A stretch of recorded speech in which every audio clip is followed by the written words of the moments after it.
And good afternoon, baseball fans, and welcome to Veterans Memorial Park right here in Little Falls, New York, for a doubleheader featuring the Glens Falls Dragons against the Mohawk Valley DiamondDawgs.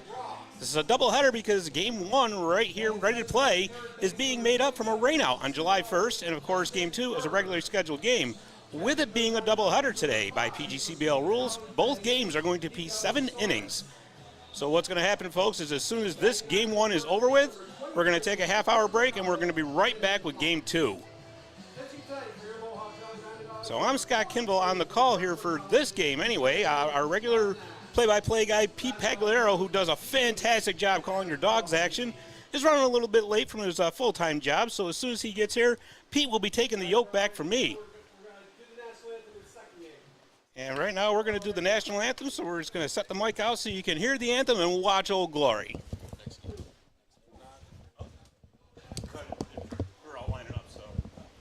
All right, my mistake. We had said that they weren't going to do the anthem. I saw the players lining up. I go, I guess we're going to do it after all, but apparently not. All right, so pitching for your Dawgs today is Brendan Rusnak. He's pitching his college ball at Herkimer College right up the road here. So, you know, Brendan apparently he loves the Mohawk Valley, so he didn't want to leave. He didn't want to go too far. So he went from Herkimer, which is right up there, up on top of the hill, right down here into the valley at Veterans Memorial Park to play his summer baseball. So your DiamondDawgs are 14-13-1 this season. They're 4th in the East Division, and the Glens Falls Dragons are coming in at 9-18. They are 6th in the PGBL East Division. So your Dawgs are 4-5-1 in the last 10. They're 7 games behind the first place Amsterdam Mohawks. But you know, last night they had a great game. They went on the road and they beat the Utica Blue Sox 9-4. Justin Hurd, who, by the way, I'm just going to let the cat out of the bag, we're going to be interviewing in the second game, right between in the mid-third inning.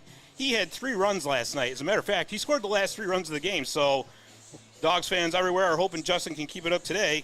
And Christopher Kalia went 5 innings to pick up the win. And last night, Glens Falls had a game as well. They went to Amsterdam and they lost 9-0. So Amsterdam doing that to a lot of teams this season, riding in first place. Glens Falls comes in at 3-7 in their last 10. They are 12 games behind the Mohawks. So we got a beautiful day for baseball here. A couple of little wispy clouds in the sky, but no rain in sight. A little breeze blowing in. It looks like it's coming in from right to left field. Players out there taking their warm-ups. Rusnak taking the last of his warm-ups. The Dragons over by their dugout wearing their black and red uniforms to go with the gray pants. They're checking out the warm-ups. They're getting ready to bat, and we are just about ready for baseball.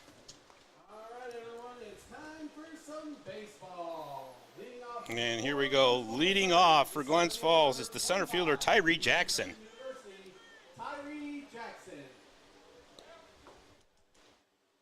The right-handed batting Jackson steps in against the right-handed throwing Rusnak. And we are just about ready to go. The umpire gives the signal, and it's everybody's favorite time, the first pitch.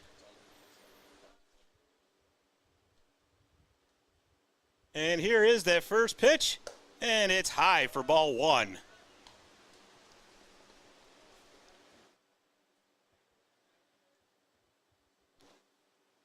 So we're getting towards the end of the season. I want to remind you, too, there's still opportunities for group outings here at Veterans Memorial Park for your Mohawk Valley DiamondDawgs. Not a lot of games left. Yeah, well, let's see, five home games left. No, I'm sorry, 6 after today. So if you want to get in on that, you're going to want to email Travis at mvdiamonddogs.com because it's a great time and the Dogs always treat everybody well. Counts at 1-1 with no outs here in the top of the first inning. And that is low and away for ball 2.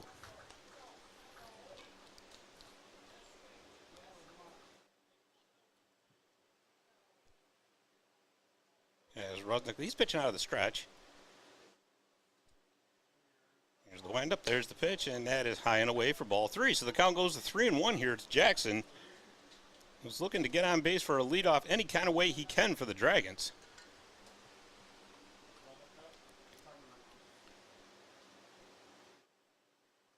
As Rusnak looks in, and that is outside for ball 4. So Jackson draws a leadoff walk for Glens Falls. Now batting for the Dragons, the right fielder number 32 from the University of Rhode Island, So that is going to bring up his outfield neighbor, James Houghton. James Houghton playing right field for the Dragons today, as Jackson's over there in center field. Oh, so we got a little, we had some debris blowing out in the field, but I guess not. All right, so Rusnick looks in. Gets the signal. Here's the pitch. Swing and a miss, strike one. So Houghton definitely taking a healthy cut there, the left-handed bat in Houghton.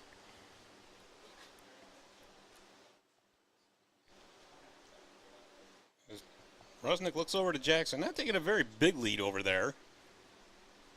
He does a little dance out there. Does not go, pitches outside for ball one.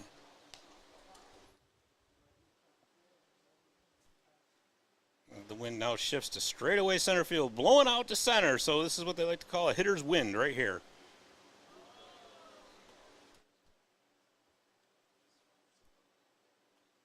Rusnick looks in. Jackson do a little dancing over on first base. Doesn't go. Pitches outside, ball two.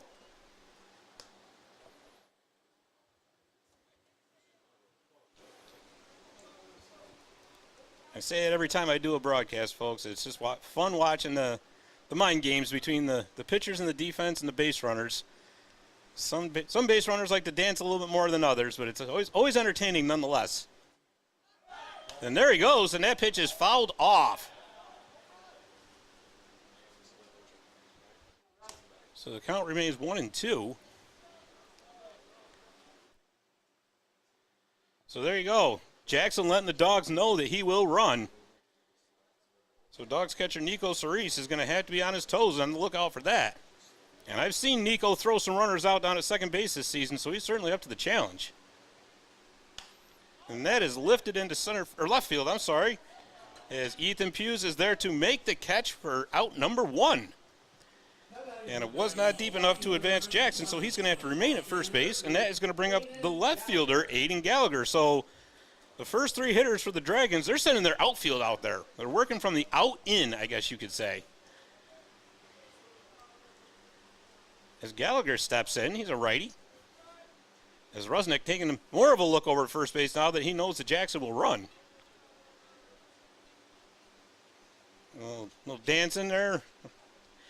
And that is lifted into left field, right to Hughes, who, well, moved over to his left a few steps and made the catch for out number two. So both outs belong to putouts on the part of Ethan Hughes. And that is just what the Dawgs wanted. So that is going to bring up Robert Mello. Robert is the designated hitter here, and he's a left-hander. So it looks like we got a right-hand, left-hand, right-hand, left-hand lineup so far here for Glens Falls. As Jackson remains at first base with two outs now, there's the pitch from Rusnick, and that is inside, ball one.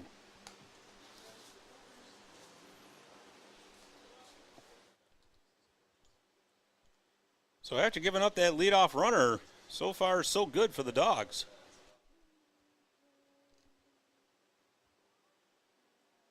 As Rusnick looks in, here's the pitch, and that is grounded towards the shortstop gap. Gunned the ball all the way across, and he did not get him. Nice attempt there by John Ramsey. The ball was just a little bit too deep into the infield, and Mello legs that one out. Shortstop number 13 from Xavier University, Joe Carpier. And Joe Carpier is the shortstop, speaking of shortstops, is up now for Glens Falls. And hey, look at that, he's a right-hander. So he's going to keep the trend going. Right hand, left hand, right hand, left hand, and now a right-hander. So runners on first and second with two outs now. As if you're Brendan Rusnick right now, you just want to concentrate on getting this hitter and getting this inning over with. Curveball a little bit high, and that is ball one.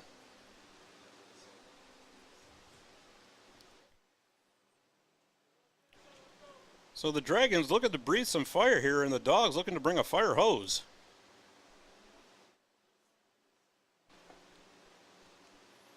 Jackson doing some dancing out there at second base now. He's looking right at Rusnick. He's challenging him to throw over, and Rusnick steps off the rubber.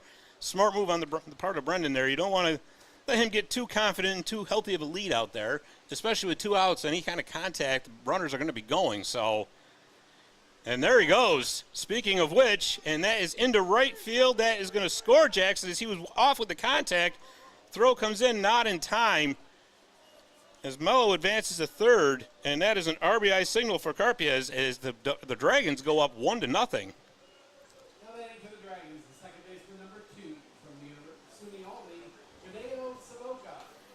And Janeo Savoca, the second baseman, is up now. And it looks like Janeo is a left-hander. I got to tell you something, folks. It has been a really long time since I've seen something like this. A right-hander, left-hander, right-hander, left-hander, right-hander, and guess what? Now it's a left-hander. Pretty cool, actually. Runners on the corners, 2 outs here. Dragons have got 1 run across so far. As Rusnak looking to work his way out of trouble and get the Dogs to bat. Swing and a miss, and that is strike 1.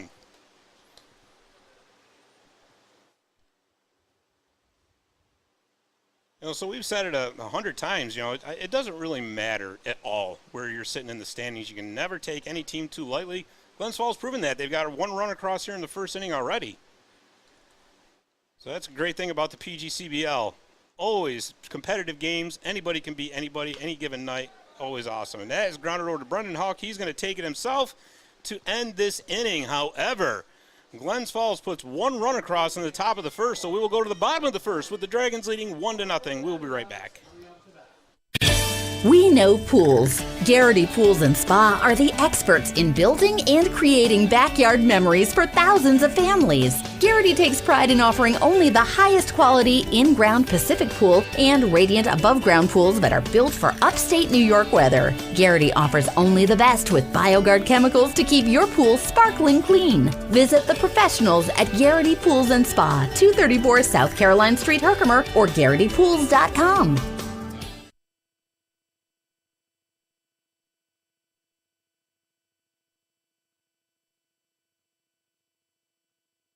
Hey fans, tell the world you are here at Veterans Memorial Park watching your Mohawk Valley DiamondDawgs. Share your experiences, connect with other fans, and gain behind-the-scenes access to your favorite team. For more information, visit mvdiamonddogs.com or like us on Facebook or follow us on Instagram and Twitter. And all right, we are back here for the bottom of the first innings with Glen Falls leading 1-0. I'm going to give you the Dogs lineup here. So leading off is going to be number 24, Ethan Hughes. Ethan's in left field, followed by Tyler Jones, who's been red hot this season. He's playing second base for the Dogs today, followed by Joey Calabretti, who's in left field, J.P. Cusack, the DH, John Ramsey, who we mentioned earlier, is the shortstop, Jaden Ross playing center field and batting sixth, Justin Hurd, who we'll be interviewing in the second game, is playing third base, Nico Cerise is catching. And let's see, but number 9 is Brandon Hawk. He's the first baseman, recently transferred over to Herkimer College. So another guy who must have liked the Mohawk Valley so much, he decided he wanted to stay here and play his college ball.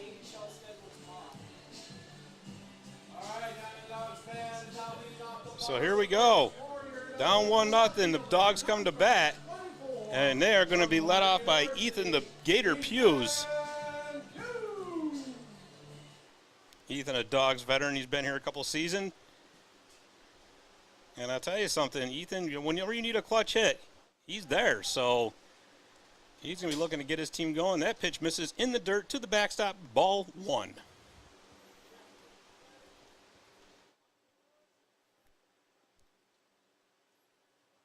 Is pitching today, Andrew Gabriel for the Dragons. He looks in, that's a foul tip, and that is strike 1. So the count goes to 1-1.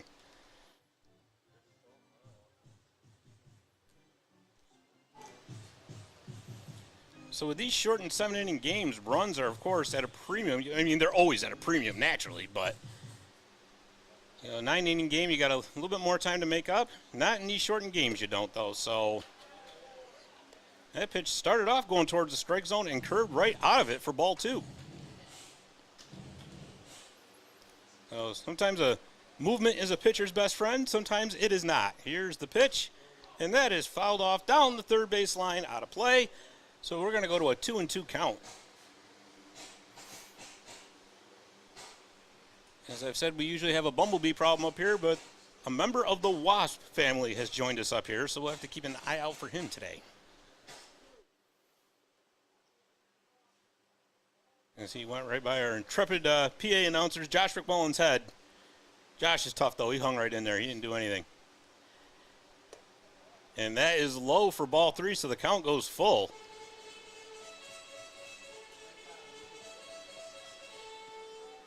So Hughes looking to get on base and get his team going here in the bottom of the first inning. And that one's laced into left field, down the line, fair ball, potentially two. Hughes is going to round to first. He's going for second, bobbled out in left field, and Hughes is in with a leadoff stand-up double.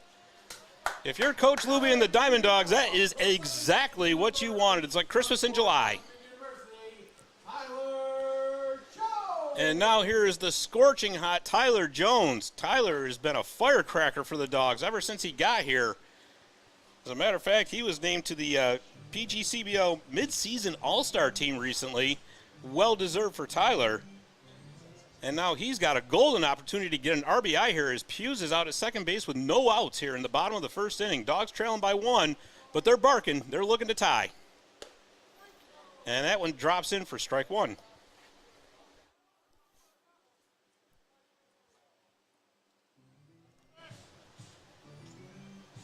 As Jones steps out, collects his thoughts for a second, a little bit of a reset. Now he's back in. Hughes not taking a very big lead out there. You wouldn't expect him to. You don't want to take a chance of getting picked off with no outs here. And that's outside. That gets away from the catcher, and Hughes is going to advance to third base. So that one got away from Ryan Jones, got just far enough away where that Hughes could go into third base standing up. So now a golden opportunity here for the Dogs. As here's the pitch, and that is down low for ball two. So Gabriel finding himself in some early turbulence here as there's no outs in the bottom of the first. Ethan Hughes at third base for Mohawk Valley as they look to tie this ball game up.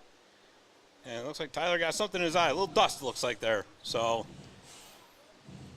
okay, try to get that dust out.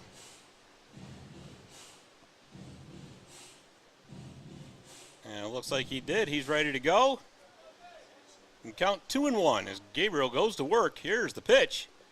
And that's outside in the dirt. Nice job to keep that in front of him because if that one had got by Jones, there's enough territory here behind home plate that the Gator would have had a real opportunity to score there. But instead, the count goes 3-1 as Hughes remains at third base, no outs. Gabriel goes right back to work.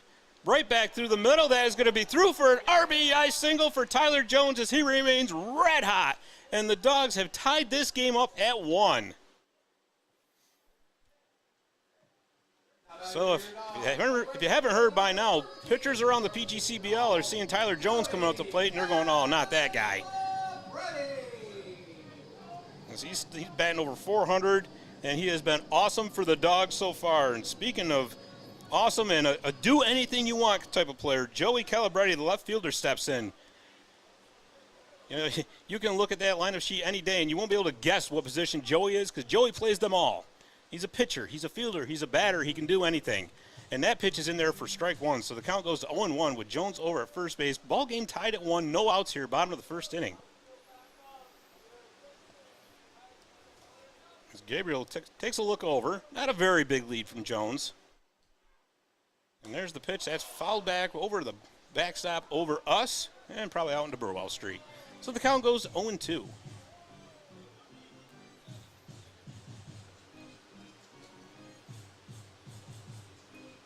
So Glens Falls came in here, scored in the top of the first inning, felt pretty good about themselves, and the Dogs have answered right back to tie this game up at 1. And that is high for ball 1. Calabretti doing a good job of laying off. Sometimes pitchers will do that. They get an 0-2 count, and they're like, you know what? Let me try to go up the ladder here, see if I can get him to chase. And Calabretti did not bite, so the count is 1-2. And that one, curveball is outside, misses ball 2. So the count goes to 2-2 now with no outs. Tyler Jones on first base for Mohawk Valley. Score is tied at 1. As Calabretti just looking to keep the train moving here.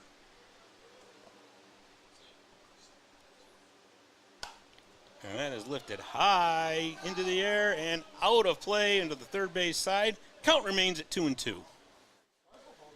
As that wasp just went flying by my head. It looked like an airplane going by. That thing's so big. So the count's 2-2. No outs. Runner on first base for the Dogs. Tie ball game at 1 here. But the Dogs growling. They're looking to add to this lead. And Calabretti waited on that off-speed pitch just enough to foul it off down the third base line. The count remains at 2-2.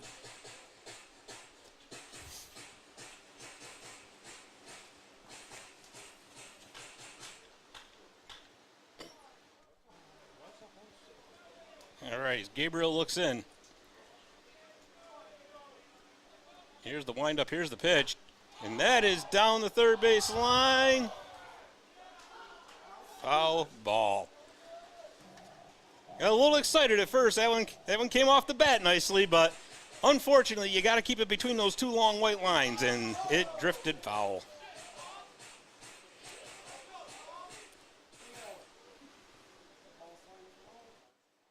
All right, so the count remains at 2-2 here. No outs, runner on first base. As Andrew Gabriel looks in. There goes Jones. We got a signal from the ref. Yeah, it looks like that was outside for, okay, well. Okay, so that pitch was outside for ball 3. Jones steals second base, but he came off the bag, but he did manage to scurry back in time before he was tagged. So it worked out all the way around for the Dogs there. Now you have a full count on Calabretti, who started off with an 0-2 count. Runner on second base now in the form of Tyler Jones, and no outs here in the bottom of the first inning. And here's the pitch. And that is low for ball 4. So Joey Calabretti down 0-2 in the count, works a walk to get on base. Glens Falls wondering what's going on here. They still don't have any outs. Number 30 from Fairfield University, J.P.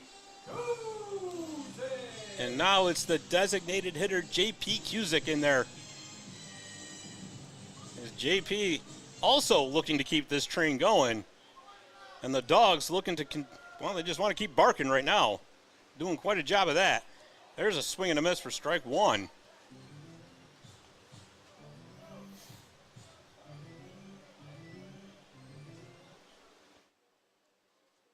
You know, if you're the Dogs, you got to think of home plate as a milk bone. You just want to run there and grab it. That is low and outside for ball 1. Count goes to 1-1. No outs here, bottom of the first inning. Score is tied up at 1, but the Dogs are threatening. They got runners on first and second. Glens Falls looks to be in double play depth in their infield, which is what you would expect in this type of situation. And that curves in there for strike number 2.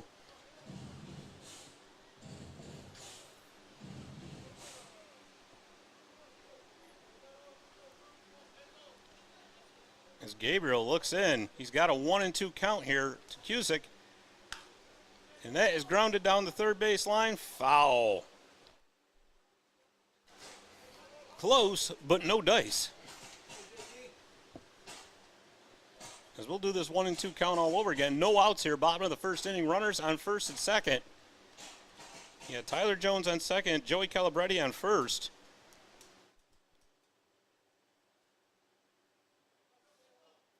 Gabriel takes a look over. Now here's the pitch. And that's right back through. Woof.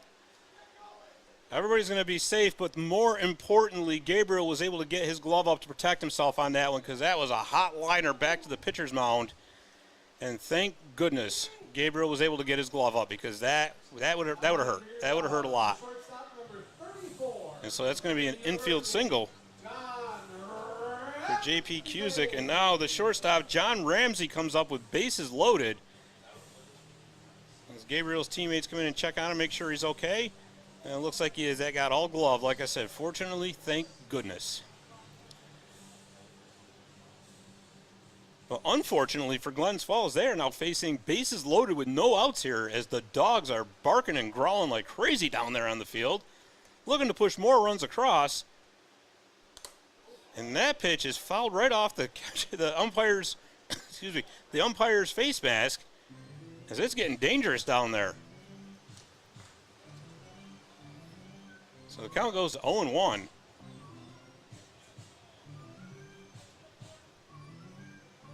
So Ramsey looking to bring some of his teammates home.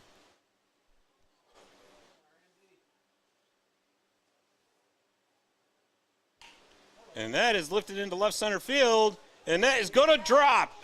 1 run's going to score. Calabretti's rounding third. He's coming home. Here's the throw. It's in there too high. Calabretti scores. That's a 2-run RBI single for John Ramsey. Dogs go up 3-1. Still no outs. Runners on first and second base. So what a response here by the Dogs in the bottom of the first inning with 3 runs across so far. No outs, and they still have 2 runners on base. And that is going to bring up the center fielder, Jaden Ross.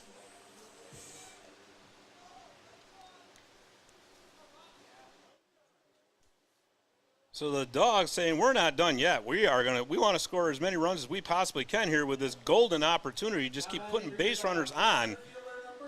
And no outs, and that pitch is fouled off down the third baseline. The count goes to 0-1. All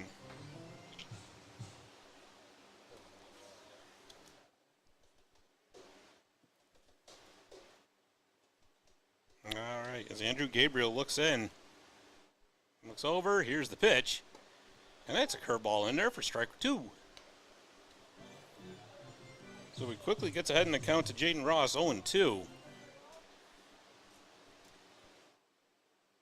As he desperately needs any kind of an out he can get right here.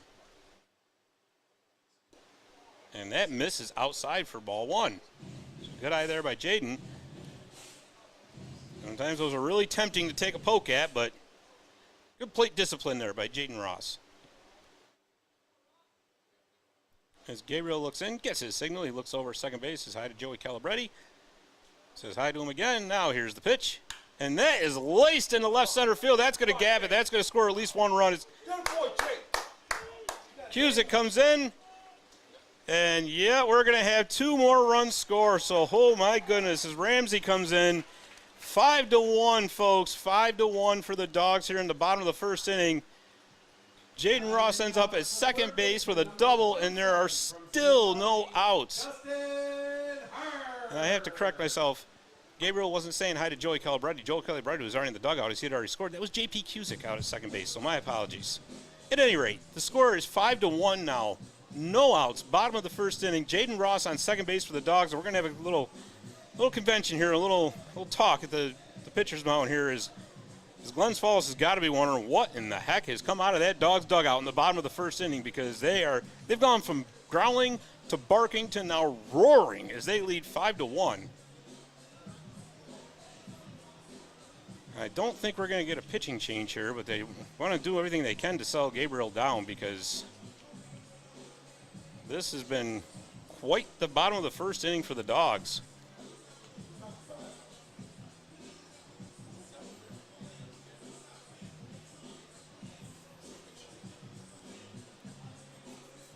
So they're done talking it over out at the pitcher's mound.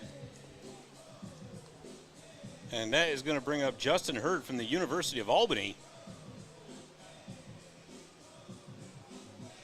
Once again, fans, now batting for your Dogs, the third baseman, number 27, from SUNY Albany, Justin Hurd.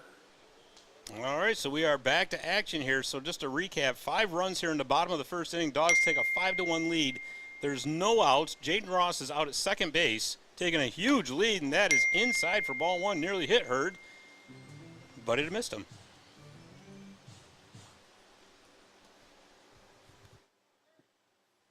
So the count at 1-0 here. As Gabriel looks in, here's the pitch. And that drops in for strike number 1.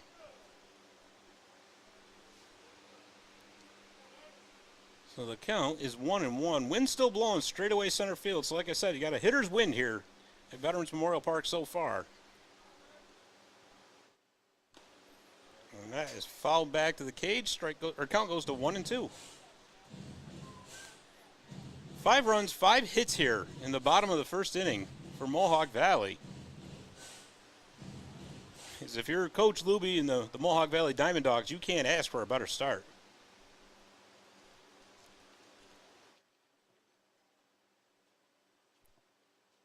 As Gabriel looks in, swing and a miss for strike. It's a strikeout. So I was looking down at the scoreboard. There's strike number 3. Okay, so that's your first out for the Dogs, and that is going to bring up the catcher, Nico Soris.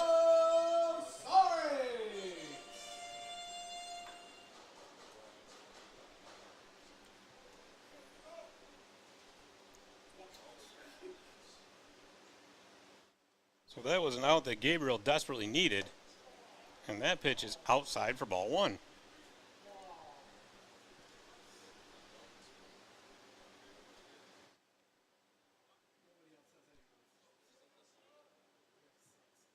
Jaden Ross doing a little dancing out there, second base. That is fouled back into the dirt. To run the count to 1-1.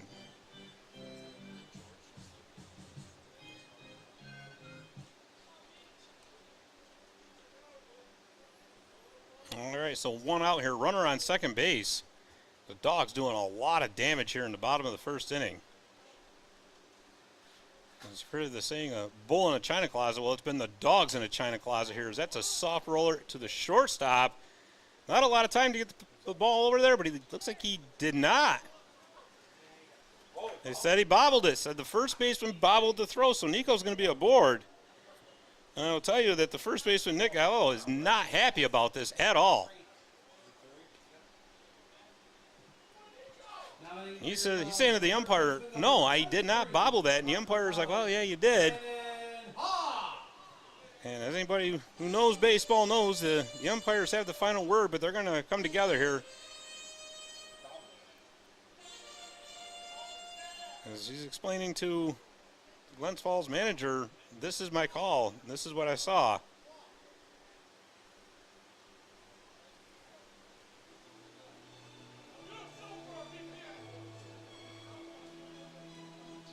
So we're going to definitely have a discussion here. Now keep in mind, we don't have the benefit of instant replay on a scoreboard out here or anything like that. So we just saw it on our broadcast. Yeah, it looks like the umpire was right. So. All right, so we go back to baseball here with runners on first and second, and that's going to bring up the first baseman, Brandon Houck.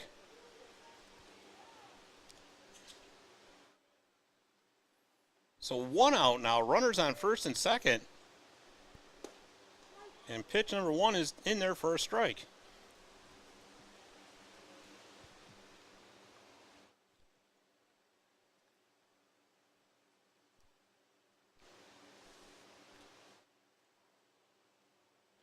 As Gabriel throwing a lot of pitches here in the bottom of the first inning. And that is low for ball one.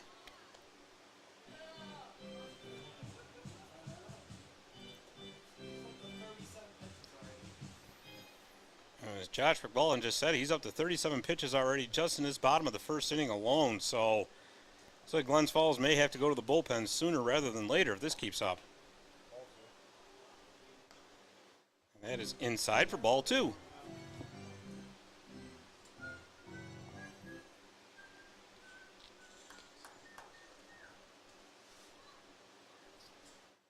As Ross doing some dance moves out there at first base, or second base, I'm sorry. So he's doing the same at first, and the count goes to 3-1. So the Dragons in jeopardy of facing bases loaded for the second time this inning. And it's become quite problematic for Glens Falls. This is not the way you want to start. Well, they had a good start on offense. They scored at the top of the first inning, but like I said, the Dawgs have growled and rolled back. That hit them. So there you go. The bases are now loaded. As that pitch hit Brandon Houck. And that is going to bring up the top of the order as the Dawgs have batted around here in the bottom of the first inning, and Ethan Hughes is up.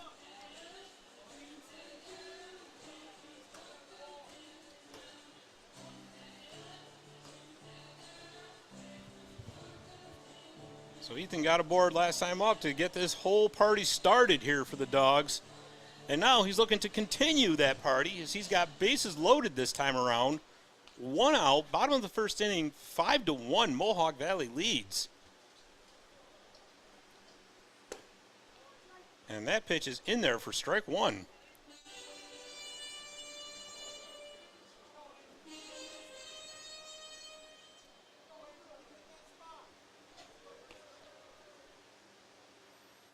And there's the pitch, and that is lifted into left field. Let's see if it's going to be deep enough for him to tag. Looks like it'll be, and it is. Jaden Ross taking up from third base. Throw comes in. Not going to be in time, and the Dawgs add their sixth run of the inning on. It's now 6-1. Mohawk Valley DiamondDawgs leading the Glens Falls Dragons here in the bottom of the first inning. And Tyler Jones, who doubled last time up, it's 2 outs now. Runners on first and second. What a rock and rolling start here for Mohawk Valley.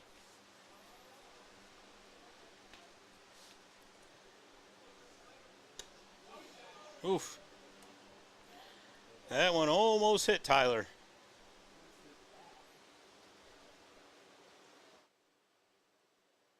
Well, you know, Black Sabbath had their farewell show the other night, and that was a rocking show. But I'll tell you something, the Mohawk Valley DiamondDawgs in the bottom of this first inning has said, here, Ozzy, hold our beverage, because we are rocking and rolling ourselves.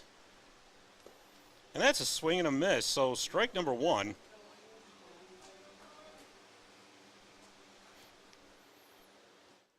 Six to 1 here, bottom of the first inning. Runners on first and second, counts 1-1 with 2 outs. As the Dragons just want to get out of this inning.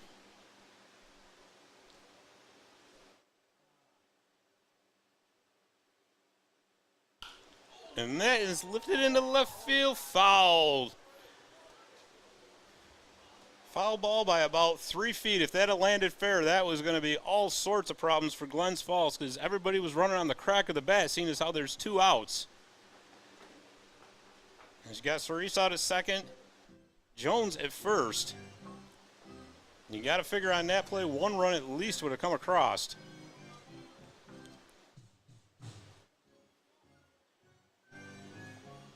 So the count's 1-2 now, 2 outs here. Glens Falls pitcher Andrew Gabriel. Like I say, he's throwing a lot of pitches this inning. He doesn't want to throw anymore, but that's a ground ball to the third base side. Fired across the diamond. Misplayed by the first baseman, and that gets to the fence. 1 run's going to score. Here comes Cerise. And Jones is in at third base, so another run scored here. That's going to be an error, because the score is now 7-1. With Tyler Jones at third base. Or, I'm sorry, Ethan Pughes at third base. And Tyler Jones at first. And that'll bring up Joey Calabretti, who we've often referred to as the Swiss Army knife around here, because he can do everything and anything you want him to do. 7-1, my goodness. And that's in there for strike 1. Joey didn't like the call, but the umpire's word is final. So you got an 0-1 count here. There goes Jones, and that is rifled into left field. That's going to be another RBI. 1 run scores. Oh, my goodness. As Brandon Houck comes in, 8-1 Mohawk Valley. That's an RBI single for Joey Calabretti. Woof. Or as the DiamondDawgs like to say, woof, woof, woof. And they have been barking all inning long. 2 outs still, runners on the corners, and J.P. Cusick, the designated hitter, is up.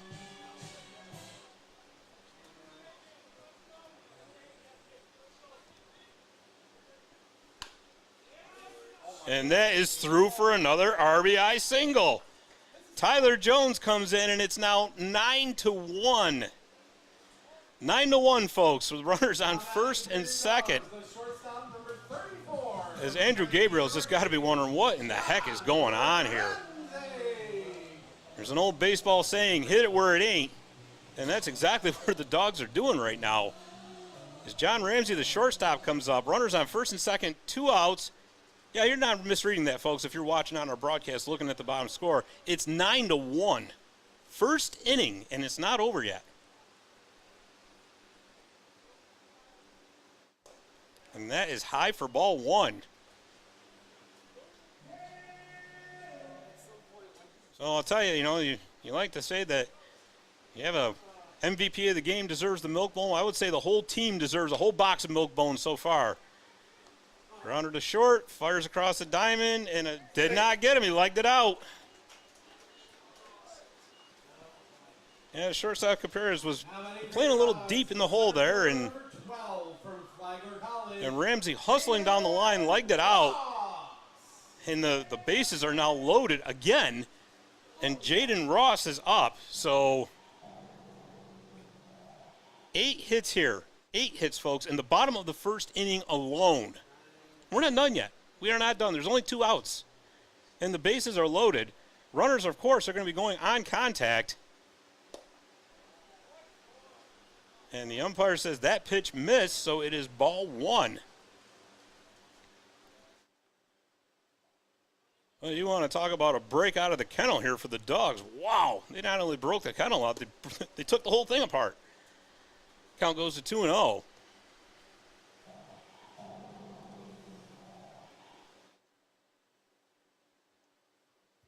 So once again, bases loaded full of Dogs, 2 outs, counts 2-0, and the lead is 9-1 for Mohawk Valley. And that drops in there for strike 1, so the count goes to 2-1. 53 pitches so far for Andrew Gabriel.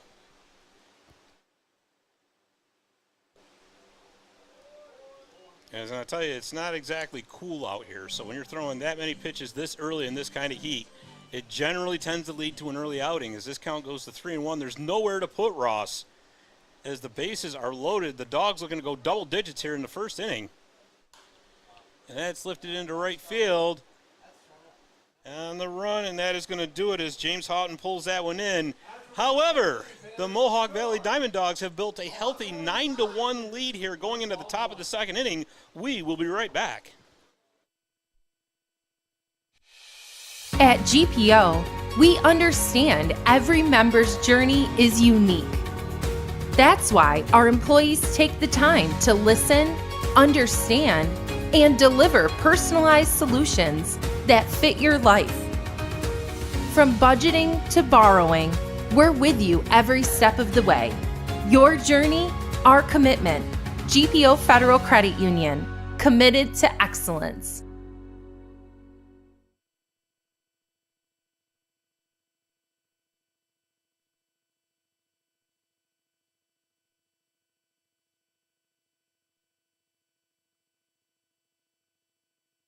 Wake up and smell the sizzle at your local Burger King.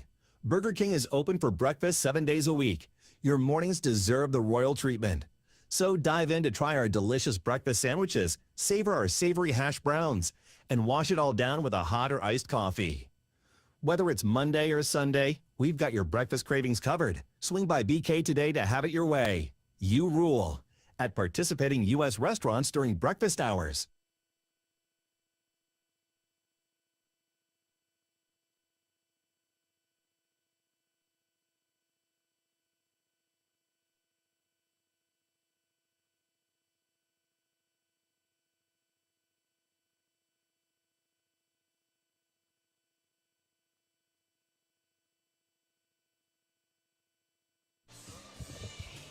Okay, and we are back after a 42-minute first inning where the Mohawk Valley DiamondDawgs built a 9-1 lead going into the top of the second inning here.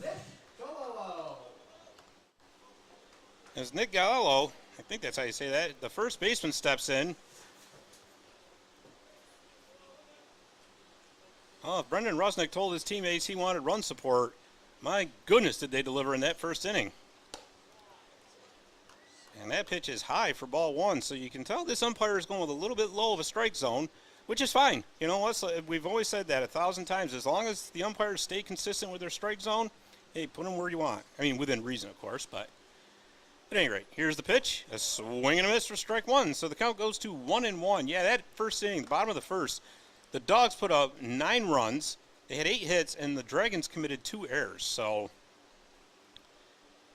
everything you could possibly want and more for the Dogs, and certainly an inning to forget for the Dragons. And that one's into the seeing eye single, and that got through. So Galelo got on, so that's really what Glens Falls needs. They really, really need base runners. So and the catcher, Ryan Jones, he's going to step in, and it looks like the trend of righty-lefty is going to be broken. Galelo was a right-hander, and now Ryan Jones is a right-hander. So, but still, that was pretty cool to see. I think there was like 6 batters where they just alternated right-handed, left-handed. So, and that's on the corner for strike 1.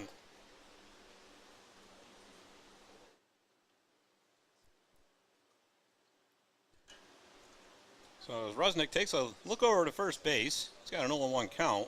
Pitching out of the stretch, here's the pitch. Swing and a miss for strike 2. So, yeah, with Glens Falls down 8 runs, you know, they say you got to chip away the stone. Well, so far they have got about the largest Little Falls diamond on the planet they're going to have to chip away here, as they are down 8 runs, I'm sorry. As Rusnick looks in, curveball inside for ball 1. Wind still blowing out straight out to center field. So one of these batters can get one in the air going that way. It'll get a little bit of help, even though the air's kind of heavy here. Like I said, that wind's blowing. So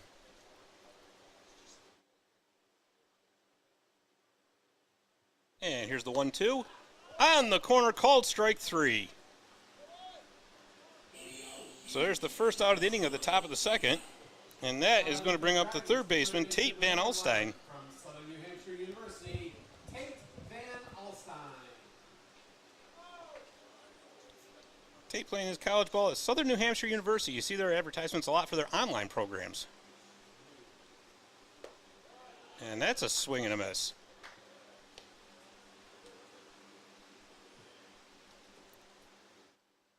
I'll tell you, that online learning, certainly the wave of the future, and it'll continue to grow.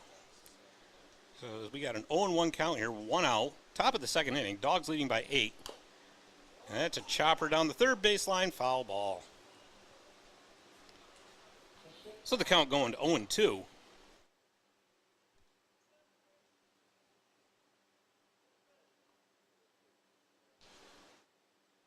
As Rusnick working with one gigantic cushion here. As we were talking in between innings here, of course, 7-inning game here because this is a doubleheader. And yes, the mercy rule is in effect here, even for doubleheaders. So the Dogs add more runs, and the Dragons don't get going. This game could be over sooner than we thought. My buddy Chris Ezzo here says it's after 5 innings. So there you go. Target for the DiamondDawgs is that Wasp is back. He's flying around all our heads. So when he first came in here, I thought it was a small airplane flew in here. So, and that one, rocketed over towards the Dogs dugout. Hope that didn't hit anybody. I can't see anything. Yeah, it looks like everybody's okay down there. So the count remains 1-2 here. 1 out, 9-1. Mohawk Valley leads here in the top of the second inning. Runner on first base for Glens Falls. As Dogs pitcher Brendan Rusnick looks in. Now he tosses over. Hey, let's keep Galello honest. Galello, sorry. As Rusnick looks in.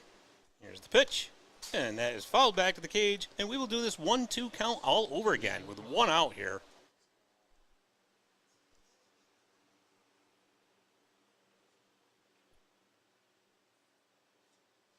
Yeah, as Rusnick taking a look over, as if to say, I didn't forget about you. I know you're over there. And whether he throws over there is a different story. No, he throws to the plate, and that is down the third baseline, fair ball.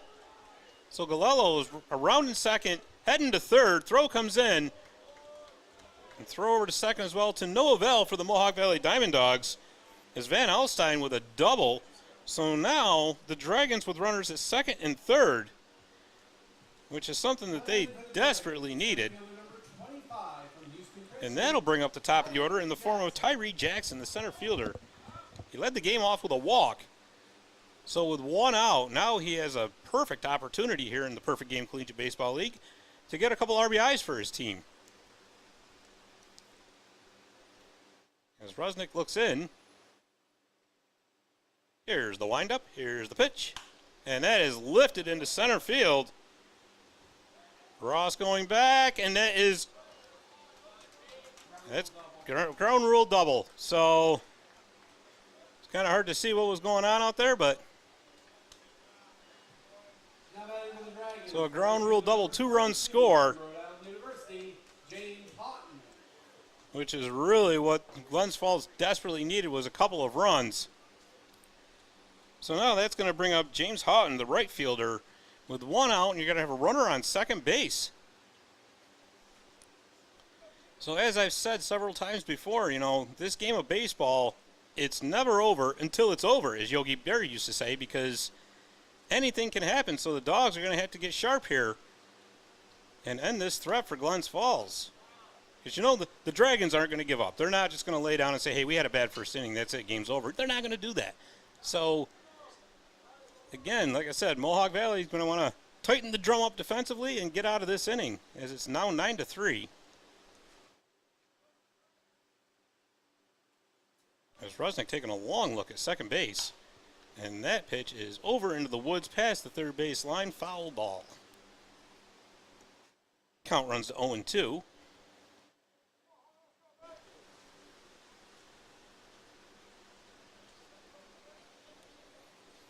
As Rusnick looks in. There's the pitch. A big swing and a miss for strike 3. So after giving up the ground rule double, Brendan Rusnick answers back with a strikeout. So that's going to be 2 outs with the left fielder Aiden Gallagher coming up. Runner still on second base for the Dragons.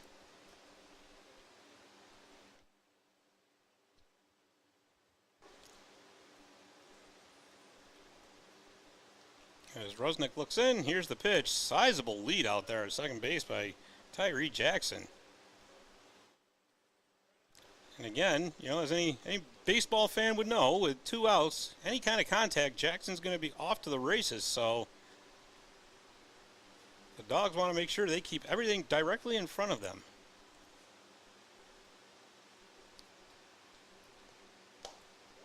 Big swing and a miss for strike 1.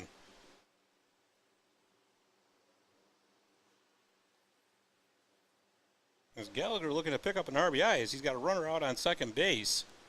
With a 1-1 count here, top of the second inning. High scoring game so far, 9-3, Mohawk Valley leads. Low and away for ball 2, count goes to 2-1.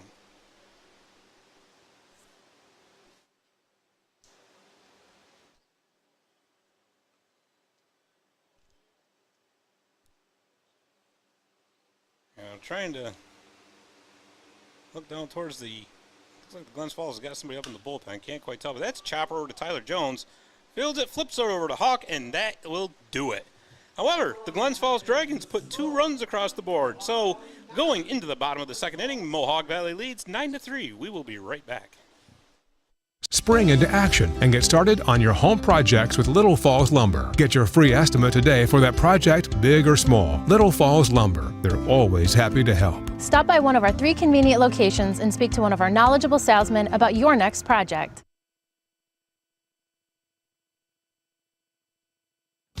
At Hummel's Office Plus, our customers remain our #1 priority. Hi, Central New York. This is Justin Hummel, CEO of Hummel's Office Plus. If you are in need of a reliable, competitive, and consistent business product supplier, give Hummel's a try. We offer customized pricing, free next-day delivery, and personalized service. With our wide assortment of office supplies, janitorial supplies, furniture, and everything else you need for your workplace, Hummel's is your go-to for all your business products.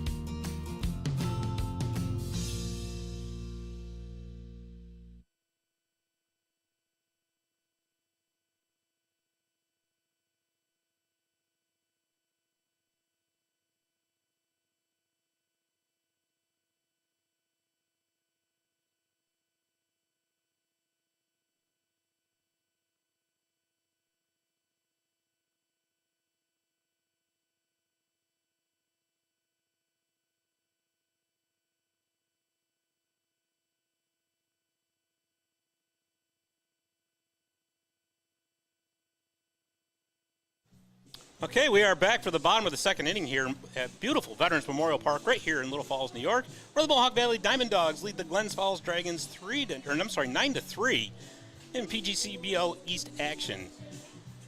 So after a rough first inning, Glens Falls has a new pitcher on the mound. Pitching now for the Falcons, I'm sorry, boy, I'm having a rough time here, for the Dragons, is Chase Falcon. Chase plays his college ball at the Catholic College of America. As I see my friend Pete Pagliaro is stepping in here too, so it looks like I'm going to get some relief. So with that said, we're going to give Pete a chance to get his bearings here because I'm sure he had a long drive to get here. And we're going to enjoy some more baseball here as Justin Hurd stepping in. Justin Hurd, of course, plays his college ball at the University of Albany, and we will be interviewing him next game That'll be coming up for you right here on this broadcast in mid-third innings. So that should be fun. We'll have some fun with Justin. First pitch is outside for ball one.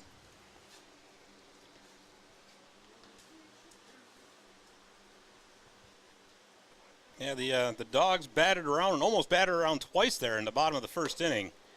Quite the spectacle to see if you're a DiamondDawgs fan or player, coach, or any member of the organization. Count goes to 2-0. As Falcon looks in. And that pitch is in there for ball three. Okay, the umpire turned there, and I was like, thought he was going to call a strike, and he didn't. So 3-0 count. Will be interesting to see here if Herd's got the green light or if they're going to red light him and see if they can draw the walk. That one's in there for strike one as the count runs to 3-1.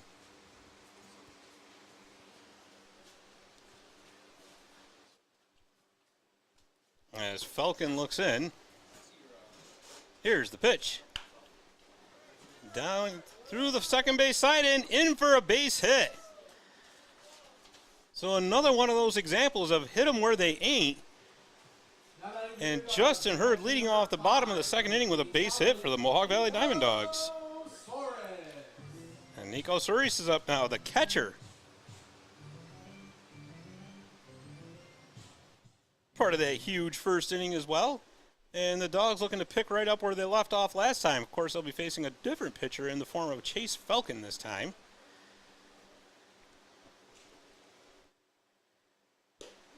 Justin Herd taking a healthy lead over there off first base.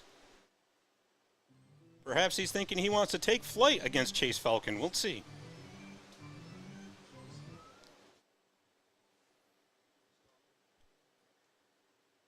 And here's the pitch. And that is looped down the first baseline. That is going to be a foul ball.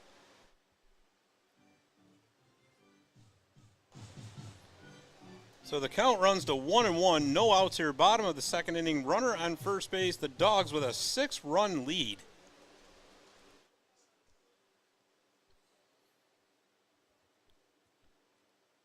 I like Nico's bat. It's got that gold flake painting or something on there.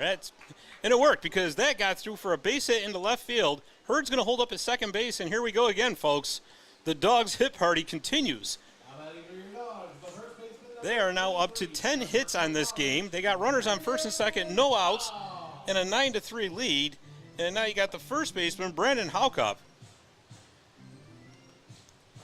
Brandon recently transferred to Herkimer College right here in the Mohawk Valley. So we'll be seeing more of Brandon coming in next spring.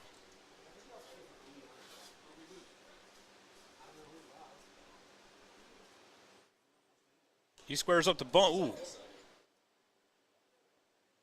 Did that get him? They might have came up and got him in the chin or something. Yeah, it looks... So it's going to be a foul ball. Coach will be coming over to check on his player.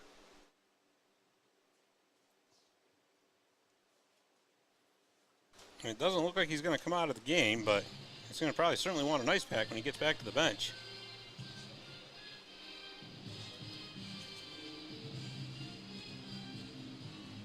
Yeah, he's a tough guy. He's staying in. You know, that's the thing, too. You know, when we talk about tough professional athletes, we always think about hockey players and football players. I'll tell you something. Baseball players are pretty tough in their own right, too. I mean, you think about it. You got something that's as hard as a rock being thrown at you. You know, 70, 80, 90, sometimes 100 miles an hour. You're playing with a wooden bat. You got spikes on the bottom of your shoes. Tough players all the way around. You got to be. Count goes to 0-1 here.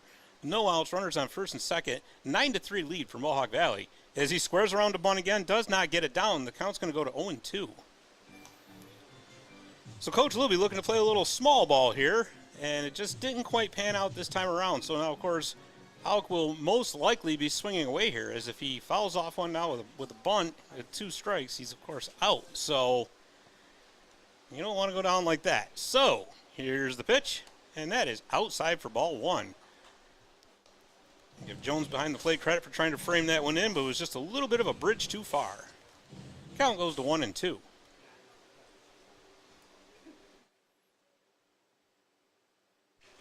As Falcon looks in, checks the runners on second. Here's the pitch.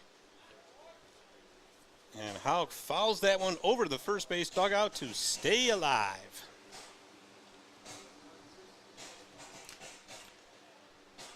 So it counts 1-2, no outs, runners on first and second.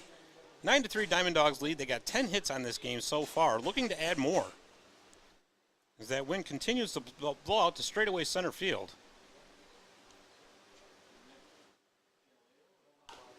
And that's fouled off down the third base line. We'll do this all over again.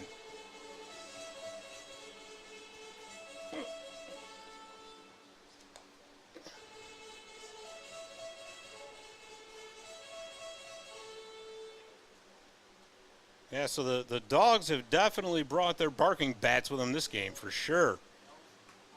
As they came out snarling and growling in that first inning with 9 runs in the bottom of the first inning. They got runners on first and second here in the bottom of the second with no outs, looking to add even more. And that is lifted into left field. That's carrying. And left fielder's going to be under it. He's going to get the ball in, but we're going to have it. Yeah, okay, there you go. Hurd tagged up. He took third base. And we got runners on second and third now, as that was Aiden Gallagher that made the putout out there in left field. And once again, we're at the top of the order with Ethan Hughes up, the Gator. That's a sacrifice fly. You guys just advance. No, sacrifice fly is score. No, even if they advance, it's a sacrifice fly. As we are determining what that's going to be ruled as up here, as we got runners on first and second. That's a grounder to the third baseman. Run's going to score. Nice scoop there by the first baseman. So Hughes is going to get an RBI in that ground out. That's going to be the 10th run of the game for the DiamondDawgs. As Van Alstyne fired across the diamond over to Gallela, who made a nice scoop play. So we got 2 outs now here. Bottom of the second inning, 10-3 DiamondDawgs. As Jones leads off on second. And that pitch is inside for ball 1. So yeah, the Dogs now with 10 runs on 10 hits. So what an offensive outburst here.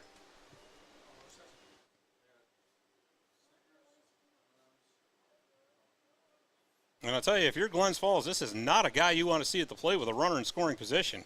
Tyler Jones, my goodness, what a season he's having so far.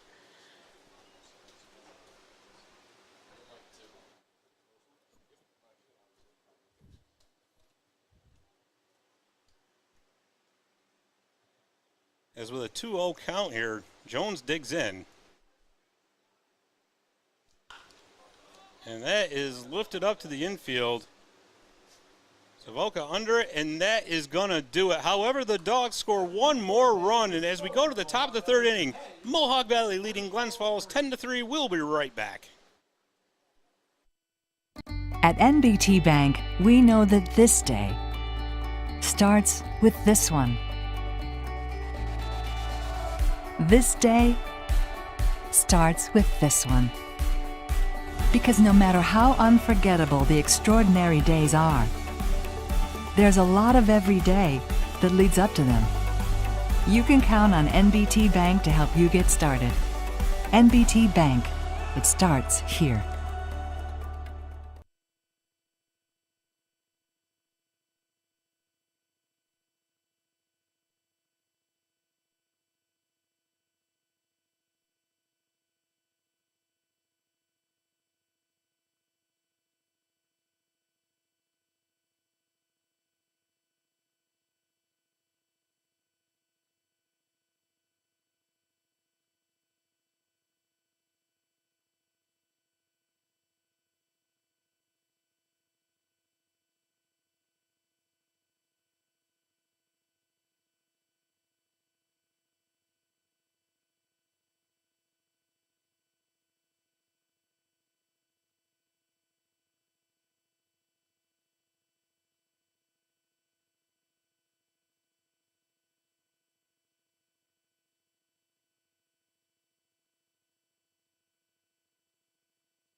back here for the top of the third inning. And folks, thanks to that huge first inning, that 42-minute first inning, it gave the voice of the Dogs time to get in here. Pete Pagliaro is back on play-by-play for the top of the third and beyond. Pete, welcome in. Thanks, Scott. You did a great job. I was listening on the way down here. I was coming all the way from Syracuse today, so a little bit of a long ride for me, but you did a good job holding down the fort. Lots going on in that first inning, huh? Well, I'll tell you something. Thanks, Pete. I appreciate that, and there was certainly a lot to talk about. Yeah, I got here and I looked at the scoreboard. I was like, whoa, missed a little bit here. Well, we got a football score up there right now, 10-3. So I guess so, right? All right, so let's see where we are here. So we got batting. I don't even know. 32. Yep, so that's going to be James Houghton, the right fielder, batting second in the lineup. Oh, it looks like Robert Mello. Oh, okay. DH? All right, Robert Mello is batting. So 2 balls and no strikes. So the Dogs came off a win yesterday. Yeah, big one Yep. at Utica. It was a come-from-behind effort, actually. They were down 4-0 at the bottom of the first inning. But again, this Mohawk Valley DiamondDawgs team, you can never count them out, ever. No, for sure. There's ball 1 or ball 3, 3 balls and no strikes, and this is really what the Dogs needed. They've been on a little bit of a stretch where they're struggling, and they really needed to get back going. I think that win in Utica was a good starting point for them. Well, it certainly was, and as you can see, they're certainly building on it so far in Game 1 here today. And that one is in for strike 1. The count now 3-1. So 3 balls and 1 strike for Brendan Rusnick. Yeah, I was telling our listeners earlier, if Rusnick wanted run support from his teammates today, this is certainly Christmas in July. So. Yeah, for sure. That's the great way to start a ball game when you get 9 runs on the board. So, Scott, we had some all-star names that popped out. You want to talk about some of those all-stars that we got on this DiamondDawgs squad? A lot of familiar names that we knew going in that we're probably going to make that roster. Yeah, for sure. As that one's laced out into center field, and that is hauled in by the center fielder, Jaden Ross. So, out number 1. Yeah, Pete. So, the PGC recently, yesterday, as a matter of fact, announced the midseason all-stars. And I had mentioned earlier that Tyler Jones was selected, deservedly so. All 4 of these guys, deservedly so. Tyler Jones has just been, scorching hot for the Dogs. Yeah, he's been having really a great season. All season long here. Caden Hart comes to us from Virginia Tech, the Hokies, as we have talked about before. Yeah, another big bat in the lineup for the Dogs. And a clutch bat. Yep. Really clutch bat. And we'll talk about this after the pitch. And that one misses for ball 1 to Carpier, and the count 1-0. Brendan Miller, who's been outstanding on the pitcher's mound for the Dogs. Absolutely outstanding. Clutch pitcher. Anytime you need those tough innings pitched, Brendan Miller is there. Oh, for sure. 1 ball, no strikes is the windup and pitch by Rusnick now. And looks like that one is popped up in the foul territory, and it's going to be out of play down the first base line. And Brendan Miller's there. Kind of reminds me of an 80s child, so reminds me of G.I. Joe is there. That's what we'll call him, And last but certainly not least, Andrew Gendel. So another pitcher that's been having a great season for the Dogs. Congratulations to all 4. Obviously, I would think that there should have been more, but 4 is still a great number to have. No, it's a great number. 1-1 the count.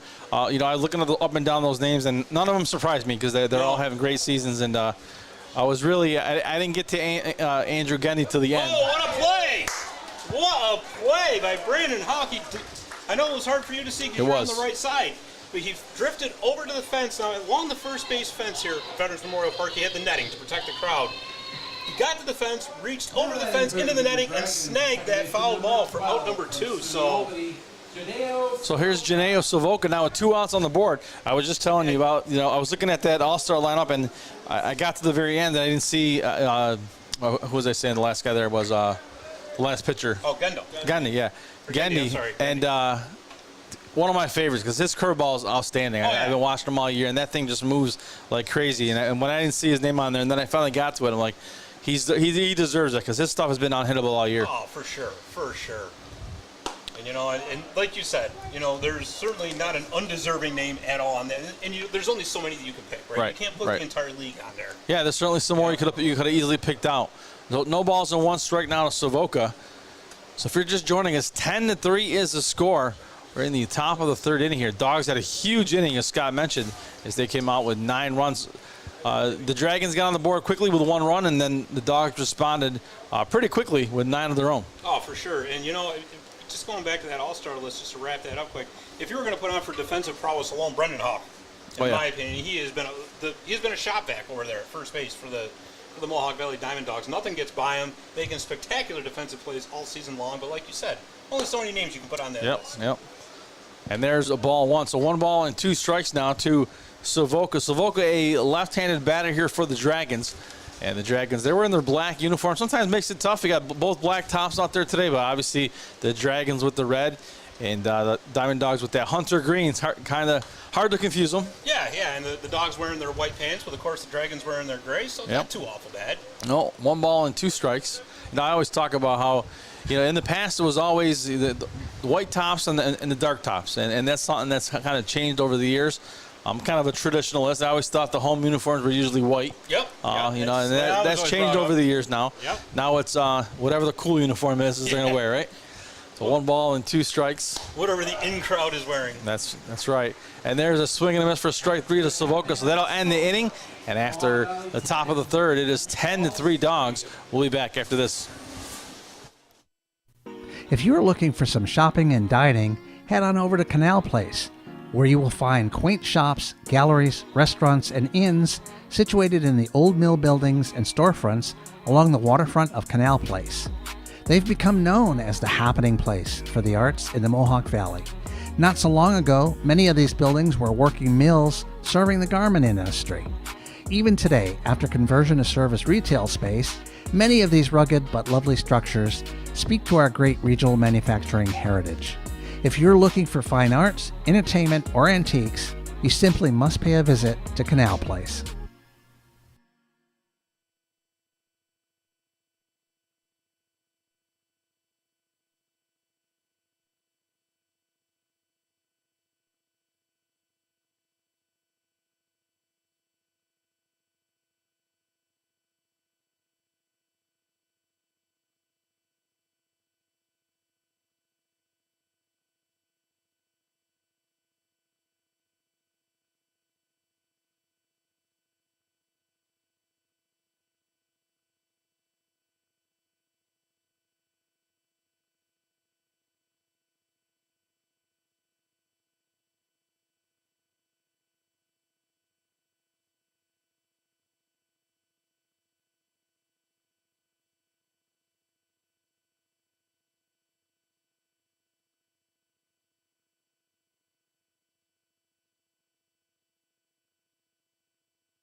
And we are back for the bottom of the third inning.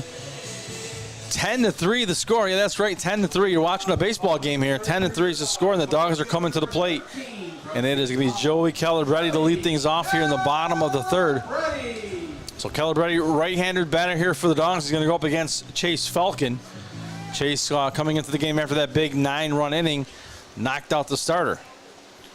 Yeah, and as we mentioned before in this game, Joey Calabretti, the Swiss Army knife, the Mohawk Valley DiamondDawgs. Another name that you would easily, put on the All-Star team. Yeah, for sure, absolutely. Just for versatility alone. I mean, anything that this, Coach Libby and these Dogs need, he does, and that type of player is absolutely invaluable. Yep. First pitch high to Calabretti, 1 ball, no strikes.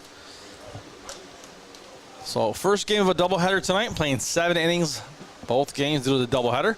So if you are in the area, make sure you come on down. Still plenty of time to catch this game, and obviously catch game 2.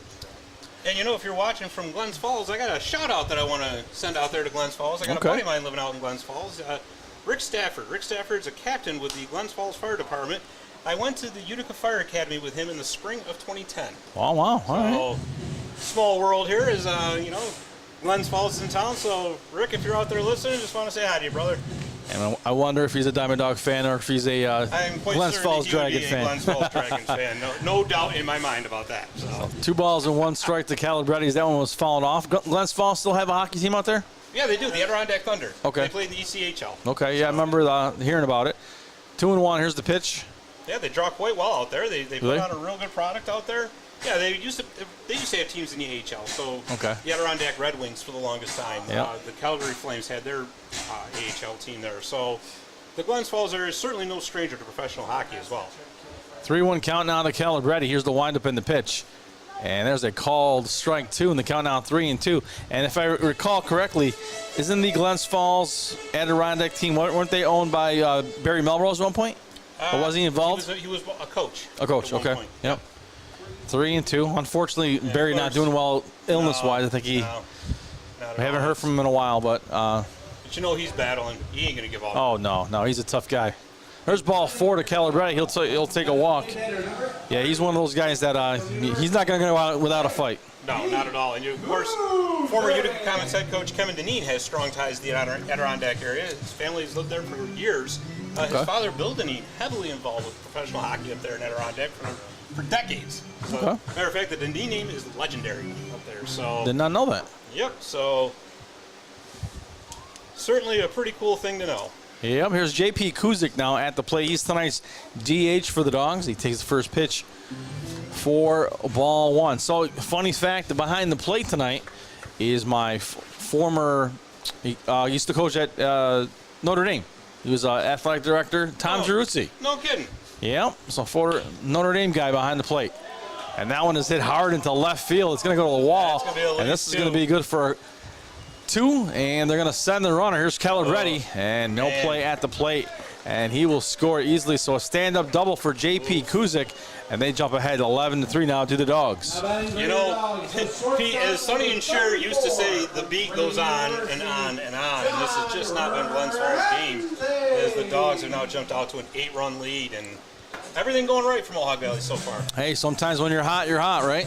Exactly. So John Ramsey, the shortstop for Mohawk Valley, now will jump into the box, and he'll give it his chance here and see what he can do with a runner on his second base, and a huge 11-3 lead, looking to tack it on here. And that one is fouled off. So as we get into the later stages of the game, we got to start talking about the 10-run rule, because I know it happens in the 7th inning for a 9-inning game. Yeah, so we were just talking about that last inning, and it's 5th inning. Fifth inning, okay. For a 7-run game. So okay. So we will see once we get to that inning. And that ball is hit hard to left center field, and the left fielder calls off the center fielder. That was close. Oh, actually, the center fielder comes up with it. So the left fielder called him off, and I think he stepped right in front of him and said, I'll take that, thank you. It almost reminded me of that time when Ken Griffey Jr. took the ball from Ken Griffey Sr., if you recall that from way back in the 90s. Yeah, I do remember that. So Jaden Ross, the center fielder, so newcomer to the Dogs, just came in here recently, and this is a name that a lot of Dogs fans will remember as he played here for the DiamondDawgs before. So Jaden Ross coming back home. Well, he certainly had a heck of a homecoming tonight because, I mean, he's having a wonderful game, as is most of the Dogs. So, you know, and you know what? Sometimes getting a familiar face like that, you know, it starts to make the team glue. It starts to gel a little bit. And the guy who's been here before, knows the area, knows the team, knows the coaching staff. It's nothing but good for the team. Yeah, he fouls that one off in the count 0-1 now. And I believe, if I remember correctly, Jaden Ross was on a different roster early on in the season here. With the Athletics. With the Athletics, okay. I remember the name, and I remember asking Ezzo if that was the same Jaden Ross, and he said yes, it was. And now he's back where he belongs here in the Hunter Green uniforms. That's right. It's just like The Godfather 3, you know, when they said, just when I thought I was out, they pulled me back in. So. 1-1 the count. You know, it's funny. You can tell he's new. Look at his pants. I know. They are sparkly white. So well, still new out of the package. 2 balls and 1 strike here to Ross. I'm sure if Jaden has anything to do with that, that is not going to last long. So no. You might want to have that detergent on standby. 2-1. So 2 balls, 1 strike, 1 out. The runner on third base now is J.P. Kuzik. A nice little breeze blowing here tonight. It looks like it's going from right to left. Sometimes it's blowing out, depending. Yeah, we were talking about that earlier, Pete. You know, we call it the hitter's wind.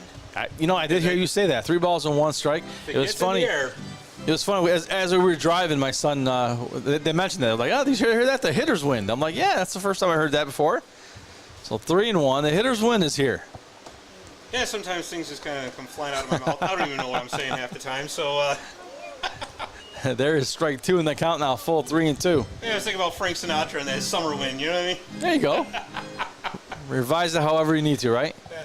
So a full count here to Jaden Ross with a runner on third with just 1 out. Dogs already leading 11-3, and that ball is hit into right field, and it is going to drop into the center fielder's glove, and that will score J.P. Kuzik from third base, and the Dogs now ahead 12-3. Well, that one it looked like got into that hitter's wind a little bit and hung up just enough for the center fielder to be able to get that play because for a while it looked like they was going to drop. Yeah, it looked like it was going to drop in actually. Yep. Hung up. So here is Justin Hurd, the third baseman for the Dogs tonight. Right-handed batter is Hurd. So he's got nobody on base with 2 outs and a hefty 12-3 lead here in the bottom of the third. Bottom of the fourth, right? No, bottom of the third, I'm sorry. Bottom of the third, yep. Jumping ahead. Yeah, that's all right. You weren't here for the first part of the game, so it's like landing off a plane in a different time zone. You're right. 0-1 the count, and you know what? It takes a little getting used to jumping right in. It does. I'm struggling a little bit. I mean, I'm not gonna lie to you. Nah, it's all right. You're doing a wonderful job. 0-1. A true pro, as always. 1 ball, 1 strike. You know, talking about true pros, I just saw the news. In the hockey world.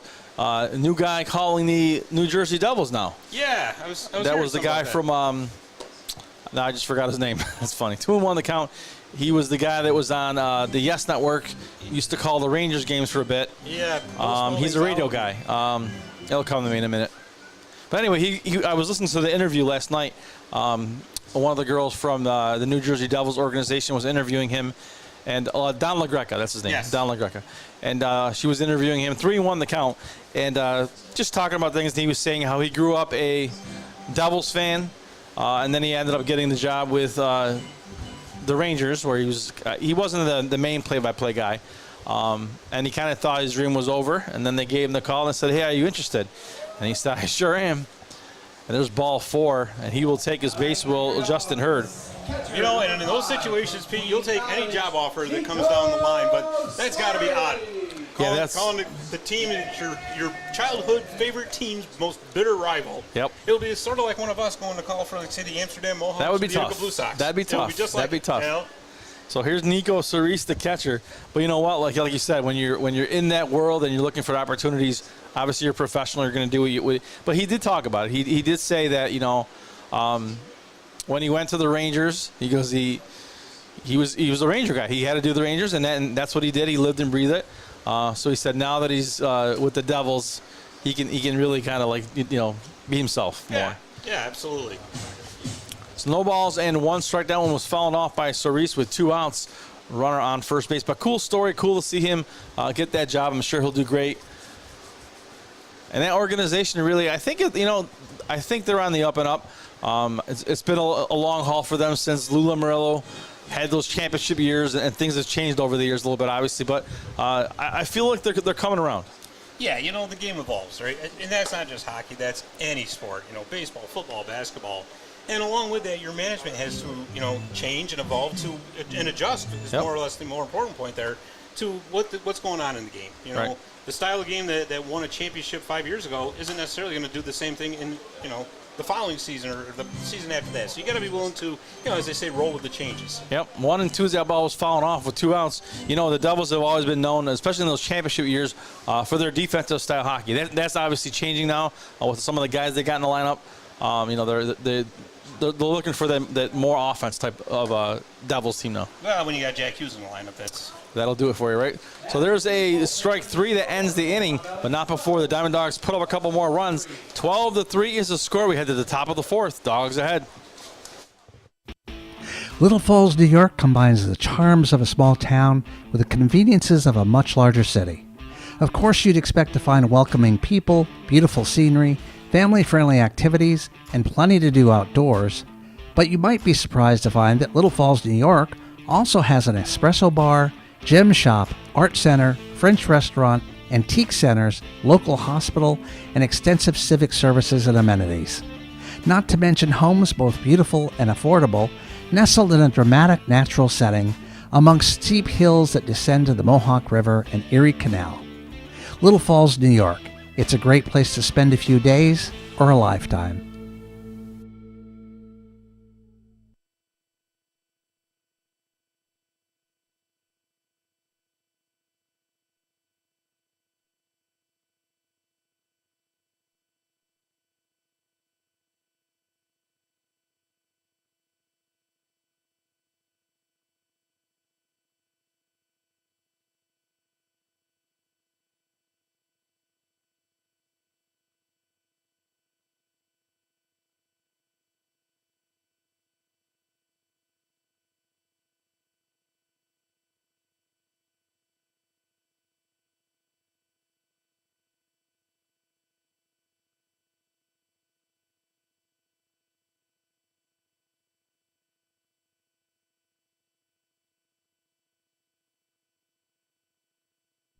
This is the first baseman, number 18, from Hawk Street University.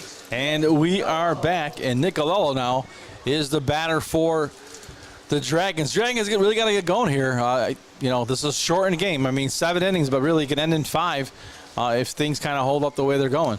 Yeah, not a lot of runway here for the Dragons. So down 9 runs, you're really walking that tightrope right now. You can't really give up any more runs at all. And not to mention, you got to get that fire breathing out of your bats if you're the Dragons. Yep, no balls, 1 strike, and that's what Dragons do, right? Yeah, all right. Most of the time. Sometimes the Puff the Magic Dragon doesn't work. I was just thinking that. No balls and 1 strike. That one fouled off for strike 2. Sometimes you see the Dragon and a little puff of smoke comes out, and it's like, whoa, I was expecting more. Well, the Dawgs have certainly brought a fire extinguisher for this game anyway so far. So 0-2. But, that's the beauty of a doubleheader, You can have one big blowout in one game, and you can turn around and have a close, tight game or a blowout the other way the next game. So yeah, you never know. You definitely want to stay tuned. And by the way, if you're coming here to Veterans Memorial Park for Game 2, I think they still have some free movie passes out there. So nice, and that's a great deal. That's a great deal. 1 ball, 2 strikes. I mean, that's a $12, $13 ticket probably, right? Yeah, no kidding. At least. So, as much as we love having you here on the broadcast, and that one is fouled off and the first base line down the bullpen area, and the count's going to remain 1-2. Yeah, come to the game, grab some movie passes, and then you can check out a movie one weekend when there's no game. Yeah, exactly. I mean, the season quickly coming to an end here. I mean, about what, 8 games, 6 games? After this game, 6 games? after tonight, 6 home games, yeah. Yep. So before you know it, it'll be over. Lots of great stuff here at the ballpark, too. Yep. You get your ooh. That one hurt. The umpire takes one off the, looks like the shin area. 1 ball, 2 strikes. And if you've ever seen, I can't call him Tommy because he's Mr. Jeruzzi. Yeah, right. But if you've ever seen Mr. Jeruzzi, he's kind of one of those umps that has little antics a little bit. He's fun to watch. He's got some style. He's fun. Yeah, he's typical Italian, and he likes to talk with his hands. And 1-2, and he'll talk. Oh, trust me, he'll talk to you, man. Ball hit on the ground too short, and he throws it over and can't scoop it out of the dirt. And so he'll be safe at first base. Yeah, I'm not even so sure that if he scooped that, if that was going to be, because that was going to be a real close play, and it kind of looked like he was going to leg it out anyway. Yeah, it was tough. So Ryan Jones, now the batter. I'll tell you a funny story about Mr. Jeruzzi. So he does a lot of high school games and JV games, and so he's doing my son's modified game one day, and he recognizes me. I'm the first base coach. Full conversation. I'm trying to pay attention to the game, and he's got full conversation while going on at first base with me. I was like, Mr. Jeruzzi, I got to pay attention. Well, he's a great guy. If you've ever met him, great guy. So Jones here, the catcher for Glens Falls at the plate. He's got a runner on first. And there's a swing and a miss for strike 1. And Scott, as you always say, this is how it starts, right? You get a guy on base, nobody out. You slowly start working away. I mean, you look at the scoreboard, 12-3. It's obviously an uphill climb, but you can only do it 1 run at a time. Just the way the Dawgs have put up 12, they've done it 1 run at a time. Well, this is what the Dawgs did to Utica last night, but this is going to be a double play ball if they turn it. Yeah, there's 6-4. No, not quite. No, it doesn't get them at first. But they get the force out at second for out number 1. Oh, and you get the lead runner there, too. So that was the most important thing. But, yeah, I mean, that's just it. Leads like this, it's been said time and time and again. You got to chip away the stone. And, I was saying before you got here, I can guarantee you the Glens Falls Dragons are not going to give up. Oh, never. None of these guys do. These guys work too hard in college and everywhere else. These guys are professionals when they come out to play ball. They're here. These guys, you look at them and say they're in town, they're playing baseball. These guys come in. This is a business trip for these guys during the summer. Absolutely. They're here to work on their game, improve their numbers, and show their coaches and the other guys that they're ready for the next level. Well, they are, and that's, you hit the nail right on the head there, Pete. They're showing for their coaches not only here, but for their coaches back at college. And heck, you know what? Some of them may even be thinking potential MLB scouts. Yep, for sure. So, regardless of the score, these players play hard. Yep. You got to love it. 0-1 count after that one's fouled off, and there is the second pitch for a ball. The count now 1-1 to Van Alstyne. A lot of these kids, that's what they aspire here. I mean, that's what they're trying to get to. They're trying to get to the big league level. Yep. It's hard. It's not easy.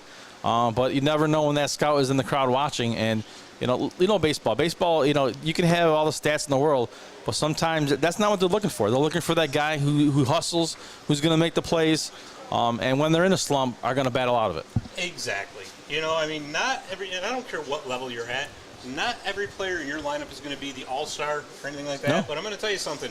That player that gives it 120% every single pitch, every single play is just as valuable as that all-star in that lineup. Any coach will tell you that. Yep, that one's fouled off by Van Alstyne. 2-2 the count, and you see it on the major league rosters. How many guys are on those rosters that are just workhorses? Oh yeah, absolutely. And you know what? Those are the teams that win that got those kind of players. Yep.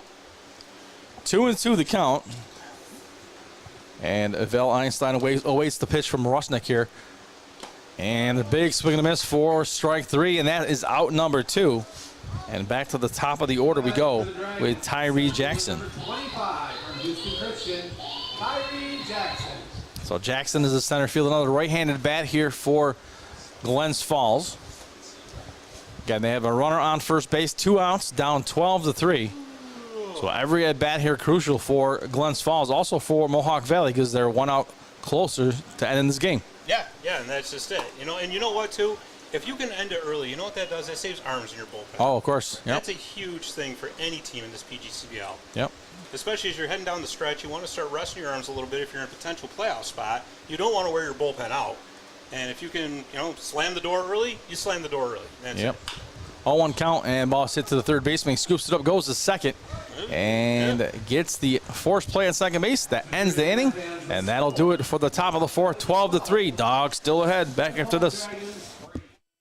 Visit the Daily Post and stay connected with the latest news, information, and events in the Mohawk Valley. Our mission is to generate interest in the area and connect residents in a more meaningful way by facilitating deeper conversations about how these stories will shape the future of the Mohawk Valley. Join thousands of weekly visitors who stay up to date with feature stories, interviews, videos, our event calendar, and print publication, the Mohawk Valley Express. It's about timely local news for the community, keeping citizens informed about important issues, telling about the people who live and work here, and giving locally owned businesses the opportunity to reach a very targeted audience of locals and tourists alike. It's a whole new form of media-rich content developed specifically for today's mobile lifestyle and listeners. You can download our iOS app in the iTunes Store, listen to our podcast, or sign up for our weekly email newsletter. Stop by today at the Daily Post. Custom wheels, interstate batteries, computer wheel balancing, tire repair service and recapping, auto accessories, tire chains, ag bags, bale and net wrap, and much more. And when it comes to tires, the Tire Shop at Canajoharie also does so much more. Lawn and garden tires, off the road, backhoe, loader tires, log skidder, agricultural, ATV and UTV tires, and on-the-farm tire services. The Tire Shop is a multi-line new tire dealer. That means they're quite a choice for top brand name tires for your car, truck, SUV, semi-tractor, and trailer, all at great prices. They're also a Goodyear national accounts and state contract pricing location. Financing available too. Find more information and a list of services at thetireshop.biz. Thetireshop.biz. Open Monday through Saturday, 8 to 6. Yes, Saturday, 8 a.m. to 6 p.m. The Tire Shop, 155 Erie Boulevard in Canajoharie. And we are back here for the bottom of the fourth inning.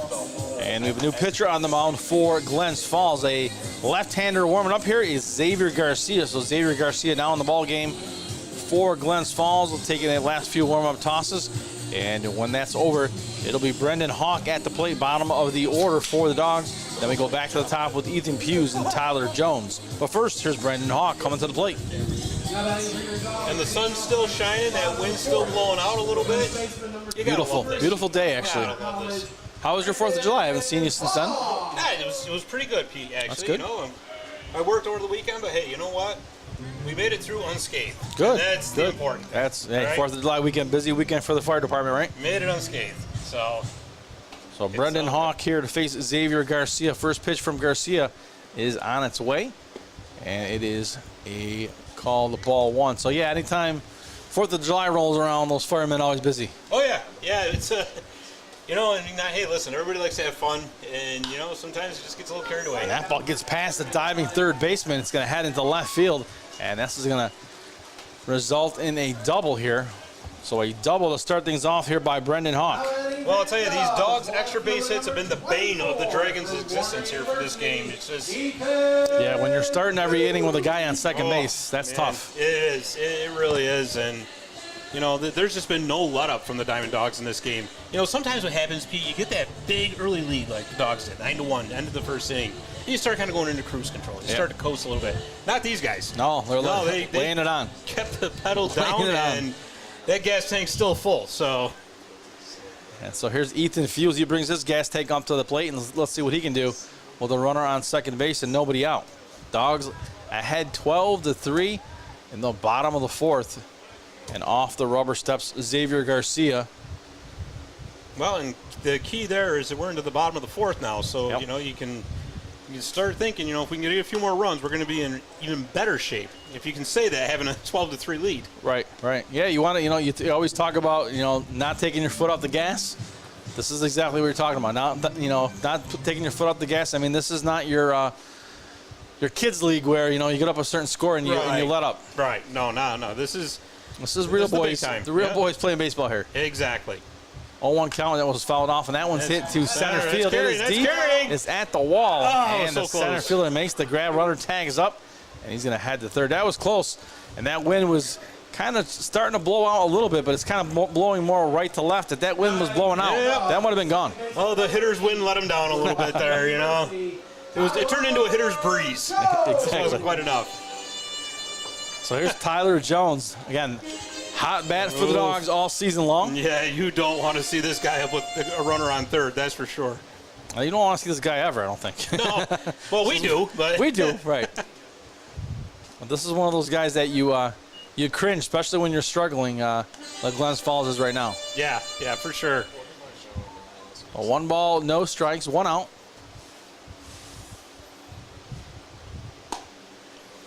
I see Garcia's got like that more of a traditional windup, that side step back, like I sort of used to have to when I was in Little League. Back when you were in the majors? Well, no, in Little League. You know, when I was firing my 35-mile-an-hour fastball all over the plate, you know, and Big Scott Kinville on the mound. And that's when they say, kid, you better keep studying. 1-1 count. Whoa! And that ball hit hard to center field. Another one's going to be caught by the center fielder. Geez.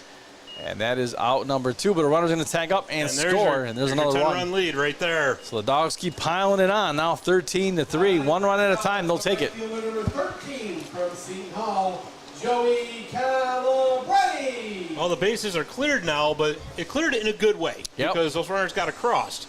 And now with a 10-run lead, you got to be thinking going into that top of the 5th inning, just slam the door and get this one over with. Yep, with 2 outs, the Dogs would love to add another 1 or 2 here just to add a little more insurance. But Dogs in good shape here in the top of the bottom of the 4th. And of course, with it being 6:39 here at Veterans Memorial Park right now, if this was not a doubleheader, we would normally be starting right now. True. But of course, at the conclusion of this game, we're going to have a half-hour break. So game 2 is going to get a little bit later of a start than normal. But hey, it's a 7-inning game. So yep. So that one misses for ball 2. So 2 balls and no strikes now to Joey Calabretti. Last at bat, Calabretti walked. And the 2-0 count on his way from Garcia. And that's popped foul. And the count 2-1. So 2 balls, 1 strike to Calabretti. So a bunch of arms coming through here for Glens Falls. And they're sending another guy down there. It looks like not warming up yet, but he's making his way down there. And who knows, if things get a little out of hand, they might have to go to another arm. Oh, it's number 37, so we'll check that roster in between innings, see who that is. There's a swing and a miss, and the count now 2-2. So deuce is wild now. 2 balls, 2 strikes, and 2 outs here in the bottom of the 4th for the Dogs. 13-3 lead. They hit the magic number here with 10 runs, and that ball hit to the third baseman. He scoops it, throws across, and that will do it for the inning. No, threw him off. See, it got off the bag. Yep, threw him off the bag. So the inning continues. And that's the kind of luck that you have when you're down 13-3, yeah, right? Yeah, this has just been one of those games nothing has gone right for Glens Falls, and that happens in baseball. It just does. And this is one, like you said, that the Glens Falls is not going to go down easily, but this is the kind of game where, you kind of start shaking your head and you're like, you know what, we'll give it our best effort, but if it ends, we'll go on to the next one. Right. Yeah, and sometimes you move on to the next game and you completely forget about the game before because it's over and there's nothing you can do about it. Nope. 2 outs, runner on first base here. Kuzik at the plate, the windup and the pitch. And that one misses for ball 1. 1 ball, no strikes. So tight strike zone here by Mr. Geruzzi, Coach Geruzzi, as I call him. Yeah, we were to give him a little bit of heat. Like, Coach, that strike zone's a little tough there. Yeah, we were talking. He does not want to give that high strike at all today. So, but like I said earlier, as long as he stays consistent with it, nobody can complain. Yep, there's strike 1, the count 1-1. And Coach Geruzzi, a baseball guy. I mean, he's been coaching baseball all his life and umpiring after he got out of coaching, and he's just one of those baseball lifers. 1-1. Absolutely nothing wrong with that at all. No, not at all. That one misses for ball 2. 2 balls and 1 strike. Listen, if you're going to be a baseball lifer, I'm not complaining. No. Not complaining. Not at all. 2-1 the count, 2 outs. Here's the windup and the pitch by Garcia, and that is hit down the third base line. This is going to be a tough play. Throws across, gets him, and that will do it for the inning. So the Dogs are going to try to shut it down here in the top of the 5th. They can shut them down with no runs. This game is over. 13-3 to score. We head to the top of the 5th. Ben, be sure and stick around after. We know pools. Garrity Pools and Spa are the experts in building and creating backyard memories for thousands of families. Garrity takes pride in offering only the highest quality in-ground Pacific pool and radiant above-ground pools that are built for upstate New York weather. Garrity offers only the best with BioGuard chemicals to keep your pool sparkling clean. Visit the professionals at Garrity Pools and Spa, 234 South Caroline Street, Herkimer, or GarrityPools.com.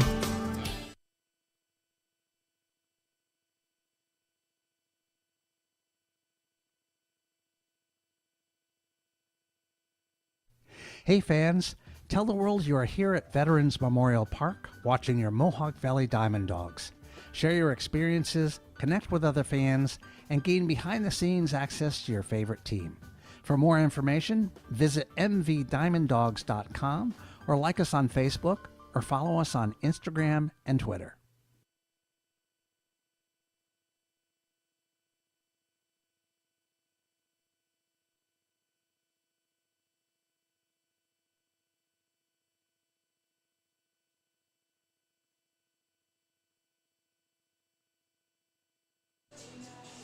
And we are back for the top of the 5th inning. Dogs trying to shut it down. It's going to be a good night. That's the song playing in the background. So far, it's been nothing but a great night for Mohawk Valley, leading 13-3. If they can shut down the Dragons here with no runs, it is a win for Game 1.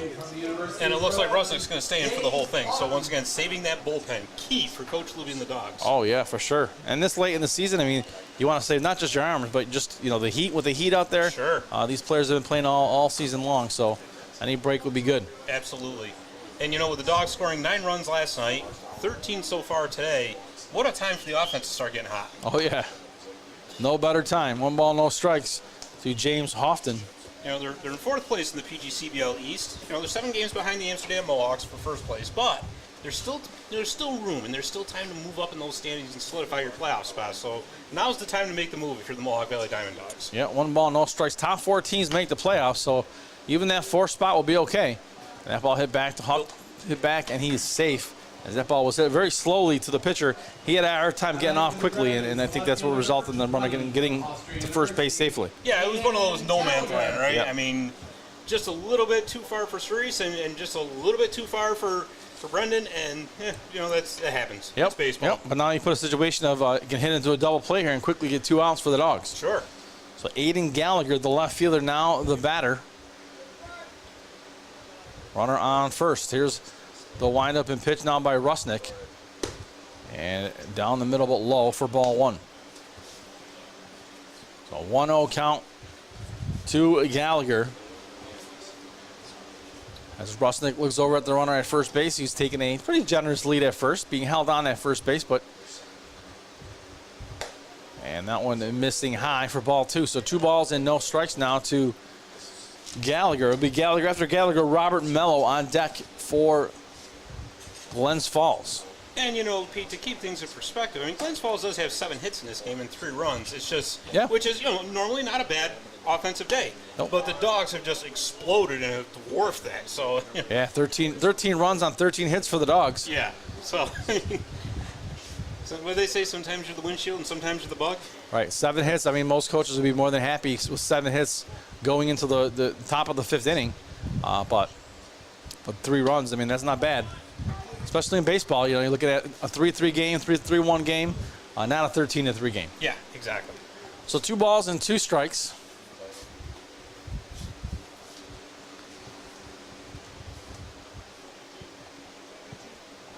And really, for the Dawgs, just putting up runs every inning. You look at the scoreboard, there's runs on every single inning. Yeah. And that's the problem. You know, you can't counter that when you're not doing the same thing on the other side. Well, when you have an explosive first inning and then you follow it up with consistent runs throughout, it's just a recipe for a big game, and that's exactly what the Dawgs have done. Yeah, Glens Falls really never got a chance, haven't gotten a chance yet to catch their breath. No, not at all. So 2 balls and 2 strikes after that pitch was fouled off. Here's Rusnick now with the 2-2. And ball hit up the middle, takes a bad bounce off the bag. And that's going to put runners on first and third. So just like that, this game could continue here if they can get a run. Well, that's what we were talking about, right? You never, ever, ever count anybody out. And weird things. No man's land single, right? Yep. A bouncer off a bag. You know, just those weird little eerie things that happen in a baseball game. And then the next thing you know, hey, the Dragons have got a couple runners aboard. You put a run or 2 across in this thing, and this game plays on. And that's the biggest thing for Glens Falls is to continue. I mean, they need innings. They need innings to score runs. Sure. So obviously they got to continue this game. They got to get at least a run so they can continue to give themselves a chance. And they're in 6th place in the division, so they really need wins. They need to really start making their moves. So, you know, they're not only running out of time in this game, but they're running out of time in the season. Yeah, we're almost at mid-July, and that's the point where we always talk about July is the time you really need to start getting things going. Yeah, for sure. That one's fouled off the count 0-1 now to Robert Mello. I mean, this season's so short. You know, this year we started playing at the end of May, so a couple games right at the end of May. But usually June, July, it's over. You know, I mean that June and July is what gets you there for August, and you know, a lot of those teams take a while to mesh in July. And that one is popped up into left field. It is over the head of the left fielder. And that's going to score a run, and this game is going to continue. And here comes run number 2. Yep. And so the double and 2 runs here for the Dragons, and they stay alive here in the top of the 5th. And of note, there are no outs yet. No. How about any for the Dragons? The shortstop number 13 from Xavier University, Joe Carpier. So Joe Carpier, who popped out in his last at bat.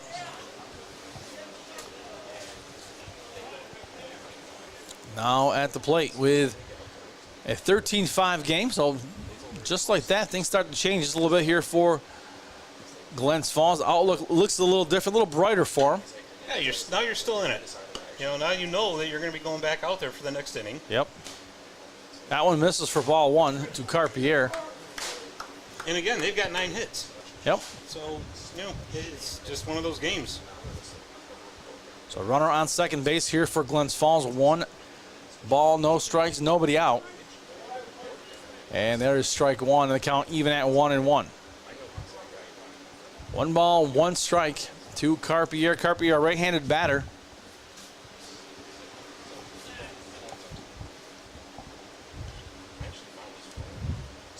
And that one in for a strike, and the count 1-2. Nice pitch there by the pitcher for the Dawgs, Rusnick. Yeah, it definitely had a lot of movement on it. Yes, it did. 1-2. Got nobody out here in the top of the 5th inning for Glens Falls. 1-2 pitch on its way and hit on the ground, fouled on the third base line, and the count remains 1-2.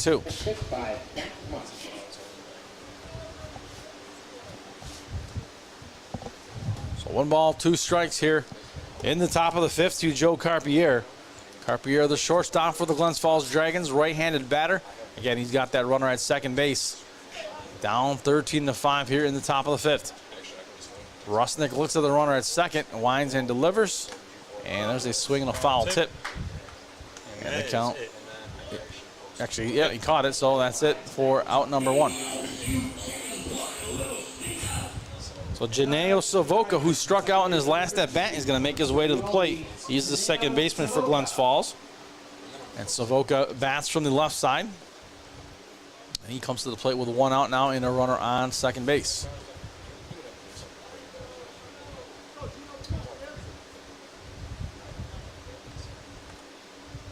Here's the windup and the pitch now by Rusnick. The ball hit through the gap between first and second.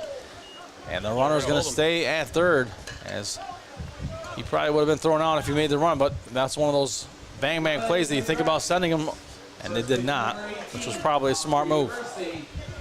Yeah, for sure. I mean, Hughes was charging. He was going to come up firing, and I don't think that they would have had much of a chance of scoring on that one. So you do the smart thing. You hold them up at third, and you live to fight another day. Yeah, especially when you got runners on here. And you got some momentum going now. Yep, runners on the corners, 1 out. And Nick Galeo, who singled, is the first baseman. Right-handed batters Galeo going against Rusnick here in the top of the 5th. 2 runs already scored here in the inning for Glens Falls. There's a strike, the count 0-1. Well, Savoca taking a nice lead out there at first base. You got to wonder if maybe they might take a chance and try to move him over to second base. Yeah, I mean, with that runner at third, I mean. Yeah, I mean, that's a real good insurance policy over there. Yep. So if the throw goes to second, you know where the runner's going. And that one is hit hard to left field, and it's going to drop in front of the left fielder. And another run's going to score. Savoca all the way to third. And now runners on the corners, and things are starting to change here. 13-6 now the score for Glens Falls. Yeah, complexion of the game starts to change. You know, this is where a situation where I was talking about. Had Savoca stolen second base, could have been a potential second run, but you only got 1 out. So if you're Glens Falls, you're like, okay, so what? He's on third base, right? If you're the Dogs here, you got to be thinking to yourself, listen, we don't want to let these guys get too much farther back into this game. No. 13-6 now, still 1 out on the board. Runners on the corners here for Glens Falls.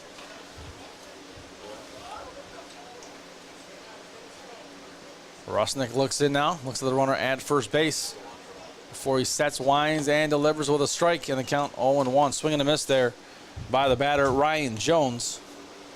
Jones the catcher. Right-handed batter is Jones. You got a Jones out at second base for the Dogs and Tyler Jones. Got to keep up with the Joneses out here, right? There you go, right? So no balls in 1 strike. Wind is blowing out now. Here's the pitch. Down the middle, called strike 2 in the count now 0-2. So Rusnick now ahead in the count to Jones. Does not want to lose him here. Up 0-2. Important pitch here for Mohawk Valley. Important batter here for Mohawk Valley with a 1 out and the runners on the corners as Glens Falls continuing to battle back into this ball game. There's a swing and a miss for strike 3, and that is out number 2. Much needed for the Dogs. Well, this has been the best inning offensively for Glens Falls thus far, with 3 runs across the plate so far. And again, now it's reduced the lead to 7, and we will be continuing to work here before we get a half-hour break. Yep. So here is Take Van Alstyne. Van Alstyne struck out in his last at bat. Whoa, backing up a little bit. Is that one? I think that got him in the shoulder. Yeah, it did get him. Yep. Got the catcher too, I believe. Well, he's got a big grin on his face, so he's okay. Yep. But just like that, bases loaded now for Glens Falls with 2 outs. And I sound like a broken record here, but with 2 outs, those runners are going to be going on contact. So Tyree Jackson now will come to the plate. Imperative for the Dogs to be ready. Big at bat here for both teams. With Tyree Jackson at the plate, grounded out in his first at bat. He's a right-handed batter. He's got bases loaded. 13-6 is the score here for the Dogs. Here's the windup now on the pitch. And big swing and a miss there by Jackson. And the count 0-1. No balls in 1 strike, 2 outs. As I mentioned, Jackson, I was thinking hockey. Jim Jackson. Yeah. He's still doing the Philadelphia Flyers? Flyers, yeah. All right. He's a Utica guy. Started with the Devils. Yeah. 0-1. And there is strike 2. Yeah, great. I used to remember listening to him as a kid. Yeah. 0-2. No balls and 2 strikes, 2 outs. I believe he just a couple of years ago got inducted into the Greater Utica Sports Hall of Fame. Yeah. Yes, he did. No balls, 2 strikes, and that one's fouling off, and the count remains 0-2 now to Jackson with 2 outs. So the top of the lineup with Tyree Jackson at the plate, 2 outs. Bases loaded, a dangerous situation here for Mohawk Valley. So you gotta You got to clamp down here. Rusnak delivers the pitch, and there is strike 3 to end the inning, but not before 3 runs come across. 13-6. The Dragons have cut into this lead back for the bottom of the 5th. At GPO, we understand every member's journey is unique. That's why our employees take the time to listen, understand, and deliver personalized solutions that fit your life. From budgeting to borrowing, we're with you every step of the way. Your journey, our commitment. GPO Federal Credit Union, committed to excellence.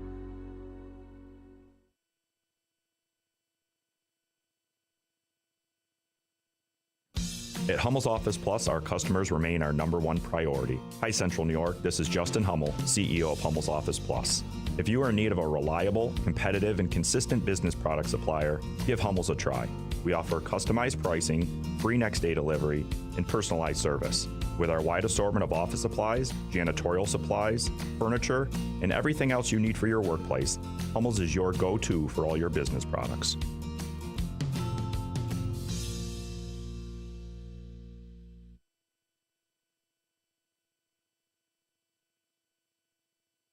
Wake up and smell the sizzle at your local Burger King. Burger King is open for breakfast 7 days a week. Your mornings deserve the royal treatment. So dive in to try our delicious breakfast sandwiches, savor our savory hash browns, and wash it all down with a hot or iced coffee. Whether it's Monday or Sunday, we've got your breakfast cravings covered. Swing by BK today to have it your way. You rule at participating U.S. restaurants during breakfast hours.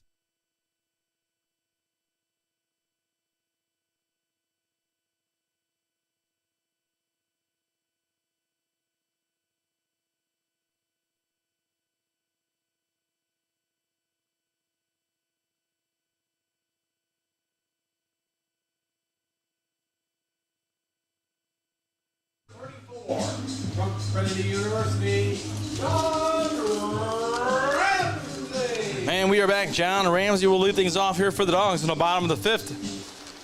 So things have changed just a bit now with the score 13-6 here in the bottom of the 5th.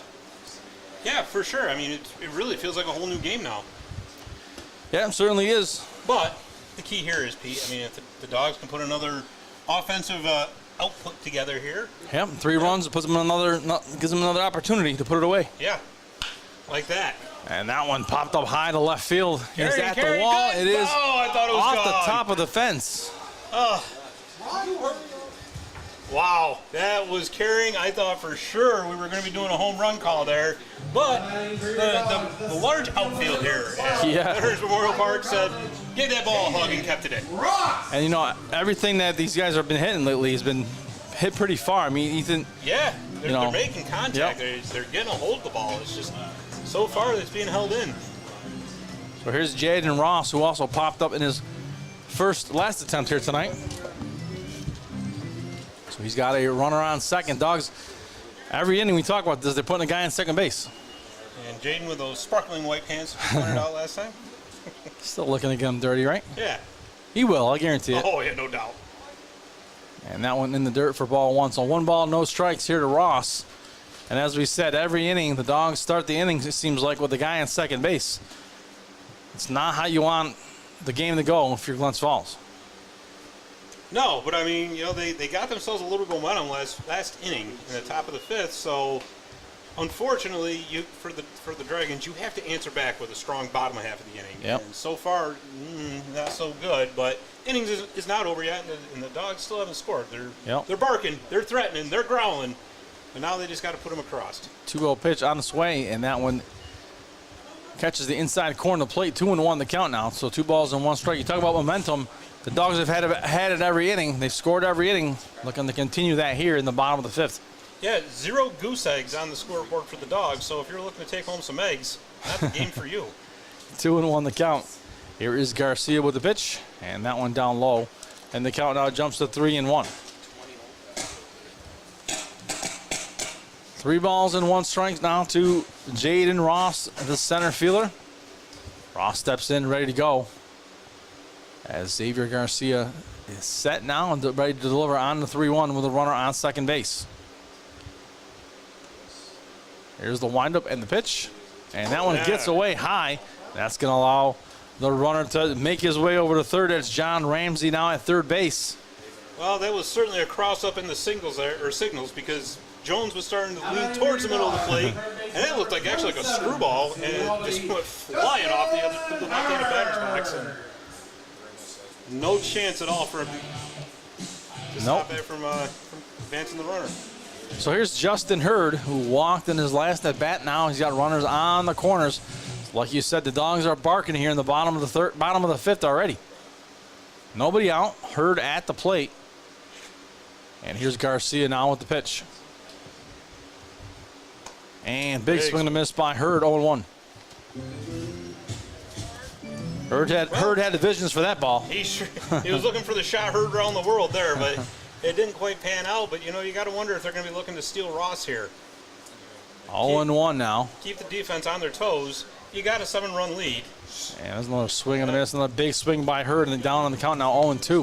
I think I know what it is. He knows he's getting interviewed next game, and he wants to be able to talk about a home run that he hit in this game. So might be just that he got word that big interviews coming up. Yeah.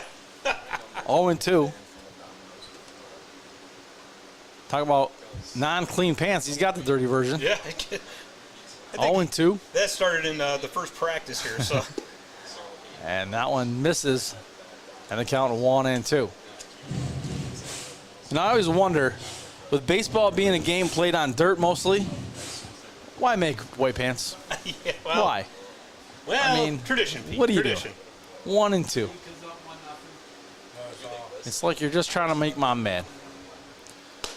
And there is a ball, and the count now 2-2. I'll tell you what I miss is the powder blue uniforms. Powder blue are cool. Yep. Yeah, I do like the powder blue uniforms. You know, it's funny because a lot of the uniforms I didn't like as a kid that I thought were very ugly are so cool now. Like, I mean, how about the Padres, Yeah, right? The same thing. We were thinking the same thing. Those Padre uniforms, you always look at them as a kid and say they're so ugly. Yeah. There's a swing and a miss for strike 3 for out number 1, and now they're the coolest things out there. Yeah, I always just think they look like mustard on a chocolate bar or something, and now they're like, oh, those are so awesome. How did I not like those before? What a dumb kid I was, you know? And I like the Kansas City uniforms, the powder blue ones they wear. Those are cool. Those were beautiful. Such a nice color scheme anyway. It just, it Here's really pops. Nico Soris now at the plate with 1 out. And nowadays, you know, with the different uniform, like the city uniform, like they call it city uniform, some of them are pretty cool. Some of them are just outrageous. Well, I'll tell you, you know, we're talking about the powder blues, and on X the other day, I saw Jesse Barfield. Okay, yep. I follow him on X. You know, great Former follow. Utica Blue Sox. Well, Utica Blue Jay. Blue Jay, So that's yeah, you're where right. He got Blue his start. Jay. He said in 1977, he put out a tweet about it because he actually drove through the area. It was the end of May he went through.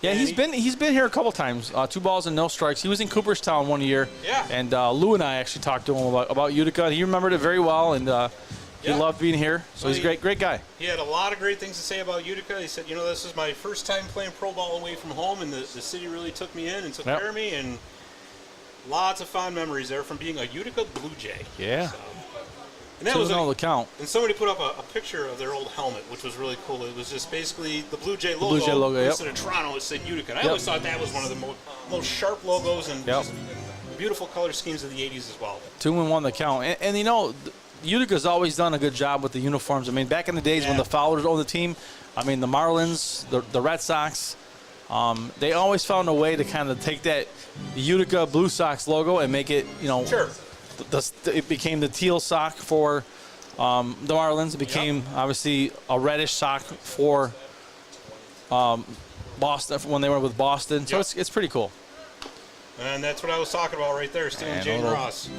Ball is falling off the count 2-2. So Ross is going to head back to first. Runners on the corners with 2 balls and 2 strikes and 1 out. Yeah, especially nowadays, a lot of teams doing a lot of different things with uniforms, changing sometimes the name of the logo of the team for a week or 2. Like the Syracuse Salt Potatoes and things like that. It's cool. It is. You know, that's the beauty about minor league baseball. So much freedom to be creative. Yep, 2 balls and 2 strikes. For a while, you know, I'm kind of a traditionalist. I'm like, this is crazy. That was popped up into center field, and they're going to tag the runner up, and he will score. And the score now 14-6, Mohawk Valley. Yeah, you know, you see some of the names of these teams, and even the teams that just have the regular names now. I mean, you see a lot of teams now going with the the names for a temporary period and then changing. But even some of the teams who have like the Lugnuts, the Modesto Lugnuts, I mean, that's cool. Even in our own league, the Jamestown Tarp Skunks. Yeah, right. They were the Jammers before. The Jammers, yes. Yep. So with 2 outs, a runner on first base here for Mohawk Valley. I mean, even our very own DiamondDawgs. Who else is going to name their team the DiamondDawgs? But right here in Mohawk Valley. Yeah, and there's so much meaning behind it. I mean, you can look at it in different ways and say, okay, they're the DiamondDawgs because they're dogs. They play on a diamond. But if you dig deeper, right? Yeah. It's the Herkimer Diamond Mines are down here, right? Yeah. And if you really take a look at the logo, you'll see that there's a diamond in it. There's a diamond in the, I think it's the Dawgs. Oh, he's got a helmet on that's got a baseball cap that's got the light on it that shows where you're looking when you're mining. Little nod to the former name of the cool miners. Things, yeah. 0-2. So cool little things like that. Well, the whole valley is renowned for Little Falls diamonds or Herkimer diamonds, depending on where you dug it up, because that's kind of a territorial I thing never knew there was Herkimer diamond. I always thought it was, Oh yeah. If no, I knew there was Herkimer diamonds, not Little Falls. It's diamonds. the same diamonds. It just depends on where you get it, right? And you do not want to be in Herkimer and say you dug up a Little Falls diamond, and vice versa. So no balls and 2 strikes. Them's fighting words. Now, that one is thrown out into the outfield. That's exactly why you don't throw down there. He's going to advance to 30. So he stole second base, and now he's at third after the errant throw in the center field. And the score 14-6. So, you talk about the Herkimer Diamond Mines and the Herkimer Diamonds and the Little Fall Diamonds. Any difference? No. I mean, they're the same. It's the same zone. I mean, if I find myself a Herkimer Diamond or a Little Falls Diamond, am I? It's the same thing. Okay. I mean, all right. I'm no geologist, Pete. I'm just making sure. I'm just trying to double check here. 1 and 2 the count. Perhaps there are some geologists out there that may tell me that there's that one's fouled off on the third base line. Some kind of difference, but as far as I know, I can't imagine there is because the region's pretty close. It's not like you're going miles and miles away. Well, that's just it, right? I mean, obviously, you could find a diamond in Herkimer that is crystal clear and cut perfectly and all that good stuff, and it's better than the one that you find in Little Falls that might not be as clean cut. I think what it boils down to is, like I said, where you get it, and that particular locale's enthusiast will tell you that their diamonds are better regardless. So 2 balls and 2 strikes. Well, the Herkimer Diamond Mines made a lot of money off the Herkimer Diamonds. They certainly did. They're going to say their diamonds are pretty good. Oh, they got the campground right across the street. So 2 and 2. And really talk about creating an industry out of it. Yeah. And that misses for ball 3. So 3 balls and 2 strikes. You talk about, obviously, creating the Herkimer Diamond Mine, so you have the mining opportunity to go mining. You have the campgrounds. There's restaurants there now. And then the whole, selling of the Herkimer Diamond. I mean, at the time, I probably date myself, but it was on QVC. It was a big deal. It still is a big deal, honestly. Well, QVC's still around. Is it? I think so, yeah. There's the shopping channels, and I don't see them much anymore. Yeah. They used to be they're on the way upper channels now. You know what I mean? There's a walk to Cerise. Yeah, before it was different, because before you used to have the remote control and you used to press the button, and they used to be on there. Right. What'd you say? Yeah. That was Hawk. Oh, sorry. I missed the guy. Nah, no worries. I do it all the time. I've been calling wrong fielders all day, too, so it's all good. Hey, so here's Ethan Pughes. It's part of the charm of this broadcast, okay? Charming we are, aren't we? Yeah. We should have a contest. Call out the screw-up. Oh, boy. Yeah. Oh, that would flood social media right there. 1 ball, no strikes to Pughes. Some days are better than others. I'll just put it that way. Yeah, that's a very good way to put it. So runners on the corners here for the Dogs. So Pughes has a chance here to bust this open a little more here with a 14-6 lead. Trying to get back some of those runs that they gave up in the top of the top of the 5th with 3 runs. They're screwed up number 1. Yeah, it's all right. If you're keeping count at home. I'm just picturing somebody with a pad, too. Oh, yeah, paper. I'm sure. Oh, there's 1, 2. Oh, I get to put the line across for 5. Oh, great. Let's hope we don't get that high, right? Yeah. And that ball hit sharply to left field. It is at the wall. He's going to make the catch, and that will do it for the inning. 1 run comes across. 14-6 is the score. We head to the top of the 6th. Spring into action and get started on your home projects with Little Falls Lumber. Get your free estimate today for that project, big or small. Little Falls Lumber. They're always happy to help. Stop by one of our 3 convenient locations and speak to one of our knowledgeable salesmen about your next project.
Hey fans, tell the world you are here at Veterans Memorial Park watching your Mohawk Valley DiamondDawgs. Share your experiences, connect with other fans, and gain behind-the-scenes access to your favorite team. For more information, visit mvdiamonddogs.com or like us on Facebook or follow us on Instagram and Twitter.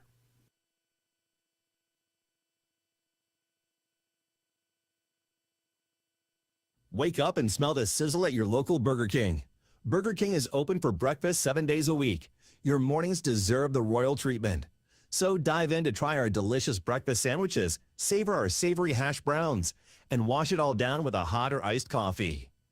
Whether it's Monday or Sunday, we've got your breakfast cravings covered. Swing by BK today to have it your way. You rule at participating U.S. restaurants during breakfast hours.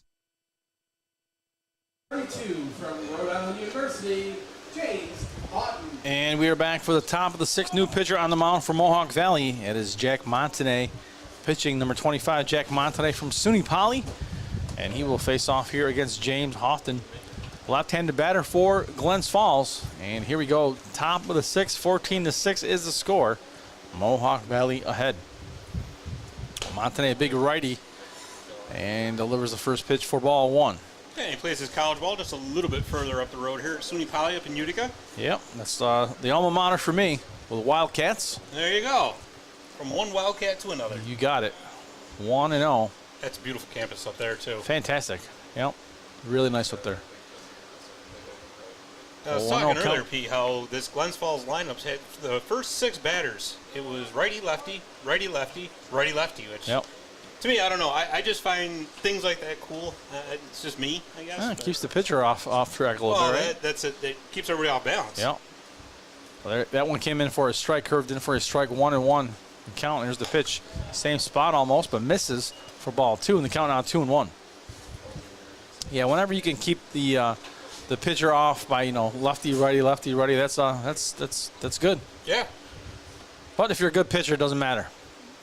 You'll find a way, right? Exactly it. 2-1 the count. Here's the windup and pitch, and it is popped into left field, going foul, and it's going to head on down the bullpen area for Glens Falls, and the count even now at 2-2. I would think that affects the defenses just as much, if not maybe a little bit more than the pitchers, because you got to shade a little bit here and there, play for the pole. And I mean, the ball comes off the bat in different ways. So, sure. I mean, you get used to seeing the same kind of angles. Right. You see a couple guys in the order coming, mostly a lot of righties. You see the bat angle, yep. 2-2. Here's Montanay now with the windup and the pitch. Inside for ball 3, and the count now full. 3 balls and 2 strikes. So a full count. Montanay doesn't want to lose him here with nobody out, nobody on. Leading 14-6 in the top of the 6th. It'll be a 7-inning affair due to the doubleheader. Second game coming up about a half hour or so after this one ends, so stay tuned for game 2. That one is popped up to center field, and that's going to be a out number 1 is going to drop into the glove of the center fielder for the Dogs. Well, Jaden Ross didn't have to dive for that one, so those pants stayed just as white as they were when they started. Might be saving it for the next game. Yeah, maybe. Maybe mom and dad are coming for game 2. He wants to look nice and clean, there right? you go. So with one out, here's Aiden Gallagher, who singled in his last at bat. Gallagher, left fielder, bats from the right side. So righty against righty here with one out. And pitch right down the center of the plate for called. Strike one, the count 0-1. So gorgeous evening here. A little wind, little breeze coming through. Feels good.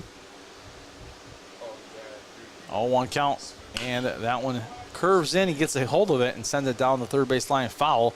And quickly the count 0-2. So ahead of the count is Montanay now. So again, another opportunity here for Montanay to shut him down, get out number 2. Ahead of the count 0-2. Yeah, and this is what you want to do. You want to just reestablish that defensive stronghold that you had at the Dawgs from earlier. Yeah, that one in the dirt.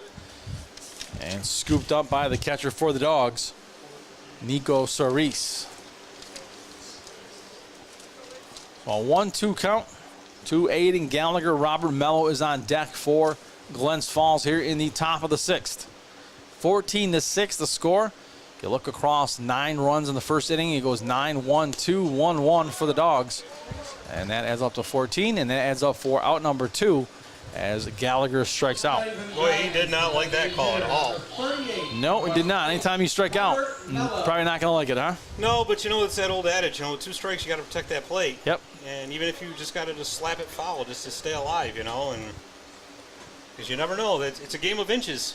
And It those sure inches is. could go either way, So we go back to the other side now with Mello. So left-handed batter is Mello. He doubled in his last at-bat, and pitch sails across, and it misses for ball 1. So 1-0 the count now. 2 outs, nobody on, top 6. Dawgs 14-6 lead.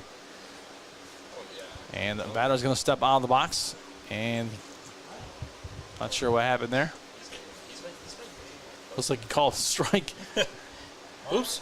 I'm not sure what happened. He stepped out, and the umpire made the strike sign. 1-0, and in the dirt for ball 2, and the count now 2-0. No, you just indicated 1-1. Oh, okay, 1-1. So it must have been strike 1. That's why he was telling him it was a strike. So 1 ball, 1 strike. 1-1 with 2 outs. And there's ball 2 now. 2 balls and a strike. So 2-1 here to Robert Mello, the DH. Joe Carpier is on deck.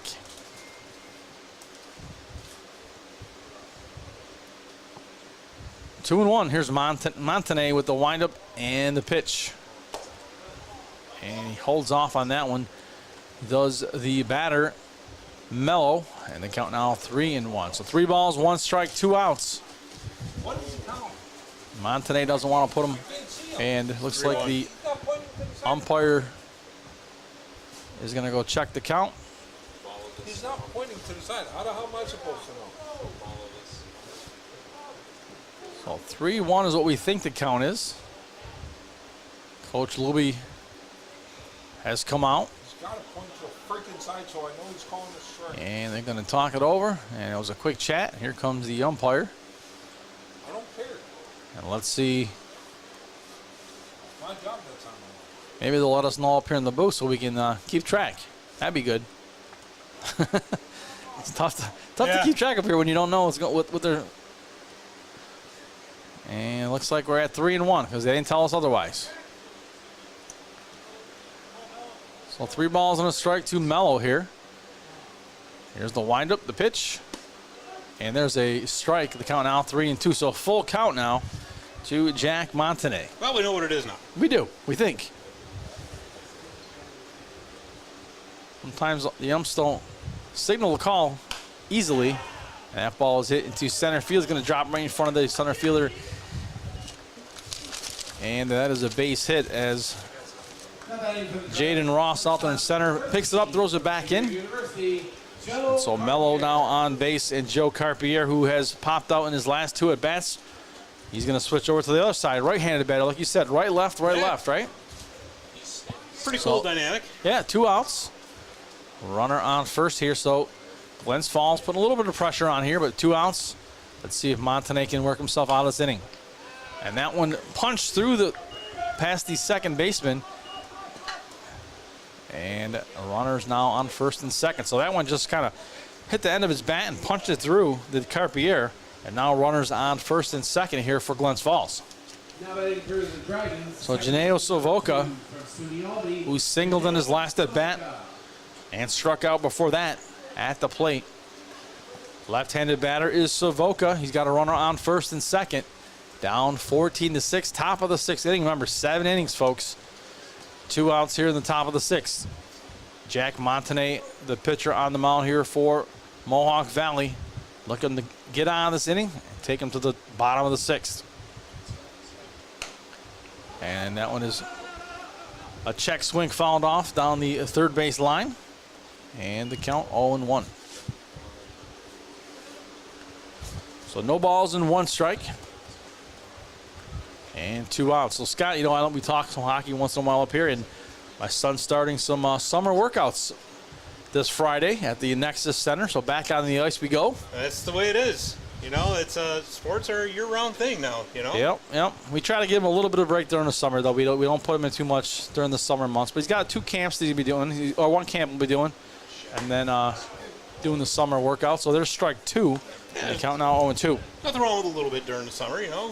Yeah, the one coming up is going to be at the Nexus Center. It'll be the Mohawk Valley Jugglers, because he plays for Westmoreland. They don't have hockey, so it's that part of that juggler squad that kind of combines a bunch of schools. So they're getting some kids ready for this season. A lot of, obviously, my son on the younger end, but they invite all the kids, 8th graders, 7th graders, everybody, get on the ice and get ready. So that'd be good. Think about it, we're about 3 months away from everything starting to. Yeah, 1 and 2. That's what I heard. You know, I was listening to that. I was telling you to listen to that interview last night for New Jersey, and that's what the girl was saying. She's like, we're about 3 months away. Yeah. From dropping the puck. D1's women hockey will be starting up probably at the end of September. It usually does. Men's hockey will be following the D1 anyway. It'll be the following week, and then the AHL and D3 start usually the middle of October. Yep. You know, so hard to believe when it's 95 degrees out and we're melting. Yeah. 1 and 2. And there's a shot to right field, and this should do it for the inning. He makes the catch out in right field, and that'll do it for the inning, as that was Joey Calabretti making the catch. We head to the bottom of the sixth. At NBT Bank, we know that this day starts with this one. This day starts with this one. Because no matter how unforgettable the extraordinary days are, there's a lot of every day that leads up to them. You can count on NBT Bank to help you get started. NBT Bank, it starts here.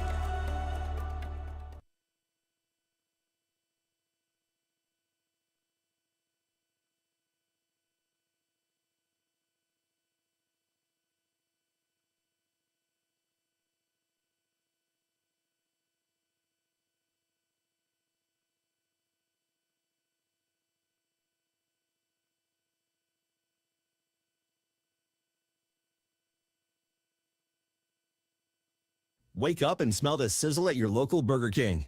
Burger King is open for breakfast 7 days a week. Your mornings deserve the royal treatment. So dive in to try our delicious breakfast sandwiches, savor our savory hash browns, and wash it all down with a hot or iced coffee. Whether it's Monday or Sunday, we've got your breakfast cravings covered. Swing by BK today to have it your way. You rule at participating U.S. restaurants during breakfast hours.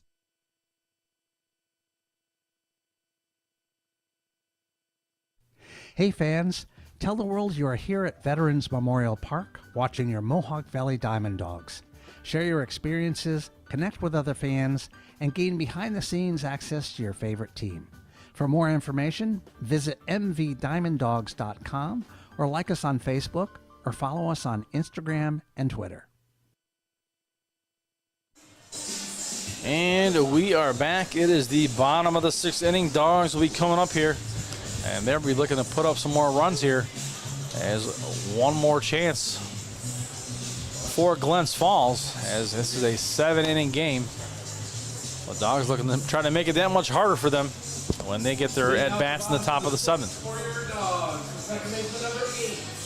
So Tyler Jones will lead things off here for the Dogs in the bottom of the 6th. It'll be Tyler Jones, Joey Calabretti, and J.P. Kuzik. So we're going right into the heart of the order, Scott. Yeah, you know, and obviously you don't want to sit on your 8-run lead. It's a comfortable lead, but it's never a guaranteed lead. Right. Well, it was a comfortable lead earlier, too, in that. See what happened to that, right? Exactly. Well, 14-6 the score. Here is the windup and pitch by Xavier Garcia, and that one misses for ball 1 to Jones, and the count 1-0. So for Jones, hit into a sac fly last at bat. Here's the windup and pitch number 2, and that one misses, I believe, for ball 2, and the count now 2-0 to Jones. Garcia now winds, delivers, and that one's fouled off here behind us, and the count now 2-1. So another souvenir for our fans hanging out in the tennis court area. I always tell fans, if you're looking for a souvenir, never caught a souvenir at a baseball game, because it's kind of hard to catch a souvenir. Come here, you will catch a souvenir ball. No kidding, right? I guarantee it. 2-1. Come up here in the booth. I'll tell you exactly where to stand. Yeah. 2-1 the count, which is, so cool for kids to be able to go to a ball game and have a chance to catch a ball. Right, right, exactly. I mean, you go to a major league game, good luck. Yeah. I mean, but you come here, you're pretty much guaranteed. If you're willing to put a little effort in, you don't even have to put that much effort in. And that ball is hit sharply to center field. Jackson drifting over and makes the catch. And he will make the catch for out number 1. I always say, it's almost a guarantee. You come here, all you got to do is run a little bit, or not even run. Camp out in the tennis courts. I know when I was a kid, the Little Falls Mets played here, and that was the thing to do. Yeah, I'm sure. Yeah. I'm sure. And of course, back then they had bleachers on both sides, so we used to hang out underneath the bleachers and wait for them to. It was almost like, what's that game, Funko or something? I think it is, where it comes bouncing down. Plinko. Plinko, right? Plinko. Yeah, Plinko. Couldn't remember what it was. There's 1 out, and Calabretti, the batter, takes the first pitch for ball 1 or strike 1. And the count 0-1. I like the bleachers out in center field. I mean, there's 3 sets of bleachers out there, and I imagine. I mean, we don't fill those seats often here because we don't have that many. Population is not as big as it used to be out here. Let's face it. Right. But was there a time back in the day when those seats were full? Well, I don't remember them being full, but I remember there being more people out there. Okay, that's cool. 1 ball, 2 strikes. Because normally, in these ballparks like this, and this is more of, obviously a minor league ballpark. And, back in the day, it was quite the ballpark. I mean, even now, it's quite the ballpark. I shouldn't say quite the ballpark. What I'm trying to say is it's a big ballpark for the league. I mean, it was a big attraction. And you normally don't see outfield seats at a lot of these places. Hit on the ground to the third baseman. He throws it on over for out number 2. Well, what it does is it makes up for no seats behind home plate. True. A lot of places have seats behind home plate, whereas out here, as you can see from our center field cam, which we got a lot of positive feedback on, you get a unique view from out there. I think, to me, personally, it's the best view in the house. Yeah, you know what? I've never sat out there. You can see everything that's going on. Yep. It's great. You know what? One of those, someday I'm going to have to go out there and take a look at the view. I've never been out there, to be honest with you. Oh, I would definitely take a walk because it's well worth it. Let's put it that way. Yep. And the pitch to J.P. Kuzik. Strike 1, no balls and 1 strike. Normally, I've always liked the behind the home plate view. But, yeah, you're probably right. That's a pretty cool view. I mean, I have sat in the outfield, obviously, at Yankee Stadium because can't afford it. Yeah, no kidding, right? I didn't see anything for the 6th. Well, yeah, it's supposed to be playing. And here's the windup and the pitch, and that's fouled off. And the count now 1-2. What is it? 1 ball and 2 strikes, 2 outs. I'm asking because people are asking to update the scoreboard. 1-2 now the count with 2 outs. Here is the windup and the pitch now by Garcia. That one gets away, and the count now 2-2. So 2 balls and 2 strikes now to J.P. Kuzik. Kuzik has grounded out. His last at bat also doubled before that. And Deuce is wild now. 2 balls, 2 strikes, 2 outs. Dogs want to put up some runs here in the bottom of the 6th. They got to do it now with the 2 outs. Here's Garcia with the 2-2. And that one's a little blooper out to left field. And the inning continues for the Dogs as J.P. Kuzik reaches safely after the little bloop to left field. From Trinity University, John Ramsey. Well, there you go. I mean, that's you want to keep things going. You want to try to, I don't want to say insurance runs when you're up 8. But, again, you don't ever want to rest on a lead. So, Well, John Ramsey at the plate. You know, you talk about insurance runs. Hey, you can never have too much insurance, right? Oh, that's what an insurance salesman will tell you, for right? sure. I mean, you go. What do they try to sell you on now? Like, you know, you get insurance, and then they sell you on the second policy so that you have dual coverage. You know, you got the backup for the back. Right. So 1-0 the count, 2 outs. Here is Ramsey at the plate, and there is ball 2. So 2 balls and no strikes. If you do need insurance, Scott Greats is your guy. Yeah. I know a guy, Scott Greats. There he is. One of our advertisers signs right out there in right center field. Yep. Great guy. He's a fantastic guy. Very busy guy. Does a lot of things. Yeah. Great in the community. Has his own podcast, 3 balls and no strikes. He does. And the lights have flickered here at Vets Memorial Park. Well. 3-0. Not sure what that was all about. Okay. But we'll just keep doing what we're doing. 3-0 the count until we're I didn't see nothing. told otherwise.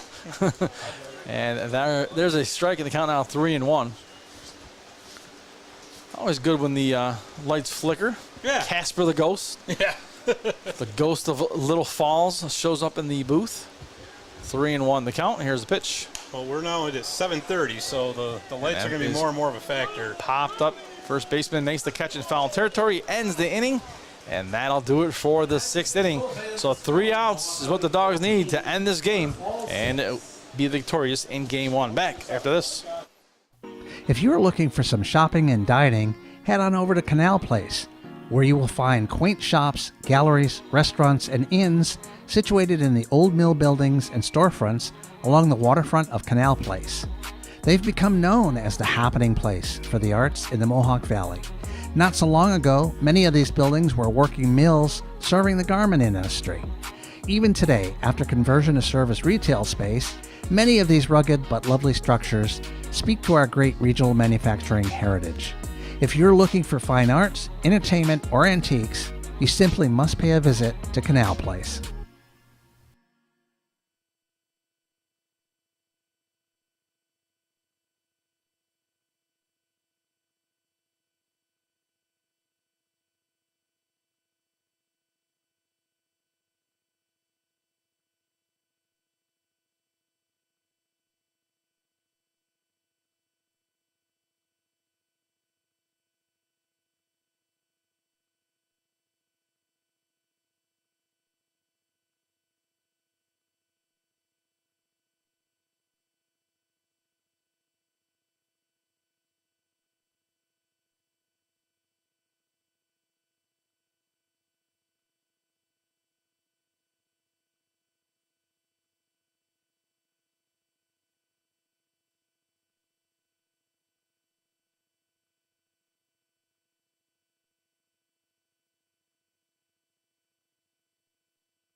Some people might think that the tire shop in Canajoharie only does tires. Nah, that's only their name. The tire shop does so much more. Oil changes, custom wheels, interstate batteries, computer wheel balancing, tire repair service and recapping, auto accessories, tire chains, ag bags, bale and net wrap, and much more. And when it comes to tires, the tire shop in Canajoharie also does so much more. Lawn and garden tires, off the road, backhoe, loader tires, log skidder, agricultural, ATV and UTV tires, and on the farm tire services. The tire shop is a multi-line new tire dealer. That means they're quite a choice for top brand name tires for your car, truck, SUV, semi-tractor, and trailer, all at great prices. They're also a Goodyear national accounts and state contract pricing location. Financing available too. Find more information and a list of services at thetireshop.biz. Thetireshop.biz. Open Monday through Saturday, 8 to 6. Yes, Saturday, 8 a.m. to 6 p.m. The Tire Shop, 155 Erie Boulevard in Canajoharie. We are back. Sorry about that, fans. I ran the long commercial. That's all right. These things and happen. while that happened, a ground out to third base. Well, John Ramsey at shortstop made a heck of a play on the background, almost like a la Derek Jeter. But the throw just wasn't in time to get the runner, and so Glens Falls has their leadoff hitter aboard. All right, well, so with nobody out, here we go. 14-6 is the score. And that tire shop from Canajoharie commercial is the one I always be very careful about running because it's a long commercial. I thought I had time, but obviously not. It popped up. First baseman in foul territory makes the grab. Right in front of our camera. And that is out number 1. Let's see maybe if we got that clip.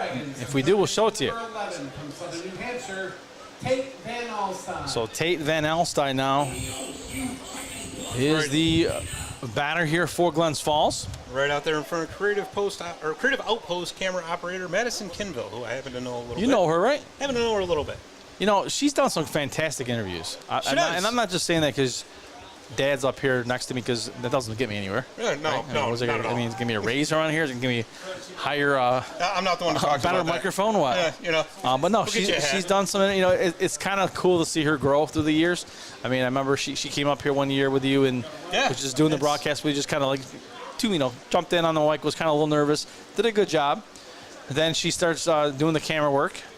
Then she does her first interview. A little, not I don't want to say shaky, but a little nervous. Yeah, that's all. Now she's a pro. She's got the gift of the gab. Yeah, now she's a pro.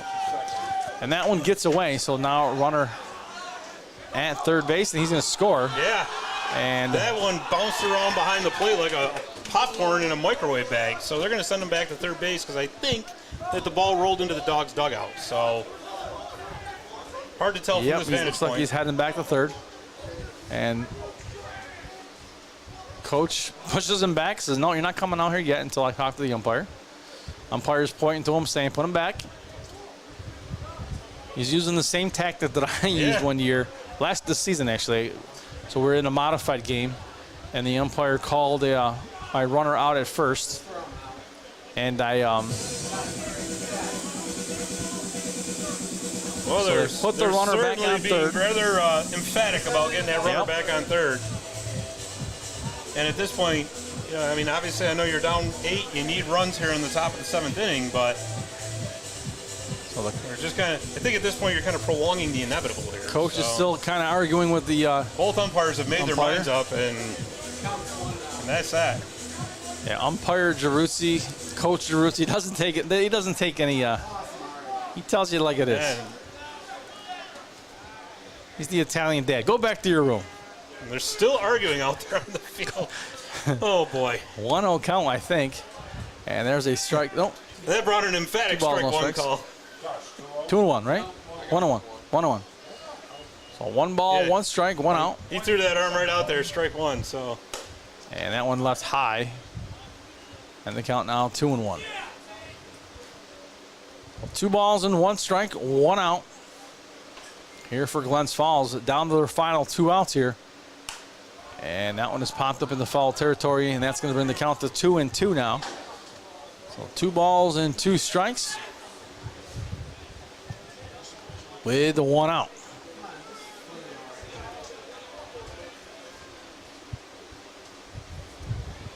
So 2-2 here to Van Alstyne. Here's the pitch, and that is fouled off again. Same spot, 2-2 down the first base line. And the count even at 2 with a runner on third base. That runner came home, went in the dugout, came back out. Coach told him to go back in.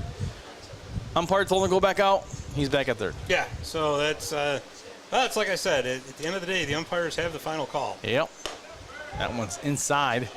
Pushes him a little off the plate. 3-2 now. As many of great managers have in the past have found out. I think back to like Bobby Cox. I think back to Earl Weaver, Billy Martin, several other. Lou Piniella used to go out there and scream and argue and carrying on. And you know what? They never overchanged the call. Somehow they never got one overturned. I always thought that. You know? Except for if you're modified baseball. Really? I have won a couple arguments. Wow. I think it was because the umpires were new. Because it was great. I couldn't believe it myself. I was like, there's no way. And it happened. So the ball's hit the third base. Third baseman scoops it up, throws over, and that is out number 2. Run scores. So 14-7 is the score. And I'll tell you about that in a second, as I believe it is Tyree Jackson coming to the plate. Yeah, Tyree Jackson, now the batter. So I was telling you, the umpire made a call. He was actually struggling. He was having a bad. Yeah. We've had him before, Yeah, and he was just, he's brand new. He's still getting used to making calls. Right. And he would often make a call. He wasn't sure about himself, and he would like ask us sometimes what the call was. We're like, just make the call, right? Yeah, right. So I figured that out pretty quickly, and he made a strike call. The ball bounced in the dirt, and the catcher caught it. So not a strike. I mean, it bounced in front of the plate, you know? Yeah. So this isn't cricket. No. So he called it a strike, and I I started yelling. My head coach said, "Stop, I'll take care of it." I looked over to the first base coach and said, "You got to go over there. You got to go talk to him." And I go, "That was no way. That was a strike." And he changed it.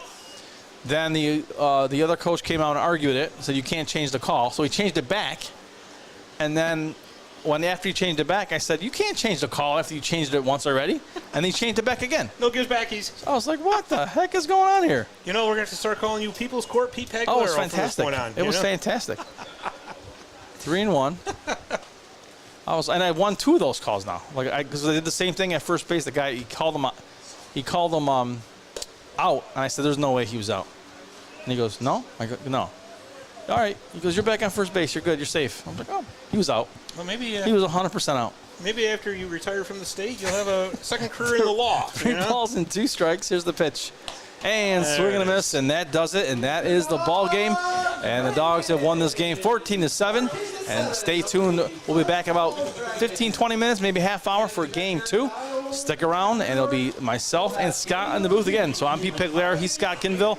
We'll be back for game 2 shortly.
Wake up and smell the sizzle at your local Burger King. Burger King is open for breakfast 7 days a week. Your mornings deserve the royal treatment. So dive in to try our delicious breakfast sandwiches, savor our savory hash browns, and wash it all down with a hot or iced coffee. Whether it's Monday or Sunday, we've got your breakfast cravings covered. Swing by BK today to have it your way. You rule at participating U.S. restaurants during breakfast hours.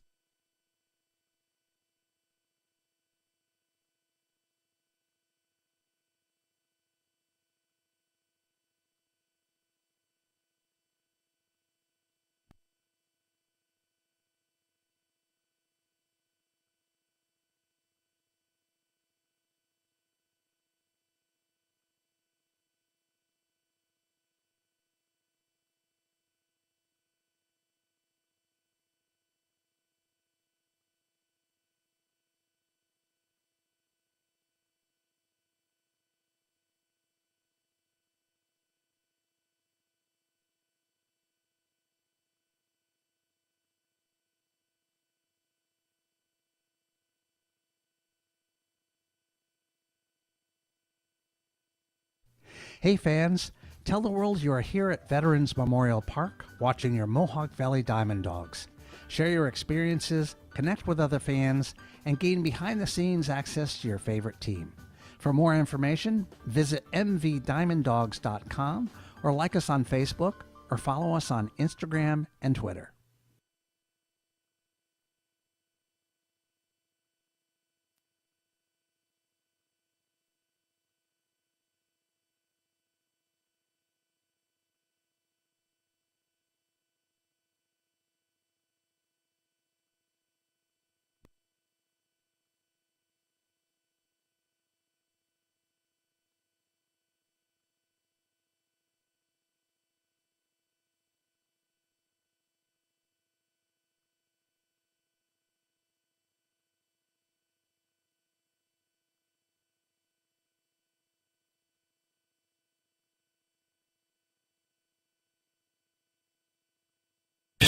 We know pools. Garrity Pools and Spa are the experts in building and creating backyard memories for thousands of families. Garrity takes pride in offering only the highest quality in-ground Pacific pool and radiant above-ground pools that are built for upstate New York weather. Garrity offers only the best with BioGuard chemicals to keep your pool sparkling clean. Visit the professionals at Garrity Pools and Spa, 234 South Caroline Street, Herkimer, or GarrityPools.com.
Spring into action and get started on your home projects with Little Falls Lumber. Get your free estimate today for that project, big or small. Little Falls Lumber. They're always happy to help. Stop by one of our 3 convenient locations and speak to one of our knowledgeable salesmen about your next project.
At NBT Bank, we know that this day starts with this one.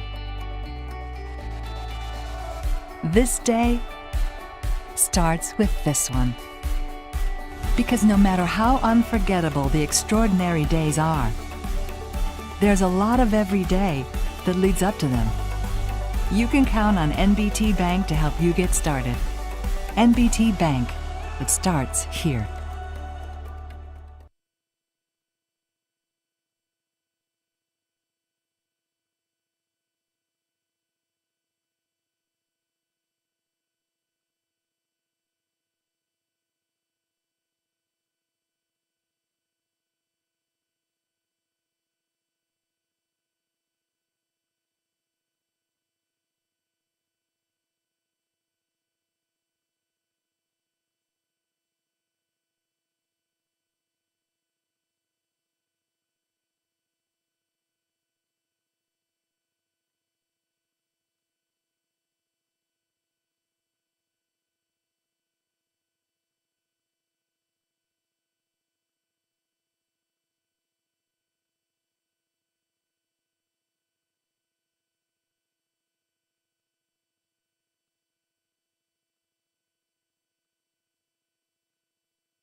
Visit the Daily Post and stay connected with the latest news, information, and events in the Mohawk Valley. Our mission is to generate interest in the area and connect residents in a more meaningful way by facilitating deeper conversations about how these stories will shape the future of the Mohawk Valley. Join thousands of weekly visitors who stay up to date with feature stories, interviews, videos, our event calendar, and print publication, the Mohawk Valley Express. It's about timely local news for the community, keeping citizens informed about important issues, telling about the people who live and work here, and giving locally owned businesses the opportunity to reach a very targeted audience of locals' interest alike. It's a whole new form of media-rich content developed specifically for today's mobile lifestyle and listeners. You can download our iOS app in the iTunes Store, listen to our podcast, or sign up for our weekly email newsletter. Stop by today at thedailypost.digital. You'll be glad you did.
If you're looking for some shopping and dining, head on over to Canal Place, where you will find quaint shops, galleries, restaurants, and inns situated in the old mill buildings and storefronts along the waterfront of Canal Place. They've become known as the happening place for the arts in the Mohawk Valley. Not so long ago, many of these buildings were working mills serving the garment industry. Even today, after conversion to serve as retail space, many of these rugged but lovely structures speak to our great regional manufacturing heritage. If you're looking for fine arts, entertainment, or antiques, you simply must pay a visit to Canal Place.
Little Falls, New York combines the charms of a small town with the conveniences of a much larger city. Of course, you'd expect to find welcoming people, beautiful scenery, family-friendly activities, and plenty to do outdoors, but you might be surprised to find that Little Falls, New York also has an espresso bar, gem shop, art center, French restaurant, antique centers, local hospital, and extensive civic services and amenities. Not to mention homes both beautiful and affordable, nestled in a dramatic natural setting amongst steep hills that descend to the Mohawk River and Erie Canal. Little Falls, New York. It's a great place to spend a few days or a lifetime.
Fans, tonight's game features your DiamondDawgs taking on the Mohawk Dragons. Their electronic perfect game to leave our fantastic sponsor for tonight's game.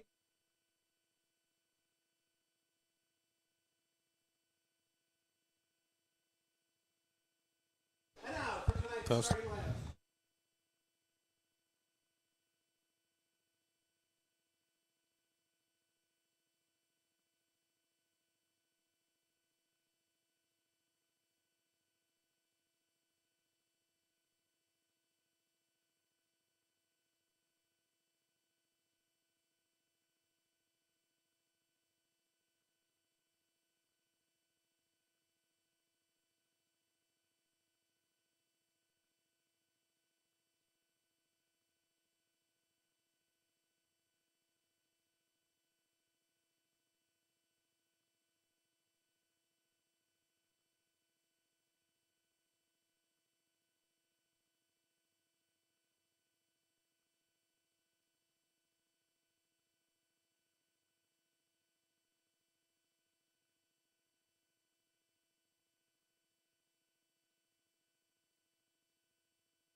Fans, thanks for tuning in to Mohawk Valley DiamondDawgs baseball for this Game 2 action between the Mohawk Valley DiamondDawgs and the Glens Falls Dragons.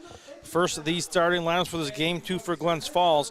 Number 25, the center fielder is Tyree Jackson. In right field is number 32, James Hoffman. In left field is number 20, Aiden Gallagher. The DH is number 38, Robert Mello. And shortstop is number 13, Joe Carpier. The second baseman is number 2, Janeo Savoca. First baseman is number 18, Nick Galeo. Catching tonight for Glens Falls in Game 2 is number 15, Brendan McLaughlin. And the third baseman is number 11, Tate Van Alstyne. Pitching tonight for Glens Falls is number 37, Ethan Narducci. And now the starting lineups for the Mohawk Valley DiamondDawgs. In left field is number 24, Ethan Hughes. In center field is number 12, Jaden Ross. First baseman is number 13, Joey Calabredi. The DH is number 30, J.P. Kuzik. At shortstop for Game 2 is number 34, John Ramsey. And the right field is number 14, Ian Oschlager. Third baseman tonight for Game 2 is number 27, Justin Hurd. Catching for Game 2, number 6, Ryan Sternad. And at second base is number 7, Sean Story. On the mound tonight for this Game 2 for the Dogs is number 38 from George Washington University, Drew Harris. So Dogs winning Game 1. This is Game 2 of this doubleheader. I'm Pete Pagliaro. He is Scott Kinville. And we are almost ready to bring you Game 2 action here tonight. Scott, welcome back to Game 2. Well, thanks, Pete. We got a little bit later of a start than we normally do here, but hey, you know what? What an exciting game Game 1 was. Oh, wow. A lot of offense in that Game 1, huh? Oh, no shortage of that whatsoever. 14-7 final. There was almost 30 hits combined between the two teams. Very exciting baseball, so let's hope for more in Game 2. Yeah, we thought maybe it would go quick. We're starting to look at that score and like maybe get the 10-run going on, and then all of a sudden, out of nowhere, the Glens Falls Dragons came storming back, gave the Dogs a little bit of a fight, and game took a little longer than we thought, but we are here, and it's Game 2, and coming up to the plate for Glens Falls to start things off is the center fielder, number 25, Tyree Jackson. So Tyree Jackson will go up against Drew Harris, and Jackson from Houston Christian University, and we are just about ready to start. Here is the windup and pitch by Harris, and the first pitch called strike one.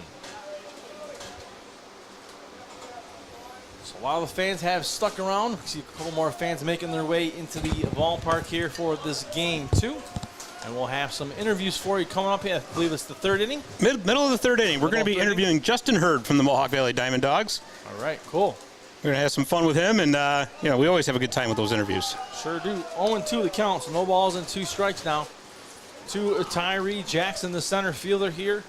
Right-handed batter. We'll see if we see that left-right lineup again that we saw in Game 1. So that ball is hit to the second baseman, Story. Nice play. It goes on over to first base for out number 1. And I noticed Joey Calabredi in at first base this time around. Told you, this guy is everywhere. Yeah, moving things around a little bit, his coach, huh? And we're seeing Story now at second, a little bit of a change.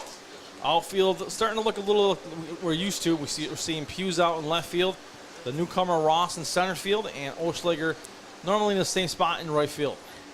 Yeah, I was talking to Ethan's father in between games here.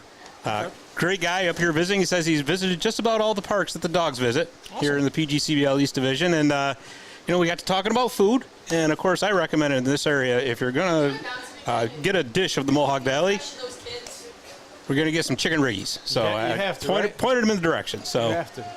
So 1-1 count here to James Hoffman. That's great advice for food. Can't go wrong with some chicken riggies. 1-1 count. Here's the windup by Harris. And that one misses on the outside corner. And they count now 2-1. So 2 balls and 1 strike. We'll see if this game is like the last game with lots of runs for the Dogs. Well, kind of a big adjustment here for both teams. So you started off the game 1, full sunny sky, not a cloud in the sky, and now that the sun's coming down, you got the lights in effect. Yep. And so that, especially as you get later on and the sun goes further down, it really affects how you judge the ball coming off the bat. Yep, for so sure. Something to keep in mind. 2 balls and 2 strikes. There's ball 3 now. So 3-2 the count to the batter, James Hoffman. Aiden Gallagher on deck. That one is fouled off. And so the count will remain 3-2 here to Hoffman for the Dragons. So we're at the left-handed batter now. So we are seeing that back and forth a little bit here. Well, it looks like relatively the same lineup as Game 1. Yeah, pretty much. One change I saw was McLaughlin, now the catcher. Right. For the team. So 3 balls and 2 strikes. That one's also falling off with 1 out. Nobody on. Top of the first Game 2, no score here from Vets Park in Little Falls. Here's the pitch. And there's a little chopper foul. And the count's going to remain full at 3-2. So Drew Harris, your starting pitcher here for Mohawk Valley in game 2 from George Washington University. He's a big right-hander here for Mohawk Valley, facing the lefty in James Houghton. He plays right field, does Houghton, and here's the 3-2 pitch. That is outside for ball 4, and that's the first walk of the game. And Glens Falls will take his base with James Houghton as Aiden Gallagher makes his way to the plate. Aiden Gallagher. Well, Gallagher now the batter, a right-handed batter is Gallagher. He plays left field here in this game 2 for Glens Falls. Yeah, so once again, the Dragons, their first 3 batters is their entire outfield. It is, yeah. And that pitch called a strike. The count 0-1 now to start it off against Aiden Gallagher here. So 1 out runner on first base. That is James Houghton, reached on a walk. And 0-1, here's the pitch down low by Harris in the count 1-1. Yeah, Pete, you know, we always talk about how interesting it is to watch, especially when they get on first base and they get those leads and they start dancing around. You know, obviously, I don't think anybody would disagree with me when I say Ricky Henderson is the greatest base stealer of all time. Oh, no I doubt agree. about that, but what are some of the other ones that come to mind for you? Base stealers? Yeah. Vince Coleman. Yep, thank you. Vince Coleman. Vince Coleman, one of the best. If he played in any other era, he would be not obviously not have been. Well, he was overshadowed by Henderson, unfortunately for him. You know, I think of Lou Brock. Yep, Lou Brock. You know, it's tough because nowadays you ask me the same question. Nowadays, I can't really tell you who is a great base stealer. These, I mean, you have them, they're out there. Yeah. But no guy just pops them out easily. Pops them out easily. You don't see it as much anymore. No, well, the bases are 10 times bigger too. Well, yeah, I know, right? Should be easier, right? You imagine if Ricky Henderson played in this era? Oh my God. 1 ball and 2 strikes. It wouldn't even be funny. Wouldn't even be funny. Well, 1-2 the count to Gallagher. But yeah, you're right. Lou Brock, what a fantastic base stealer he was. Maury Wills. But, I mean, Ricky Henderson's the guy. I mean, that doesn't get much better. I don't know why. Ricky Henderson, and then the second guy that comes to mind, Vince Coleman. Yeah. There's a swing and a miss by Gallagher. He strikes out. And you talk about a guy that, you know, we talked about it in the earlier game. You know, there's a guy who just worked hard his whole career. You know, had a great career. Not a Hall of Famer. Nope. But fantastic career. Exactly. Consistent. So consistent. Yep. So here's Robert Mello, the DH. Number 38, a left-handed batter, and first pitch called strike outside corner. And the count 0-1 with 2 outs now. And of course, you remember the chase for the 40-40 club with Jose Canseco in the late 80s there. Oh, yeah. Those were the days, man. That one misses, and looks like they got a warning. Those Glens Falls dugout, and they yelled that should have been a strike, and the umpire obviously did not agree, gave him a warning. Well, they were chirping on that Gallagher at bat there, where they felt that the foul ball call should not have been called, and yeah, I think we got some tensions carrying over from the last game here, and I think eventually as this game carries on, I don't think the umpires are going to be in the mood to take much more guff from either team. No. So, hey, when you get a warning in the first inning, yeah, it's kind of setting the tone. That's your sign. That one is in the dirt. And they count now 2-1. So 2 balls and 1 strike. So when you think about guys now who are great base stealers, who comes to mind now? Because I'm trying to think of one, and I can't really. I mean, there's guys out there, but I can't think of one that just pops to mind easily. No, there really isn't. And I mean, no, it's really not, right? You know, you used to be you would be able to turn on a game and say, "Oh, he's on base." Right. Don't turn the channel. No. You know. 2-2. Dela Cruz, yeah. Oh, yeah, that's definitely one. Yeah. No, you're right. We shouldn't have missed that one. You're right. 2-2. I saw him play in Syracuse. Phenomenal athlete. That ball is hit into left field, and that is going to go foul, and the count remains 2 balls and 2 strikes. You know, speak about Ellie De La Cruz. He was in Syracuse when he was playing whatever minor league team that was he was on at the time. I can't remember what it was. But anyways, we went to see him, and he just looked different. Yeah. He looked different. I mean, they're like, players, wow. You can just tell. Oh, yeah. You didn't have to know baseball or nothing. I'm like, nope. That guy looks a little different than everybody else. Yep, this guy's going to be a star. And sure enough, he was up there for about a week or so and made it to the majors. So 2 balls and 2 strikes. We ended up meeting him, getting a picture with him. Did you? Yep. Which was cool. My son still has it on his. I think he has it in his room. 2-2. Here's the pitch. down low. Stopped by the catcher, Sternad. And the count now 3-2. So 3 balls and 2 strikes here to Robert Mello. 3 balls, 2 strikes. They'll wind up the pitch. Outside, there is ball 4. So not the way Harris wants to start this game. Puts 2 on, both by way of walks. Yeah, you don't want to hand out gifts like that. No, that's just too easy, right? Right. So here's Joe Carpier. He is the shortstop here for Glens Falls. Carpier, right-handed batter. He's got runners on first and second with 2 outs. And, of course, the old baseball adage is a walk is as good as a hit, and it certainly rings true because it puts runners on the base paths, and that's really what you need in this game. Yep, whether you get a single or whether you get a walk, you're still on first base, right? Exactly. And there is strike 1 to Carpier. Outside corner in the count 0-1. No balls and 1 strike. Runners on first and second, taking short leads right now, not being held on. There's the windup and the pitch by Harris. And there's strike 2 in the count now, 0-2. So ahead in the count is Harris with 2 outs here. So right where he wants to be with his batter. Well, he's navigating his way through some trouble. Now he's just got to get back to port. Yep. And he will step off the rubber. This Harris as the batter Carpier stepped out of the box. Now let's see if he tries to get him chase some high cheese here. 0-2. This is where he would throw it. And here's the pitch. And that one right down the center of the plate. And center fielder Ross makes the play. Ends the inning. And a quick inning. Although they put 2 on by walks, quick inning ends. And the score is 0-0 as we head to the bottom of the first in this game 2. We know pools. Garrity Pools and Spa are the experts in building and creating backyard memories for thousands of families. Garrity takes pride in offering only the highest quality in-ground Pacific pool and radiant above-ground pools that are built for upstate New York weather. Garrity offers only the best with BioGuard chemicals to keep your pool sparkling clean. Visit the professionals at Garrity Pools and Spa, 234 South Caroline Street, Herkimer, or GarrityPools.com.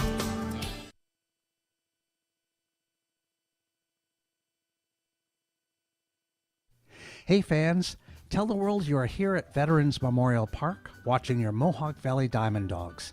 Share your experiences, connect with other fans, and gain behind-the-scenes access to your favorite team. For more information, visit mvdiamonddogs.com or like us on Facebook or follow us on Instagram and Twitter.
And we are back for the bottom of the first. We're talking houses here in between innings. Our guy next to me here, Scott, moving into a new place. Yeah, it's exciting. Exciting times.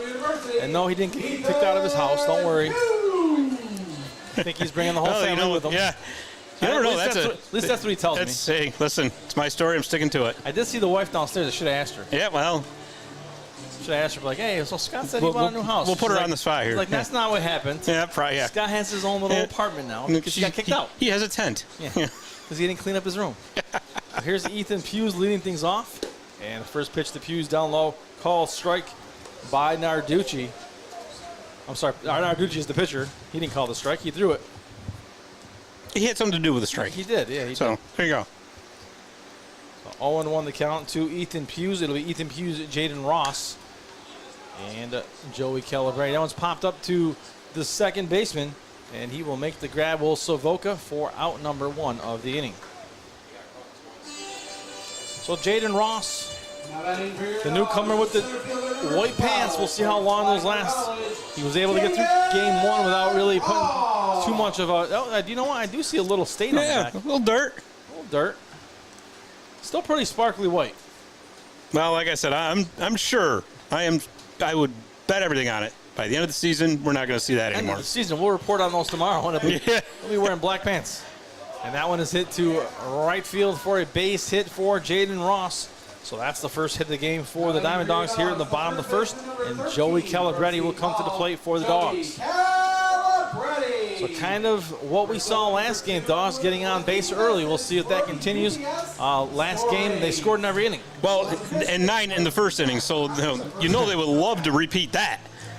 They would. They would. You know, I think that's far and away their biggest inning of the season so far. And 9 runs is the big inning for anybody. Yeah, oh yeah. Yeah, absolutely. Although we have seen some football scores in baseball once in a while lately. Yeah. In the major leagues. It happens. 1 ball, no strikes. That one missing a ball 1.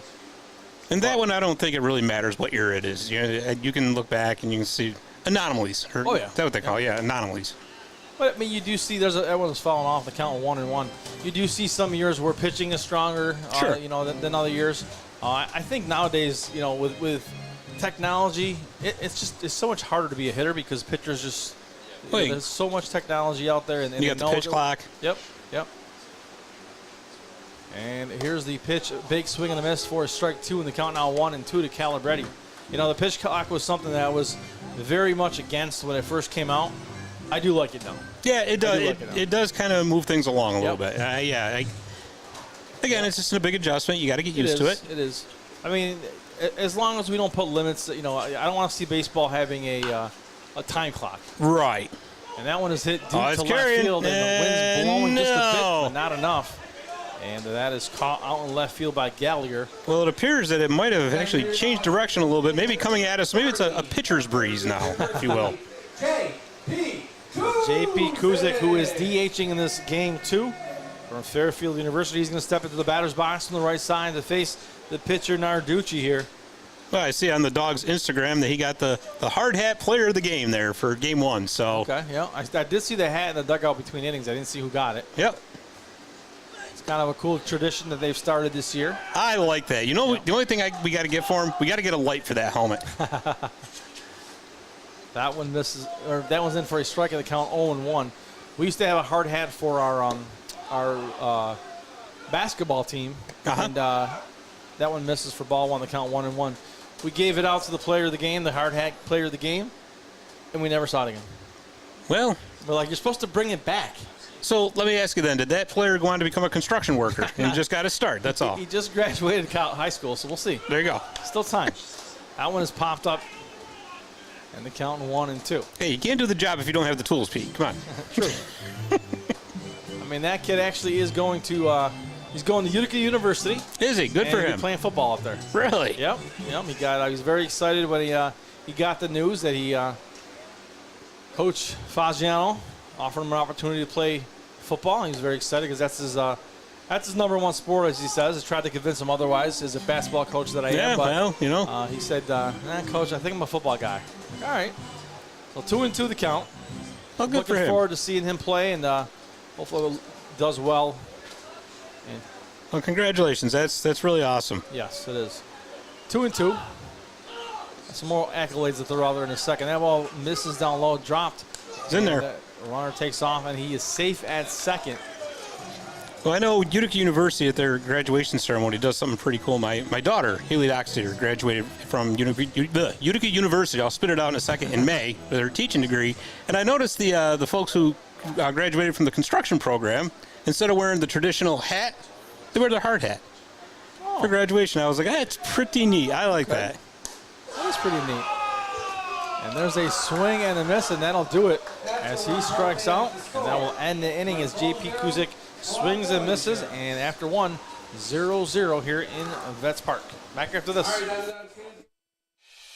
At GPO, we understand every member's journey is unique. That's why our employees take the time to listen, understand, and deliver personalized solutions that fit your life. From budgeting to borrowing, we're with you every step of the way. Your journey, our commitment. GPO Federal Credit Union, committed to excellence.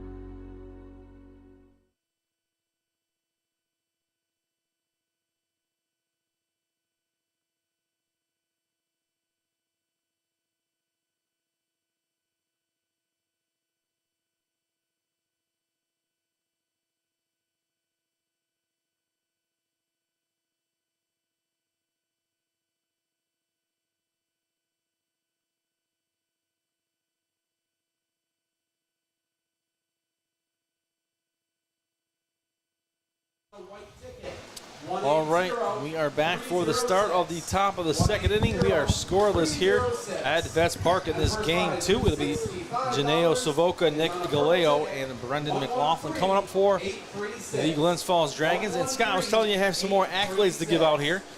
My alma mater, Ella Trinkus, has committed to St. Bonaventure. I saw that. Congratulations to Ella. That's really, really super news. Very, very excited for Ella. She's a great kid.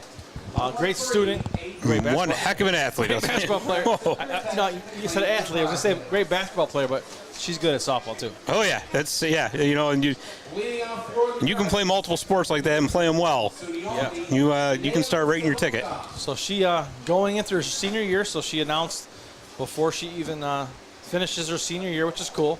So he shows bunt there, pulls it back, does Savoca for ball 1. So they're going to go through. It's kind of cool to go into your senior year knowing that you're already committed to a college. She had some looks. Some of the schools I heard, Lemoyne I think was one school that was looking at her. I can't think of. I don't know if it was Army or Navy, but one of those schools was looking at her as well. There's some other schools I can't recall what they were right now, but the Bonnies, man. Yeah, that's awesome. Yeah, that's really awesome. Cool. And, you know, I can't speak from personal experience, of course, because no college ever looked at me for anything. But that's got to be a load off her shoulders. Yeah, you know, load of weight, knowing that that's all taken care of. She doesn't have to worry about that going forward. Yeah, so Savoca pops out to left field. Yeah, you know what? That's one of those things that, look, you go into your senior season, you don't have to worry about it. No, you don't. There, have a great season. Geez, this scout's here, that scout's there. I got to, go out there and have fun. And she's not the type of kid that would have bothered her one bit. She would have just gone out there and play. I mean, she's the type of kid that just goes out and plays ball. Nothing bothers her. Hard worker, just puts her head down and goes. But that's great for her, so she can go into her senior year and just play basketball and not worry about it. Yeah, no doubt about it. So, and I was talking to my boys about it because they watched her play. They really got into it during the season that they won the state title. So there was no balls and 1 strike to Galeo, and that one is strike 2. Now the count 0-2. So they really got into it.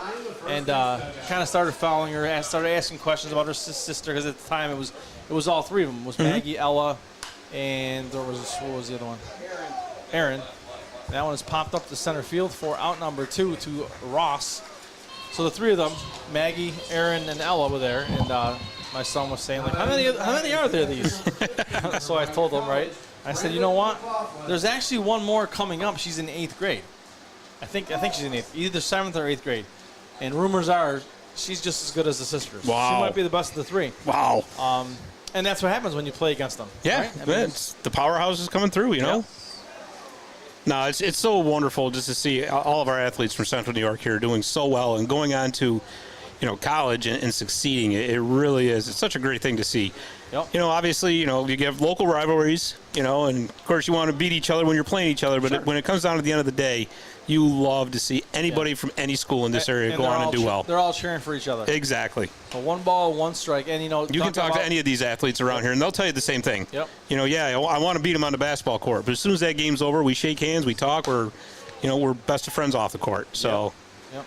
Or any field, whatever it is you're playing. Right. There's ball 2, so 2 balls and 1 strike now to Nick Galeo. And we talk about her sister Maggie. She's also at a D3 school. I can't think of the name of it. I think Mount St. Mary. Yeah.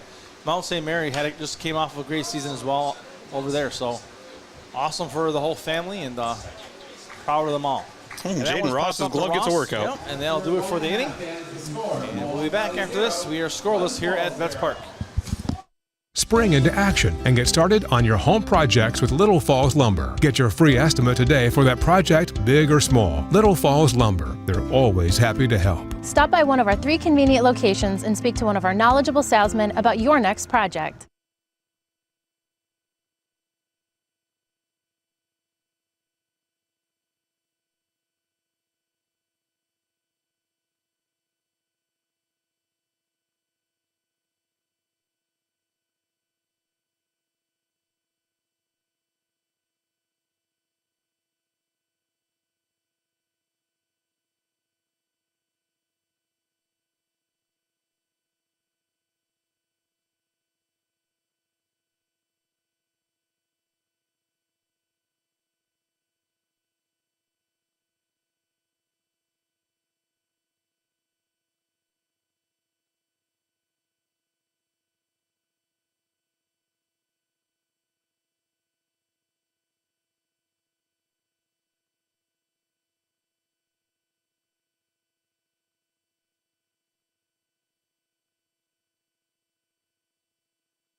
All right, and we are back, bottom of the second inning already here in Vets Memorial Park.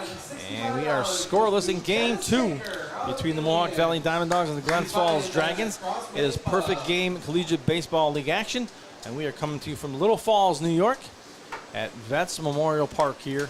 Great field, beautiful field. I've never been down there. I say it all the time. Come on down. You gotta, if you're a baseball fan, baseball lover like I am, you gotta check it off the list that you've been here.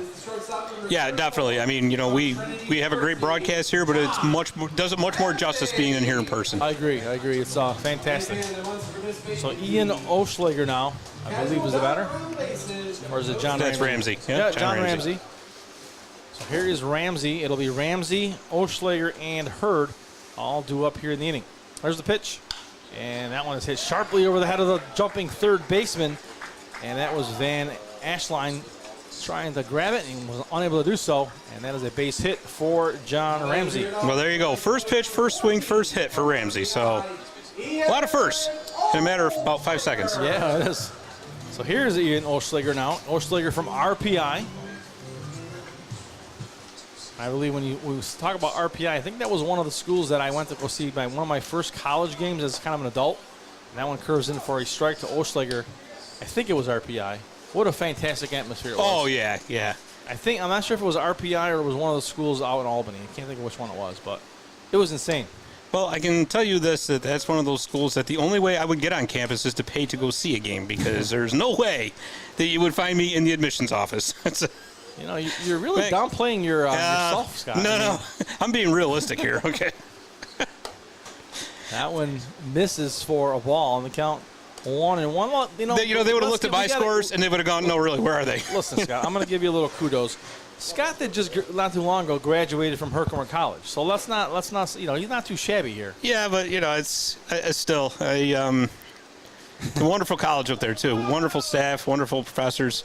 As a swing and a miss, and Oschlager strikes out. But as far as I know, RPI doesn't have a program that I went for up to Herkimer. It's an engineering school, technical school, and that was never my strong suit. Okay. All right. Well, so just being honest. Okay. Honesty is a good thing, right? Exactly. You don't want me building a bridge. Here is Justin Hurd. I wouldn't want you building a bridge. No, nobody wants that. Nothing against you, Scott. But no, hey, you don't listen. seem like the bridge building guy. Nah, we're being realistic here. For everybody's safety. I mean, I can see you on the bridge talking. Yeah, I've done that plenty of times, but with a mic in your hand, maybe. Yeah, that's it's about the extent of it. No balls and 1 strike. So if you see Scott on a bridge, say hello. Yeah. If you see him building a bridge, get off of it. Yeah. And that one misses for ball 1. So 1 ball, 1 strike. And if you see me under the bridge, just keep going. 1 ball and 1 strike. This is where his new home is. Yes. Speaking of the new home lot. Yeah, well, I didn't tell you that part. No. Nice little place under the bridge in German Flats. Hey, well, 1 ball and 1 strike. Waterfront property. Hey, waterfront property is waterfront property. That's right. Doesn't matter how you get there. Nobody asked for details, so hey. Nope. Beautiful home on the waterfront. It's fantastic. Happens to be a bridge over me, though. Yeah. Hey, listen, you want to experience nature? Come on down. 1-1 pitch here. A little dribbler. That's going to cause some problems as it goes fair. And that's a base hit. Is that one just kind of backspin? That ball just died right and Glens there. Falls is not happy about that again. I think they feel that Hurd might have actually hit that with his foot on the way up the base paths. But there was a ton of backspin on that ball, so yeah, I didn't see any. I didn't see him hit the ball at all. But they're gonna. That's the only thing I can think of that they're arguing, because it didn't look like it went foul. We're gonna get a replay of that. All right, we're gonna go to the replay right now. Yep. Let's go right now to that replay and see if we can see anything there. So the ball is, here's the pitch. It's hit, and I don't know. I saw a little It's dust not pop foul. up. Yeah. It's not foul. So Definitely not foul.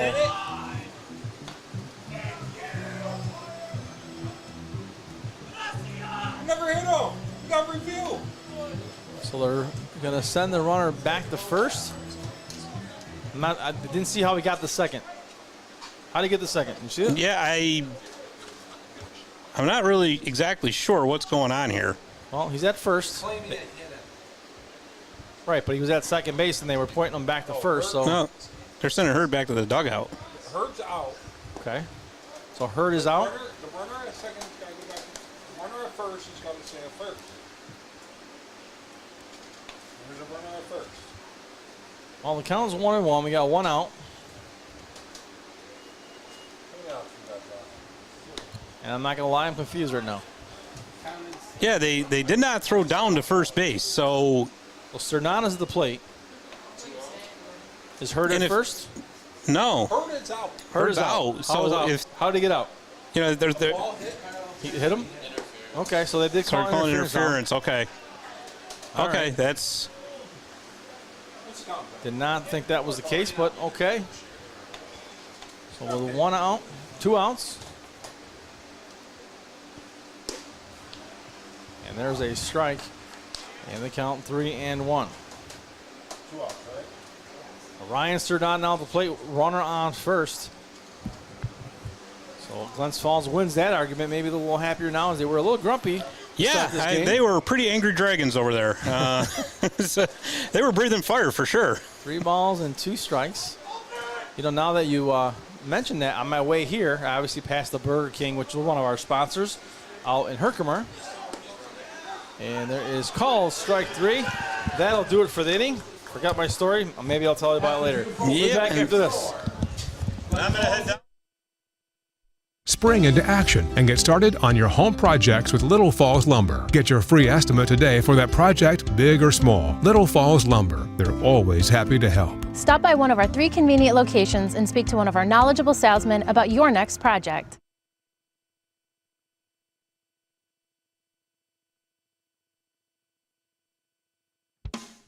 Some people might think that the tire shop in Canajoharie only does tires. Nah, that's only their name. The tire shop does so much more. Oil changes, custom wheels, interstate batteries, computer wheel balancing, tire repair service and recapping, auto accessories, tire chains, ag bags, bale and net wrap, and much more. And when it comes to tires, the tire shop in Canajoharie also does so much more. Lawn and garden tires, off the road, backhoe, loader tires, log skidder, agricultural, ATV and UTV tires, and on the farm tire services. The tire shop is a multi-line new tire dealer. That means they're quite a choice for top brand name tires for your car, truck, SUV, semi-tractor, and trailer, all at great prices. They're also a Goodyear national accounts and state contract pricing location. Financing available too. Find more information and a list of services at thetireshop.biz. Thetireshop.biz. Open Monday through Saturday, 8 to 6. Yes, Saturday, 8 a.m. to 6 p.m.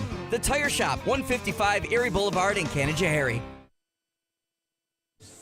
And welcome back, fans. Game 2 here from Vents Memorial Park. We are scoreless between the Glens Falls Dragons and the Mohawk Valley DiamondDawgs. And coming to the plate for the Dragons is the third baseman, Tate Van Alstyne.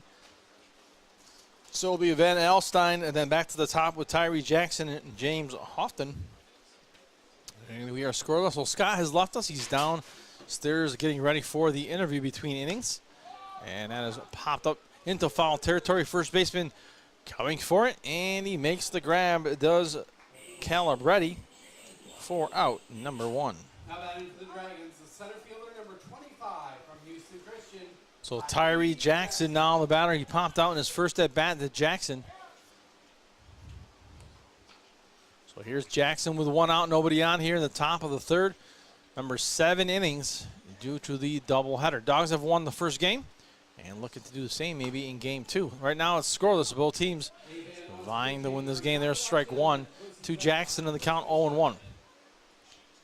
So no balls and 1 strike, 1 out. And there's a swing and a foul tip. The count now 0-2. So no balls and 2 strikes to Jackson. And that one misses down low for ball 1. The count 1-2. 1 ball, 2 strikes, 1 out to Jackson. Nobody on. Top of the third. Scoreless here. And that one hit off the middle. And the shortstop is going to scoop it up, throw over, and they call him safe as he came off the bag.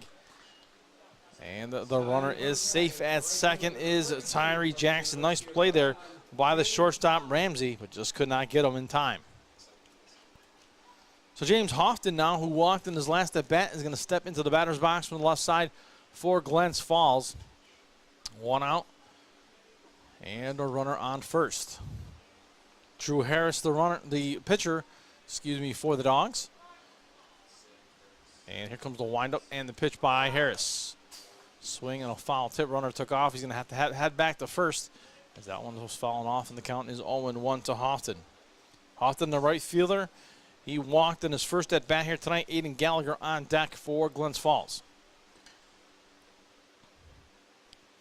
So Dogs, winner of the last game, won last night in Utica. So on a 2-game winning streak currently.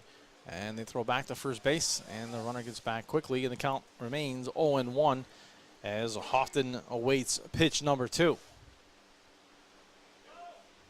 No balls and 1 strike, 1 out. Here's the pitch by Harris. And that is fouled off in the count 0-2. So no balls and 2 strikes.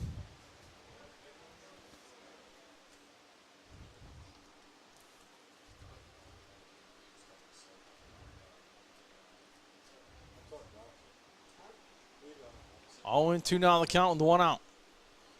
Back to first goes the runner as the pitcher throws back.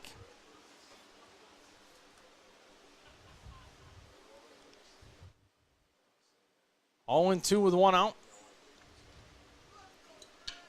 And that one is popped foul as we'll stay put at 0-2. So no balls, 2 strikes. 1 out here to the batter, James Houghton. Here's the windup, the pitch outside. And the count now 1-2. So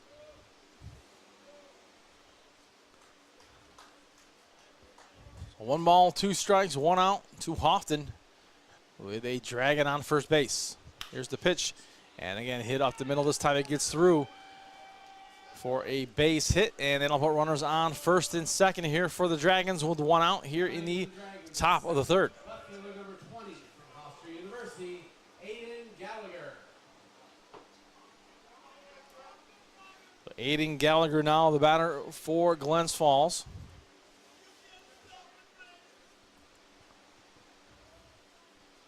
Gallagher, right-handed batter, runners on first and second. Here's the pitch, and down in the dirt. Swing and a miss by Gallagher, the count 0-1. Right-handed batter is Gallagher. He's got runners on first and second here in the top of the third. No score. 2 hits on the board for the Dragon, 2 hits for the Dogs. Here's the 0-1 pitch now from Harris. Harris looks at that runner at second base who's moving around, and there's a swing and a miss by Gallagher. The count quickly 0-2. So no balls and 2 strikes. Gallagher steps out of the box. Takes a practice half swing before he jumps back in now to face Harris. Harris looks in. He's got runners on first and second, both taking short leads here. And a runner at second trying to get an advantage. Takes off, and both runners took off. That was fouled off. And the count now 0-2. So no balls and 2 strikes to Gallagher. Gallagher struck out in his last at-bat, his first at-bat of the game. And he faces an 0-2 count with 1 out. Dragons looking to rebound after a tough first game loss where the Dogs jumped out ahead 9-1 after 1 inning of play. Here's the windup, and they got the runner caught in between. They're going to throw to third, and got him at third base. No, they call him safe. Hang on. And they called him safe. I thought he called him out at first, but he called him safe. I wasn't sure. The hand signal didn't look like a safe call at first, or an out call, but he called him safe, and Coach Luby unhappy. He is not a happy camper. He comes out, and he is pointing fingers, and he's getting on the umpire.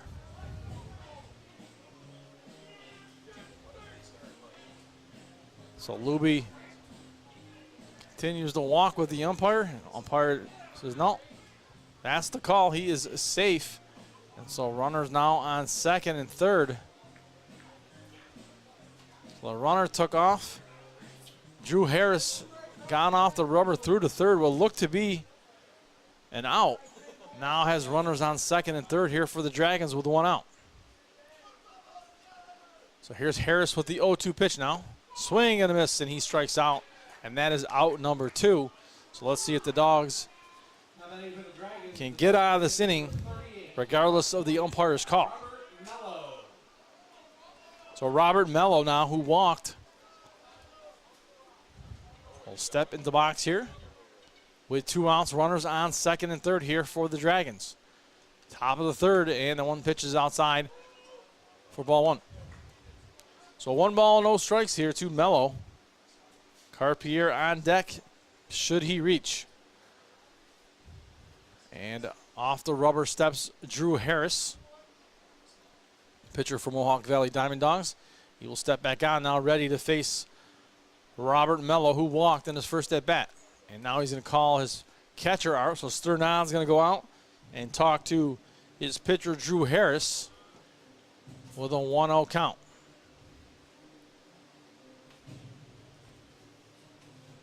A 1 ball, no strikes with 2 outs. Runners are on second and third here in the top of the third inning for Glens Falls. And so here comes Cernan back to the plate as Drew Harris making his way back on top of the rubber, top of the mound, foot on the rubber, ready to go. Robert Mello, the batter. Here's the pitch. And that one misses for ball 2 in the count now, 2-0. So 2 balls and no strikes to Robert Mello, the DH here in game 2 for Glens Falls. And down the center of the plate called strike 1, the count now 2-1.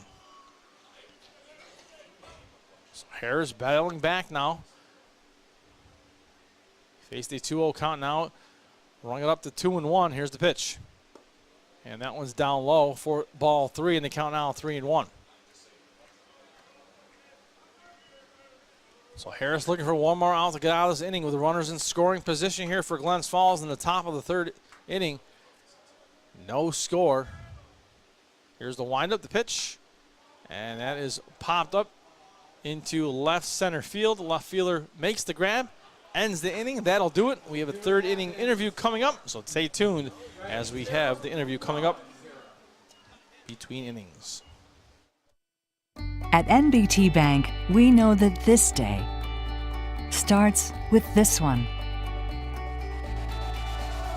This day starts with this one. Because no matter how unforgettable the extraordinary days are, there's a lot of every day that leads up to them. You can count on NBT Bank to help you get started. NBT Bank, it starts here.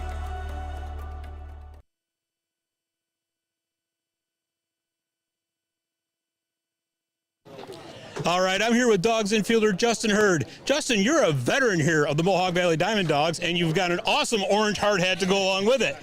So what are some of the fun things you found to do here in the Valley? You know, I love fishing. We've been going over the Mohawk River a bunch, you know, catching some smallmouth bass. A lot of fun to do on the off days. So, you know, a whole lot of things to do around here. Well, you're certainly come to the right fishing spot, that's for sure. So you play your college ball at the University of Albany. And I noticed there's a few Great Danes over on the other side. So what's it like playing against those guys? You rib each other a little bit? you got to rip each other a little bit. You know, we're practicing with each other all year round. You know, this pitcher right now, Ethan, he's a U-Albany guy, and he got me last time, but we'll get out there again and get him back. You'll get him back. Yeah. All right. Well, Justin, great job this season. Best of luck the rest of the way. Thank you. All right. Thank you. All right. Pete, back to you. All right, Scott, thanks for the interview. Great interview there by Scott. And the bottom of the third coming up for Mohawk Valley. Last few warm-up tosses being tossed here by Ethan Narducci. So Narducci, last warm-up toss, and he is ready to go. And Coach Luby's going to head out to third base. And here comes the first batter for the Dogs of the inning, Sean Stoney. So Stoney from Lincoln University. Bottom of the order for the Dogs, and then we go back to the top with Ethan Hughes and Jaden Ross. So here is Story, first time facing Narducci in this ball game here. Here's the windup and the pitch by Narducci, and that one misses inside for ball one. So 1 ball, no strikes to Stoney. Stoney, the second baseman here in this game 2 for the Dogs. Wind up in the pitch by Narducci, and that's popped foul, and the count even at 1-1. So 1 ball and 1 strike here to Sean Stoney. Again, Stoney from Lincoln University. Narducci sets now, winds, delivers, and that one hit on the ground to the shortstop, who scoops it up, throws on over, and that is an out, as that is Carpier over to Gallagher for out number 1 of the inning. Now batting for your Dogs, the left fielder number 24 from Warner University, Ethan Hughes. So back to the top of the lineup we go. Ethan Hughes, the left fielder for the Dogs from Warner University. He's going to step in the box. Dad is here watching the game. I made the trip to see Ethan. And the pitch misses. Actually, I'm sorry, in for a strike at the count 0-1. So no balls and 1 strike. My fault there, Ez. 0-1 count with 1 out. Here's the windup and the pitch. And that is popped foul. And quickly the count now 0-2. So no balls and 2 strikes now to Ethan Hughes. With nobody on, 1 out in the bottom of the third. Game 2 action. Dogs winners in game 1 and looking to do the same maybe in game 2. But right now they have no score. Ball hit on the ground, bouncing around, picked up by the shortstop. Big throw and safe as the first baseman came off the bag. And safe at first base is Ethan Hughes. So here's Jaden Ross from Flagler College. Ross singled in at bat number 1 here for the Dogs. And he will step into batter's box from the right side.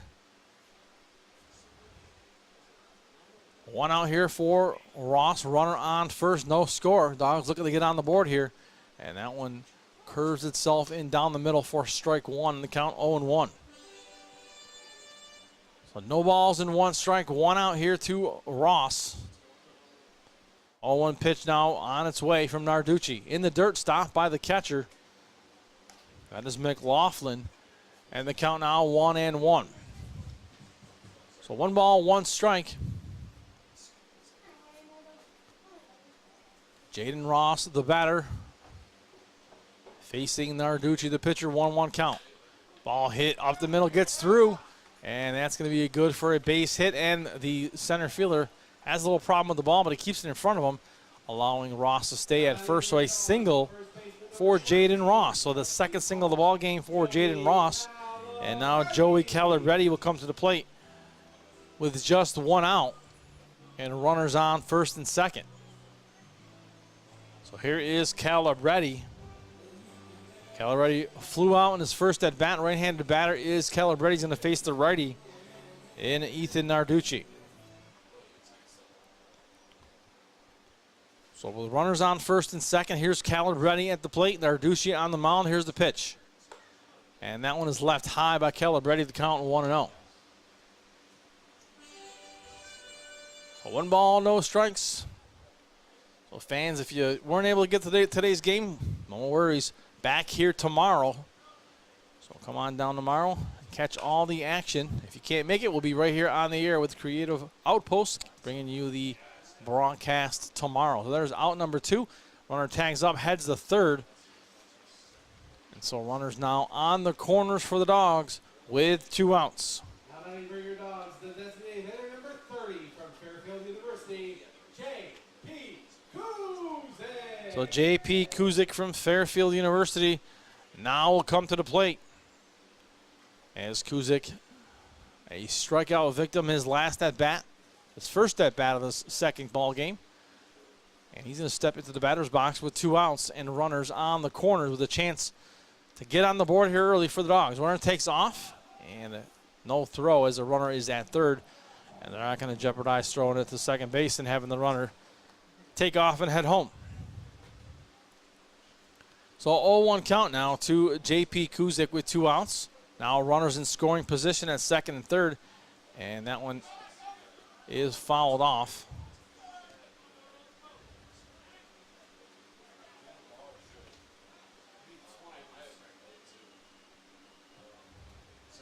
And with the foul ball, the count now 0-2. So no balls and 2 strikes to Kuzik. Kuzik needs to hang in there with an 0-2 count and 2 outs. Doesn't want to leave these runners stranded in scoring position here in the bottom of the third. Here's the 0-2 pitch now from Narducci. He winds, delivers, and curveball missing inside. Narducci thought he had it. A little grimace on his face, and now he's going to walk back to the rubber and try again with a 1-2 count.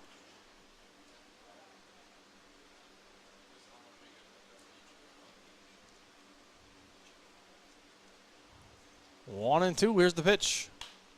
And that one is hit past the third baseman, right to the left of the third baseman. 2 runs will score, and the Dogs have taken a 2-0 lead after the single from J.P. Kuzik. So a 2-out single by J.P. Kuzik scores 2 runs for the Dogs, and the Dogs have jumped out ahead 2-0.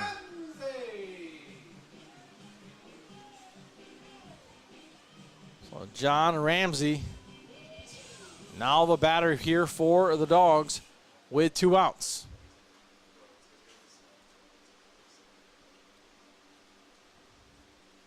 Here's the windup and the pitch. There's a swing and a miss by Ramsey, and the count 0-1. So no balls, 1 strike, 2 outs.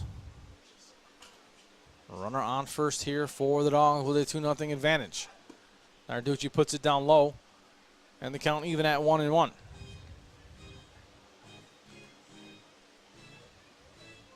So 1 ball, 1 strike, 2 outs here to Ramsey at the plate.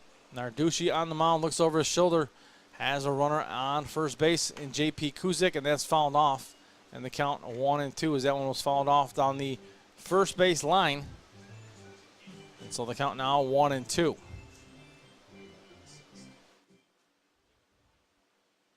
A 1 ball, 2 strikes, 2 outs.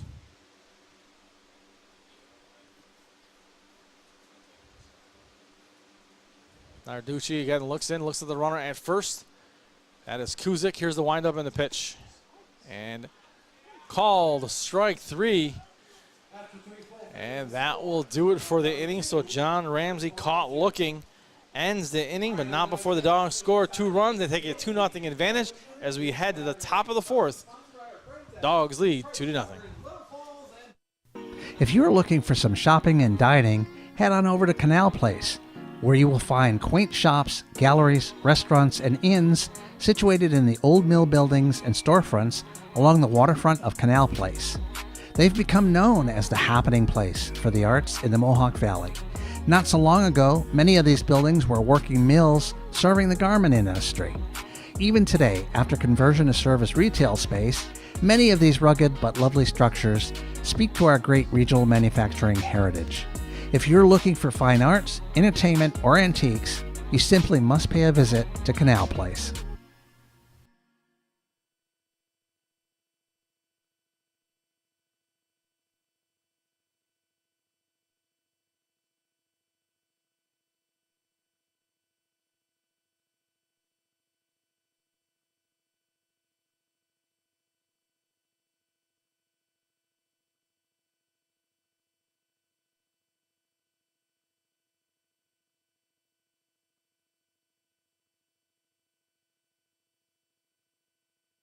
Facebook, Instagram, and Twitter. Hashtag Let's Go Dogs. And welcome back, fans. Top of the fourth inning. Dawgs have a 2-0 advantage here as we are ready to go here in inning number 4 with the Dragons at the plate. And here is the windup and the pitch from Drew Harris for the Dawgs. And there's a called the ball 1. So 1 ball, no strikes. Joe Carpier is the batter. He popped out in at bat number 1 here tonight. 1-0 count. And here is Harris now with the windup and the pitch. Down low, stopped by Sternad, and the count 2-0. So 2 balls, no strikes to Carpier. It'll be Carpier, Savoca, and Galileo. And that is high for ball 3. And quickly the count 3-0 now to Carpier. Carpier, he popped out in his first at bat. He's a shortstop for Glens Falls. And there is ball 4, so he'll take his base. Will Carpier. So a walk to start the inning here for Glens Falls. So Janeo Savoca now the batter for the Dragons here. Savoca, a left-handed batter. He will come to the plate with nobody out and a runner on first base. Savoca popped out in his first at bat. And he will give it his second attempt here in the top of the 4th with Glens Falls down 2-0. So 0-2-0 is the line for the Dragons, 2-5-0 for the Dawgs. There's the windup and the pitch. Outside corner, misses for ball 1. The outside corner, tough spot to get a call here tonight in this game 2. 1-0 count. Harris now will wind and deliver. And that is popped foul in the count 1-1. So 1 ball and 1 strike to Janeo Savoca. Behind Savoca, Nick Galeo on deck. So Savoca steps back into the box. Runner on first base for the Dragons. They're down 2-0. Here is the pitch by Harris. And there's called strike on the outside corner. And that brings the count to 1-2 now. So Savoca jumps back in the box, ready to face Drew Harris. Harris looks over his shoulder at the runner at first. Now he's set and winds and delivers. Puts it outside. And that will even things up at 2-2.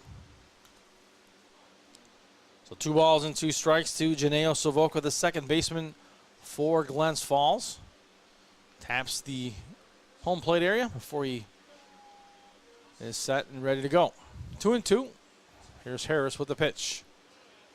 And down low, gets away from the catcher. He throws over to second base and not in time.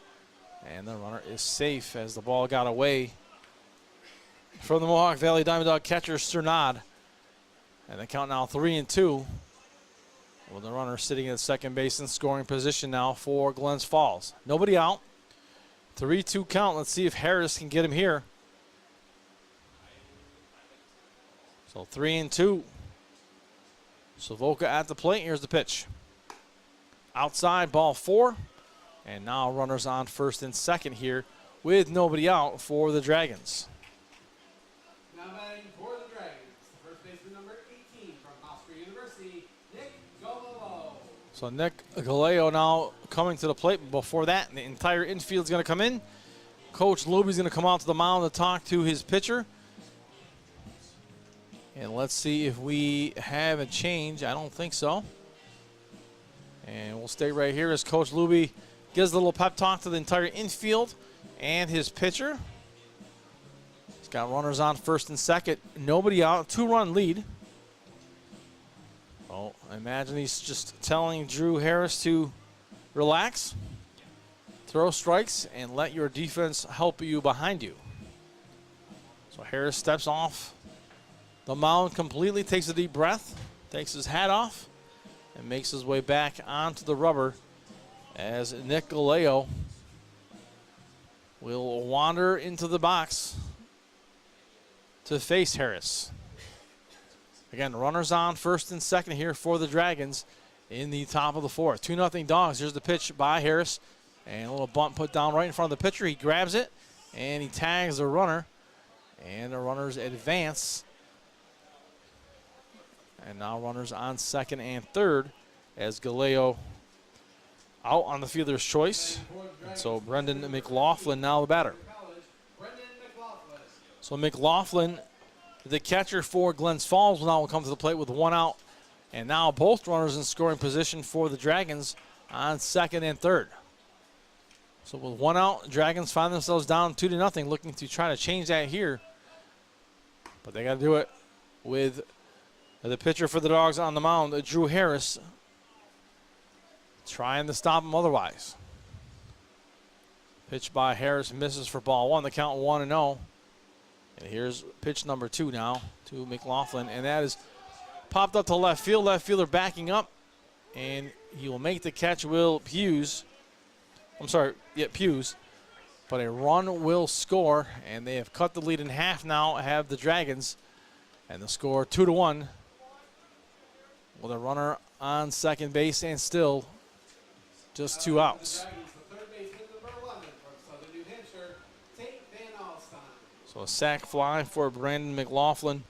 Scores a run, so Tate McAllister, who popped out in his first attempt here tonight, will give it his second shot here against Harris with a runner on second base and 2 outs. Down just 1 now. Wind up in the pitch, and that misses for ball 1. The count 1-0. So 1 ball, no strikes to the batter, Tate Van Allister. 2 outs, there's the 1-0. And that one catches the outside corner of the plate to even things up at 1-1. So a different look here in this ball game. 2-1 score. Last game, lots of runs all over the board. And that one down low misses for ball 2 in the count, 2-1. 2 balls and 1 strike to Van Allister. Van Allister, the bottom of the lineup. Then we go back to the top with Tyree Jackson. Here's the pitch, and that is fouled off, and the count now even at 2-2. So deuces wild again here. 2 balls, 2 strikes, 2 outs, 2-1 the score, and 2 hits for Glens Falls. 2-2. Harris looking to get himself out of the inning here. Here's the 2-2 pitch on its way. And that one misses and just scoots away from the catcher. He grabs it quickly.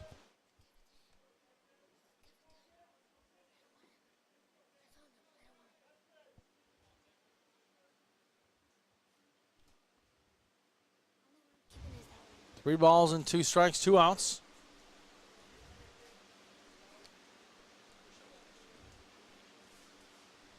Here's the 3-2 pitch, and swing and a miss. That is strike 3 and the 3rd out of the inning. So runner left stranded. They do pick up a run and cut this lead in half to 2-1 as we head to the bottom of the 4th here in Little Falls. Back after this. Little Falls, New York combines the charms of a small town with the conveniences of a much larger city. Of course, you'd expect to find welcoming people, beautiful scenery, family-friendly activities, and plenty to do outdoors. But you might be surprised to find that Little Falls, New York also has an espresso bar, gym shop, art center, French restaurant, antique centers, local hospital, and extensive civic services and amenities. Not to mention homes both beautiful and affordable, nestled in a dramatic natural setting amongst steep hills that descend to the Mohawk River and Erie Canal. Little Falls, New York. It's a great place to spend a few days or a lifetime.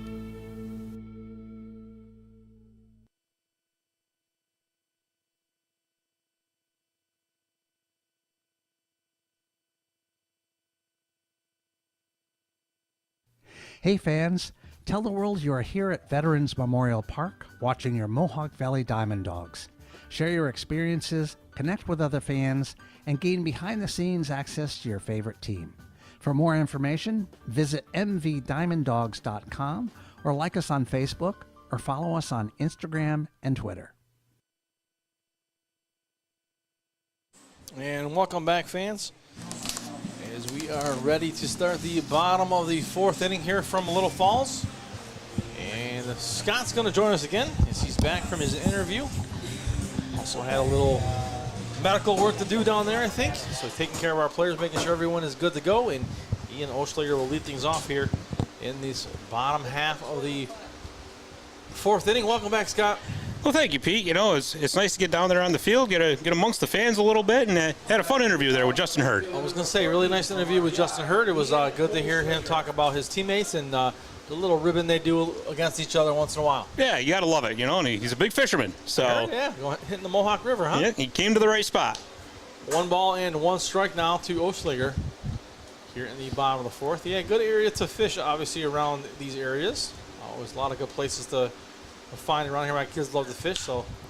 Well, I believe his bio says he's from Wallkill, New York, so. Not too far away. That one's high, so off the back he comes, the first baseman. That is the first baseman for Glens Falls. Galileo comes off the bag, and the safe at first base now is Oschlager to start things off. So here is Justin Hurd. Speaking of which. Yeah, perfect timing, huh? Yeah, I guess so. So, yeah, just to finish that thought, I mean, Wallkill, New York, of course, known for its phenomenal trout fishing down there, so. Yep. My boys just caught 2 pretty huge bass out in, where were we? Morehouse. Oh, nice. We were at Morehouse Lake at one of our friends' camps, and they caught some tremendous, huge bass. So that was fun for them. They enjoyed that. Good for them. That's awesome. My son's on a streak. Every time we've gone to that camp, he's caught a fish. Well, there you go. He was a little worried this last time because my other son doesn't always catch one.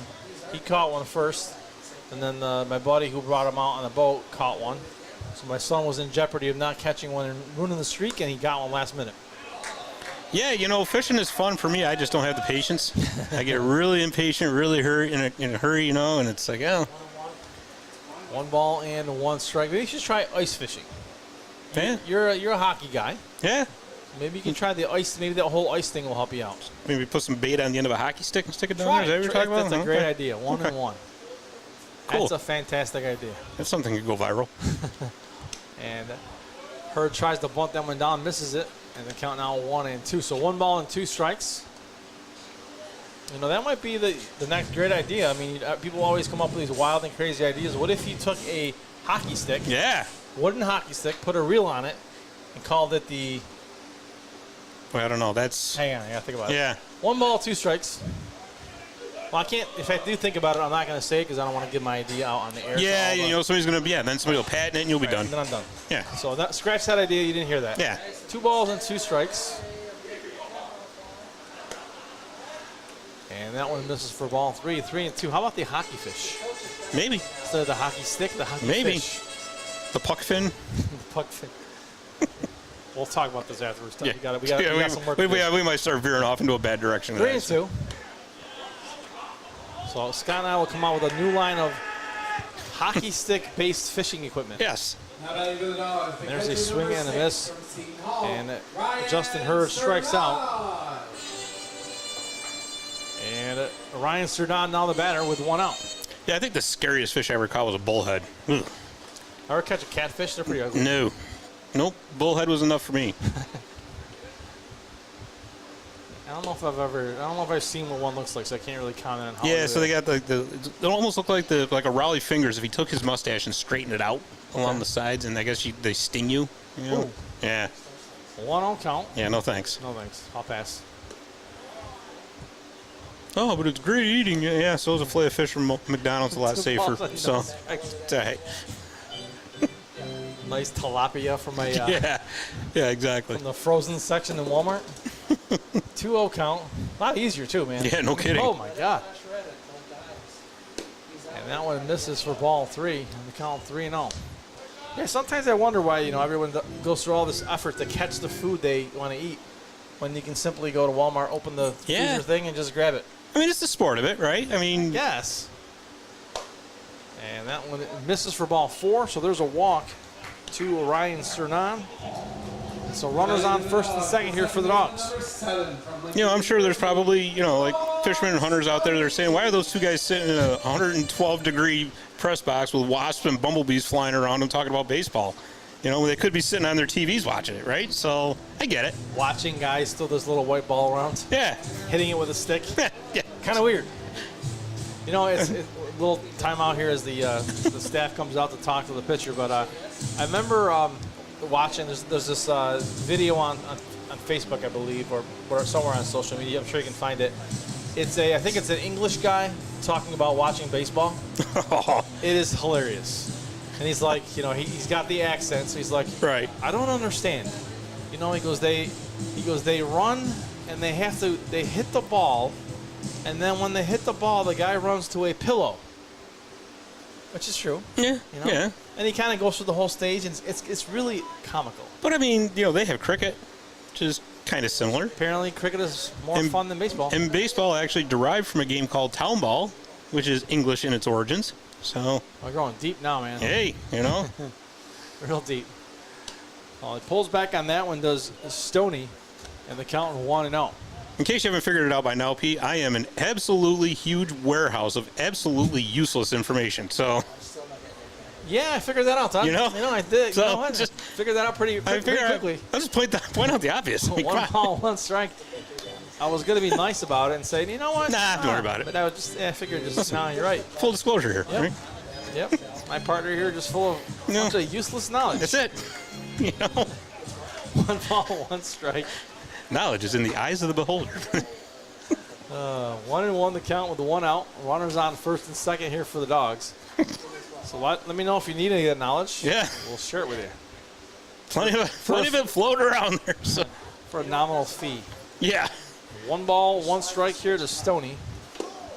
And that one misses 4-2 in the count, now 2-1. So Dawgs trying to get some more runs here as they let one go in the top of the 4th inning. So 2-1 the score. They're trying to add to that lead here in the bottom of the 4th. Yeah, Corey, I mean, we got a much tighter game here in Game 2, which we thought would happen. Yep. Right? Yep. Very rarely do you see 2 blowouts in a row. And there's a strike, now the count even at 2-2. Yeah, you're right, Scott. Normally you don't see 2 games where you blow out one game and the next game is a similar fashion. It usually flops the other way, or you see a lot closer game. Right. Here's the 2-2 pitch. Ooh, look out. And that one hits him in the arm. He got him. And so Stoney almost surprised that he got the call. I mean, the umpire pretty adamant that it hit him, and Stoney didn't really make an effort to say it hit him. Well, I'm assuming he's not taking any acting classes at college. So bases loaded now for the Dogs. A good opportunity here for Ethan Hughes with Dad in town. So already a single for Hughes in the ball game. So Dad coming out. Good day for Dad to come out, watch 2 games. Yeah, maybe he and the Gator can go out for some chicken riggies then. Yeah. Might be a little late when this game's over. Yeah, they'll probably have to wait till tomorrow. Well, you can find a place to eat. Yeah. There's always great places to eat around town, especially around here. 0-1. Might have to drive to Utica, New Hartford, but I'm not sure. And that one is popped foul. And the count quickly 0-2 now with 1 out. So bases loaded here for Ethan Hughes, top of the order for the Dogs. So a big opportunity here for Ethan Hughes and the Dogs in the top of the 4th. No balls and 2 strikes. And Narducci looking in now on the 0-2 count. Got no place to put him here. Here's the 0-2. And big swing and a miss. And Ethan Hughes goes down with the big strikeout from Narducci. So Jaden Ross, now the batter here for the Dogs. So Ross now with the opportunity. He's had quite a game already. 2 at-bats, 2 singles for Ross. So the Dogs would gladly take a single here with bases loaded. Any kind of a run, and, obviously these are the types of situations where you look back at games, whether you win or you lose, and you say, okay, these were the moments right here. You take advantage of getting a run or 2 out of this situation right here. Gives you an extended lead, gives you a little bit of a padding. Yep. You don't capitalize on this and say Glens Falls comes back, that's when you look back at this type of situation. We probably should have capitalized on that. Yep, never want to leave them loaded. No. And go back to the dugout. No worries about that. So they're going to pick up a run the easy way. Hit by a pitch. Well, not so much so for Ross. I say easy, but not for Ross, who took it. Took one, right? Yeah. Easy for me up here. Yeah, I was just going to say, I think Jade Ross would like to talk to you about that. That didn't hurt at all. So Joey Calabretti comes up to the plate. It's easy to say it doesn't hurt when you're way up here, huh? No kidding, right? So here's Calabretti. Calabretti 0 for 2 in the ball game, 2 flyouts here. And he will come to the plate again. Bases loaded for the Dogs. 3-1 lead now. Again, big opportunity for the Dogs and Calabretti to blow this thing open if they can here. A base hit would probably score 2. That one sails across for strike 1, the count 0-1. Yeah. The wind has died down here. The flag is motionless in center field. A lot of stagnant, heavy air out there right now. Yes, sir. Well, some of it's up here, too. 0-1. Mostly and hot air up here. Swing and miss in the count 0-2. Again, always taking shots at yourself, Scott. Hey, you know, if you can't laugh at yourself, who can you laugh at? Come on. You know. Me. 0-2. We'll get to you. No balls and 2 strikes. 2 outs. And that is fouled off. And the count remains 0-2. So no balls and 2 strikes here to Calabretti. Again, he's got bases full of Dogs. Everywhere you look, Dogs are scattered all over the place. It's like one of those parks where you have dogs that walk around. Yeah, exactly, right? 0-2. Oh. And that one's popped foul. And he caught it. He does a foul tip right into the glove. Right into the glove, ends the inning, so he leaves them stranded. Runners left on bases, but they pick up 1. Dogs lead 3-1 as we head to the top of the 5th.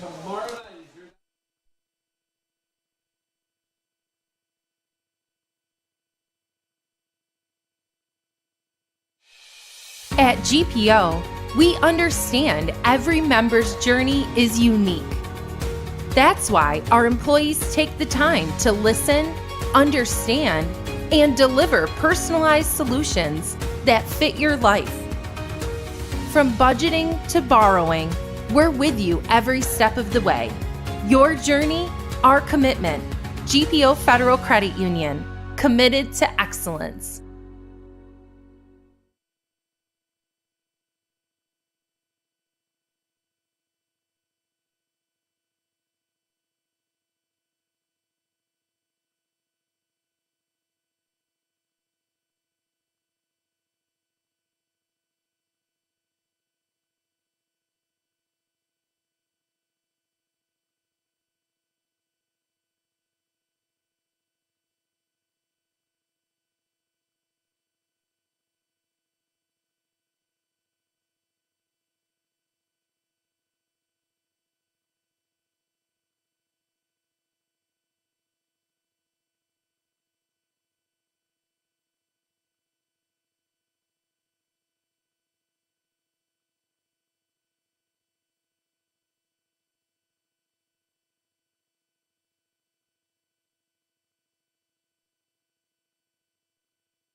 And we are back for the top of the 5th inning with the Dogs leading 3-1. And new pitcher on the mound for the Dogs from Trinity University. It is Jake Beck. So Jake Beck, number 35, on the mound. Pitching here in the top of the 5th with the Dogs leading 3-1. Well, Drew Harris was solid, 4 for the Dogs. Only gave up 2 hits, just the 1 run. So he definitely gave Coach Luby and the boys what they needed. Yep, good couple innings for him.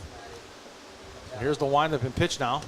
And that one down the middle for a call, strike 1 by Beck. And the count 0-1. So Trinity University, D3 champions this year. Nope. No? No, they were runners-up last year. I thought they won the championship this year. No, Hobart. Our very own Tanner. He's a Hobart guy. Why does someone Hobart's three-peated. Why does someone tell me that then? Maybe in another sport. I'm thinking hockey. I don't know. Bad information. No balls and 2 strikes. We'll look it up later. Yeah, hockey you're talking about, right? No, baseball. Oh, never mind. scratch it from the record. See, I know useless information, not useful. 0-2. And there's a swing and a miss for out number 1. That is strike 3. Well, Scott for a moment thought he was in the hockey booth. Well, we were talking about hockey earlier. And when I hear Trinity, I think hockey. I can't help it. Okay, I'll give you that one. James Houghton. So James Houghton tried to give him the shout out, and all year long we've been calling him the wrong thing. We've been calling him Trinity College. So we finally corrected it and said Trinity University. Gave him the great shout out for the baseball team. And now we got the wrong sport. And he's like, no, they didn't win anything. Take it back. Sorry, folks. Sorry, Bantam Nation. I was talking about hockey. So just ripped the trophy away from him. Oh, jeez. I don't know. What are you gonna do? Yeah, Trinity found a similar path to Utica. It was Utica College. It became Utica University. Trinity College. Now Trinity University. Where are they located? You know? Hartford. Okay. 1 ball, no strikes. Hartford, Connecticut, the insurance capital of the world. Yep. I worked for the Hartford for a while. Did you? I did. And there's a swing and a miss, 1 ball, 1 strike. So when I worked for them, I worked for on a specialty team. They called me and my partner the Grim Reaper. Oh. Because our job was to basically cancel policies because we were trying to sell a special product that we were no longer in the market for. There is a ball. So 2 balls and 1 strike. So basically what we were doing, we were looking at businesses that were they were classed as manufacturers, so the premium was like low. Right. And then when we called to find out what they were firework manufacturers. Oh, well, yeah, hey. We're not on the market for that anymore. Yeah, well. I got to imagine that would be something really difficult to get insurance for. Yes. So, if you notice when you said they called you the Grim Reaper, everybody took a step away. They just 2 balls and 2 like, strikes. I'm kind of still the Grim Reaper with my job. Yeah. I mean, it's not like I get the big warm welcome. Yeah. Yeah, you're not getting any Christmas cards anytime soon, are you? Not really. And I'm only making it worse than the last couple autos I've been working on. Well, 2 balls and 2 strikes. Yeah, but I've been working on a couple. Let's just say a couple of doozies that haven't come out yet. And let's say when they come out, I will not be on anybody's Thanksgiving Day. Yeah. Come over and have some turkey with me, Pete. That's all right though. I'll be all right. You have your own turkey. I can still come to your house, I think. Yeah, There's a swing and a miss. You're welcome to my house anytime. So good. Wherever I am, bridge, house, whatever, anytime. Just like that, 2 outs. Aiden Gallagher. And Aiden Gallagher now the batter. Gallagher has struck out twice, so looking to avoid strikeout number 3. This time he's going to face Jake Beck, who has fanned his first 2 batters here. Well, here's really what you want if you're the DiamondDawgs too, right? You just got that 3rd run across. All the efforts of poor Ross getting hit by the pitch, as you said, it was the easy way, but have to bust your chops about that. But at any rate, you get that 3rd run across, right? The insurance run, as we want to think about it as. So we're talking about insurance. But now you come back with a strong bottom or top of the 5th inning. And if you close this inning out, as they got 2 outs now, no runners up aboard, that's going to build you momentum. It's going to build you confidence. Put another run or 2 across in the bottom of the 5th, and now you're really in business. You got to remember, it's a shortened game with 7 innings, right? No balls and 1 strike. Yeah, I keep saying we're going to have to do that challenge where we go out and get hit by a pitch by a real baseball pitcher. What do you say? No. Dave will start first. I'm not the one who said it was easy.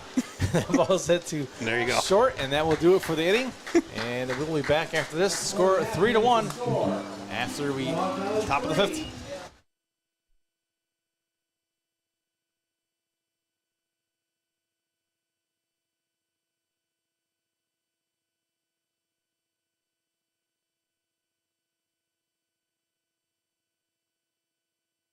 Spring into action and get started on your home projects with Little Falls Lumber. Get your free estimate today for that project, big or small. Little Falls Lumber. They're always happy to help. Stop by one of our 3 convenient locations and speak to one of our knowledgeable salesmen about your next project.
And we are back. We got a new pitcher on the mound to start the bottom of the 5th here for Glens Falls. That pitcher is Gabe Gifford. So Gabe Gifford on the mound from one of my favorite places, another hockey place, the University of Maine.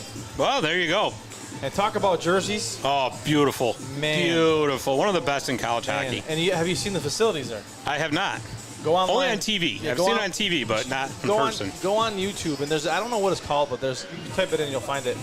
There's a some kind of YouTuber or something that does, they go around different hockey colleges and do the tour of the facilities for hockey rinks. Phenomenal. Just phenomenal. Yeah, it's another hockey hotbed, like you said. And I tell my wife, so we've gone to Maine. It's kind of our favorite place to go on vacation, so we've been there a lot.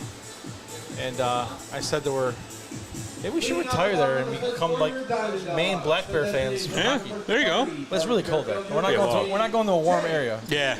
Kuzik! So JP Kuzik's going to lead things off. But yeah, those jerseys are absolutely phenomenal. And you talk about different jerseys, different places, different facilities. Evans. Yeah. Did you switch it already? Talk about different facilities. Mm-hmm. Have you ever been to Clarkson? No, but I'll tell you what, I am determined to get up there for a weekend because Colgate travels up there once a year. Yep.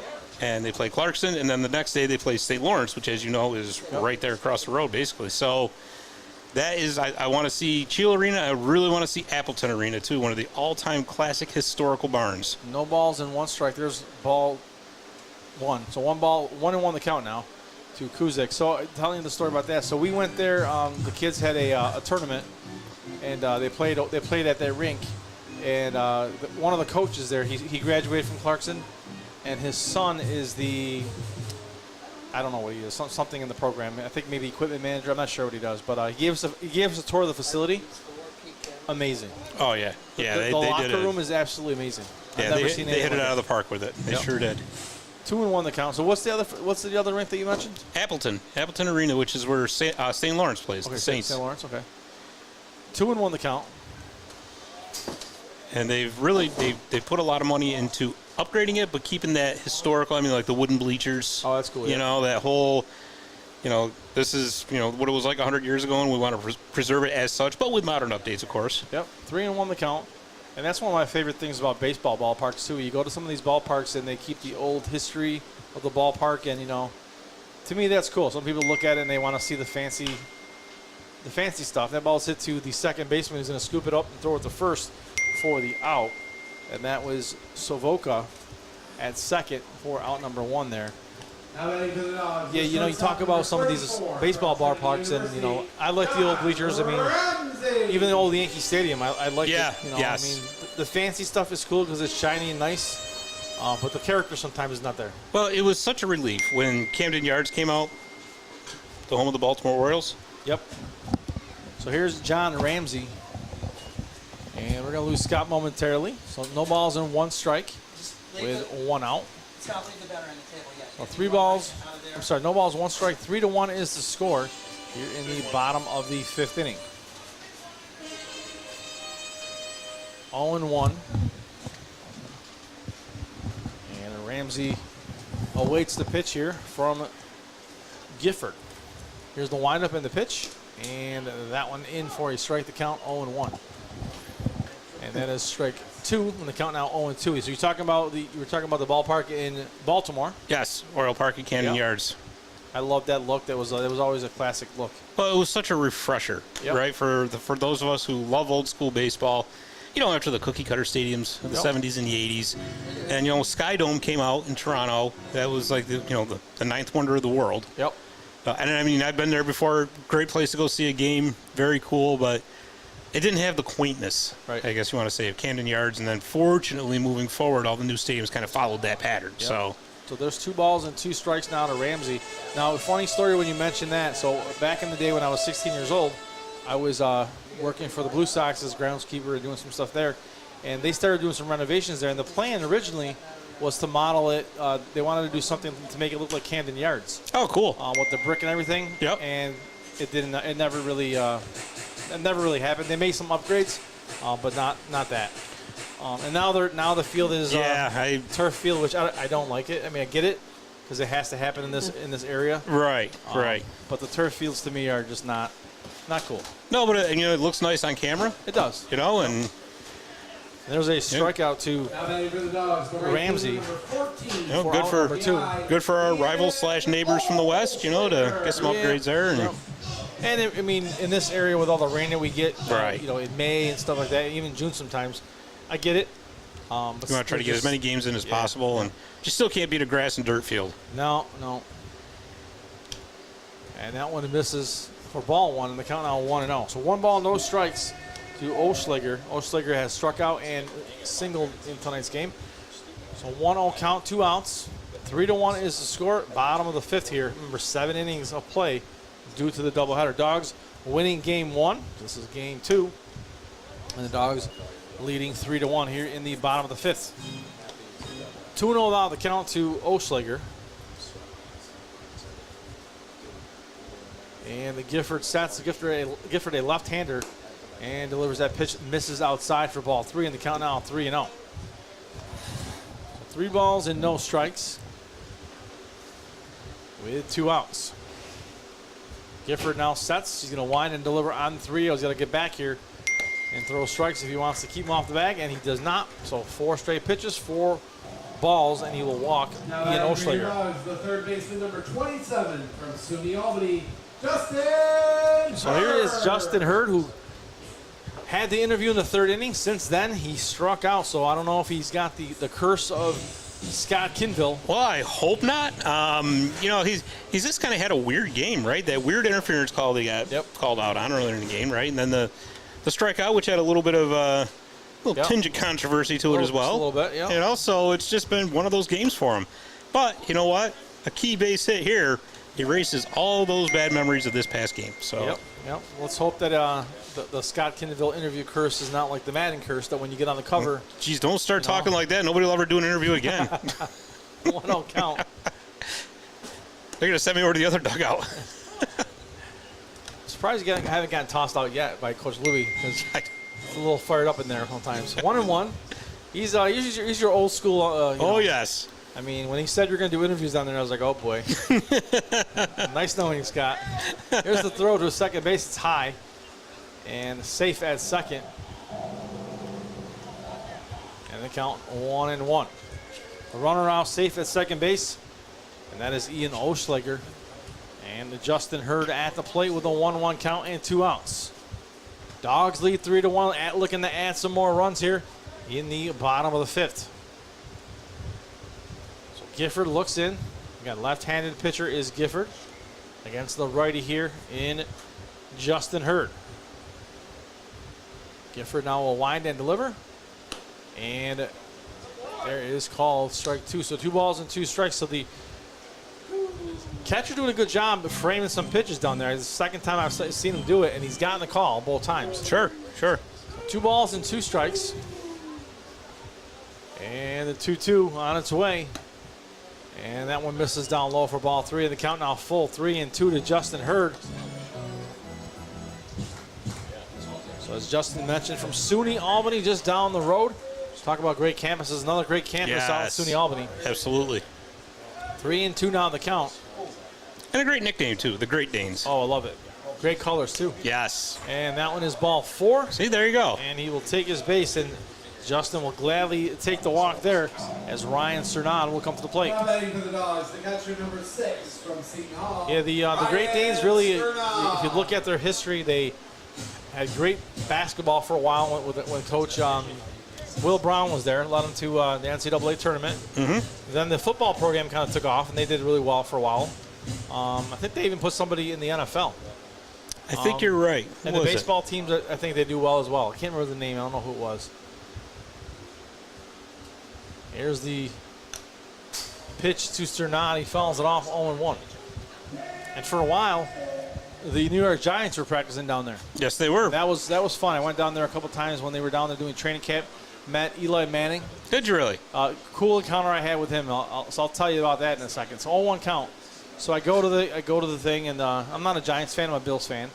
But I went down there. That was cool. So I go down there and I'm hanging around after practice.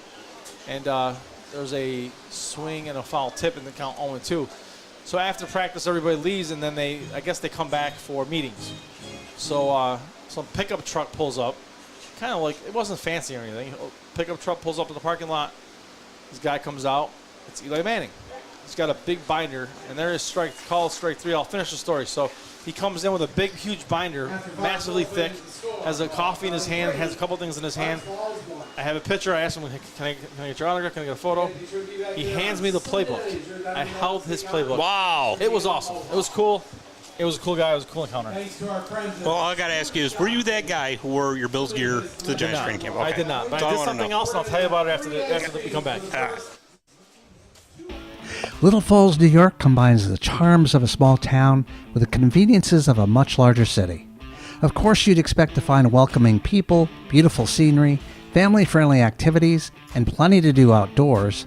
But you might be surprised to find that Little Falls, New York also has an espresso bar, gem shop, art center, French restaurant, antique centers, local hospital, and extensive civic services and amenities.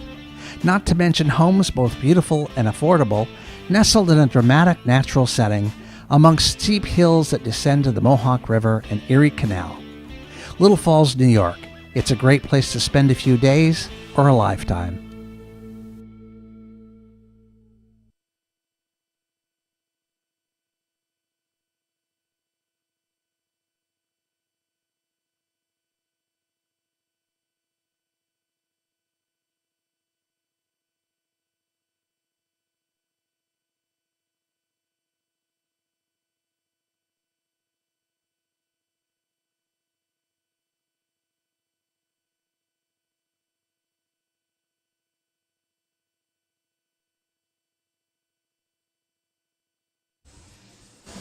All right, we are back, and it is the top of the 6th inning. 3-1 is the score. And coming to the plate is Robert Mello for the Glens Falls Dragons. So we're talking about stories, right? So I do have a funny story for you. It's not football related, it's basketball related and baseball. So a couple of years ago, many of you fans probably remember, Taylor Wright played here. Yeah. And Taylor Wright went to Villanova. And that one's fouled off. And Taylor Wright's dad, Brown, I'm sorry, went to Brown. Taylor Wright's dad, kind of a big deal. He was only the coach of Villanova. So he came to visit, watch his son play. And he hooked us up with some tickets to Syracuse-Villanova game. Oh, cool. At Syracuse. So Trav and I go to the game. And we walk down, we keep walking, and the lady's like, oh, keep going. Keep going. Keep going. 1-1 count. And so I'm like, where are these seats, right? So we are behind the bench. The seats literally behind the bench. So wow. There's the bench, where the players are sitting in their chairs, and there's another row, and we're sitting behind there. So I'm sitting there, listening to Coach Wright. Because you could hear everything, right? And he was 1-2 count. So he was kind of the coach that he would do more talking to the players on the bench than he would do the players on the court. It was awesome, right? So I'm kind of listening to that because I thought that was cool. And then one lady goes to me. So it started to fill in, right? And the lady goes to me, hey, sir, are you in the wrong section? And I'm like, what are you talking about? So 3-2 count. So I turned back to see what she's talking to me. I turn back and I see everybody's wearing blue shirts. I have an orange shirt on. Yeah. Right? So you were that guy. Well, I didn't know. I didn't think about it. That I was going to the Dome to watch the Syracuse Orange.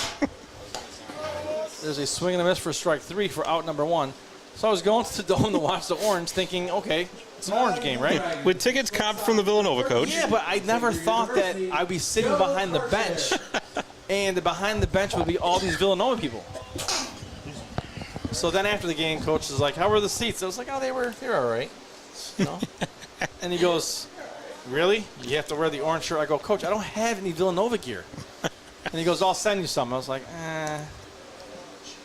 can't really do that. I'm a Syracuse guy. Yeah, but still, it'd be cool to have. Yeah. So Trav got a bunch of stuff. I don't know. I don't know if I ever got any. They're not in the Big East anymore. Yeah. So. Syracuse, that but is. now, I thought he was going to get the Knicks job, but he said no thanks. So 1 ball, no strikes, 1 out. And that one is fouled off, and the count 1-1. So they're, you talk about that story about the Knicks job. So the Knicks job came up, right, after they fired their coach this year, Tom Thibodeau. And he applied. He didn't apply. He didn't want the job. Guess who applied? Pete Pagliaro. That is correct. That one is fouled off. I actually sent my resume. Oh, off. I fly it to left field. Into the Dragons, the second baseman number 2 from So that one's at the left field for a base hit. So we're getting a little carried away with the stories here. He flew up. Your stories are getting you confused. Yeah. I'm confused. Yeah, totally there's confused. a fly out to left field. Fly out to left field, folks. I'm sorry. I'm getting all confused with my stories. Start paying attention to the game. 2 outs. You were behind Villanova. He's got Villanova on the brain, folks. It's all right. I'm sorry. 2 outs. We got a runner nowhere. And the pitch outside for ball 1, and the count 1-0. So fans, if you can't tell, we have fun up here. 1-0 count, 2 outs, 3-1 score here in the top of the 5th inning in this game 2. Dogs ahead. I was like 1-0 count. Is it top of the? I can't see. All right. I don't know what's going on, folks. I've lost it. Completely lost it now. I'm just like flustered now. Let's start over. Top of the 6th, 3-1. The Dogs are leading, I think. 1-1 count with 2 outs. I think I'm in a baseball game. I'm not really sure. And the 1-1 pitch is fouled off. I'm going to turn it over to Scott soon. 1-2 the count. I was trying to tell you, I sent my resume to the New York Knicks. Did you really? I did. Think I heard back from them? Still waiting. Oh. At least it's in. Well, they hired a coach, so I'm actually a little upset that I didn't get a letter saying we're not interested. Well, 1-2. I foot's in the door. I just did it because I wanted the declination letter, to be honest with you. I thought it'd be cool. 1-2. And that one misses for ball 2, and the count now 2-2. So 2 balls and 2 strikes with 2 outs. So 3-1 the score as we try to get back into this ball game here and figure things out. 3-1 score. Dogs ahead, top of the 6th. Glens Falls Dragons at the plate. 2-2 count with 2 outs, nobody on. Jake Beck, the pitcher, on the mound for Mohawk Valley. Here comes the 2-2 pitch. And that one misses outside, and the count now full, 3-2. So 3 balls and 2 strikes now.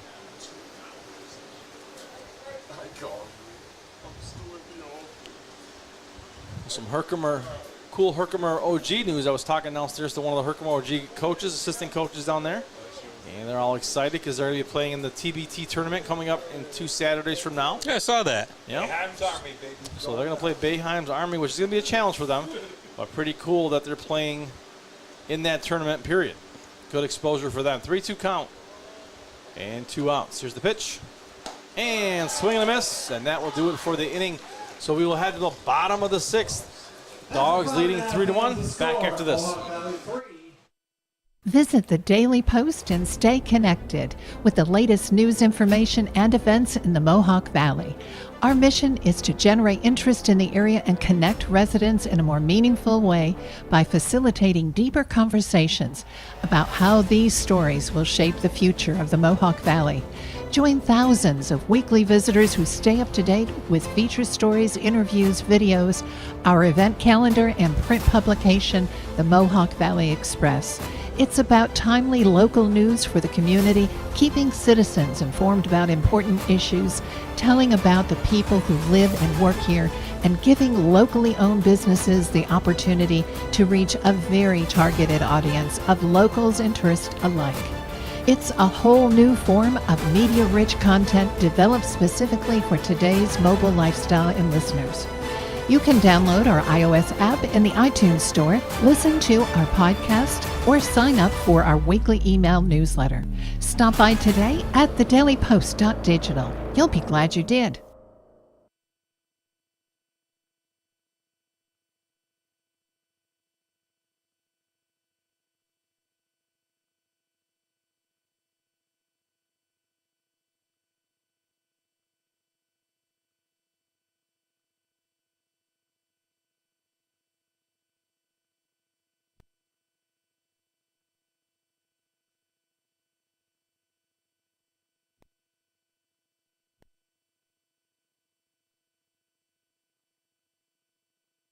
Attic, man. University, Sean Stoney. And we are back. Sean, that's a rough time up here in the booth today. It's been a rough inning for me. So Sean Stoney now the batter for the DiamondDawgs here in the bottom half of the sixth. 3-1 is the score. You're dropping things, breaking things, throwing things around. It's baseball, though. That's what we do, right? That's right. And it's that not pitch, always pretty. No, it's not. That pitch misses for ball one. So 1 ball, no strikes to Stoney. And Gabe Gifford, the pitcher, on the mound. And that one down low misses for ball 2. The count now 2-0 to Stoney. So Dogs lead 3-1, looking for some insurance runs here as we get late in the game. A 7-inning game due to the doubleheader. Bottom 6 here. Dogs looking to pile some runs on if they can here in the bottom of the 6th before they head to the top of the 7th. Try to put this thing away. Well, it's just after 10 o'clock. We're not normally here this late, but that first game full of offense, full of runs, hits, and what have you, and went a little bit longer than we thought it was going to. 3-0 count. Here's the pitch. And that one down the middle for call strike 1. The count now 3-1. Yeah, offensive onslaught for the Dogs. They just kind of broke it open, and they wasted no time. No. First not inning, at all. 9-1. 3-1 count. Here's the pitch, and that one misses for ball 4, so he will take a walk. Will Stoney, and the first batter on the base pads here for the Dogs to start the bottom of the 6th. From Warner University, Ethan Pugh. So Ethan Pughes, who struck out in his last at bat, now will make his way to the plate with nobody out and 1 on, and a 3-1 advantage here in the bottom of the 6th.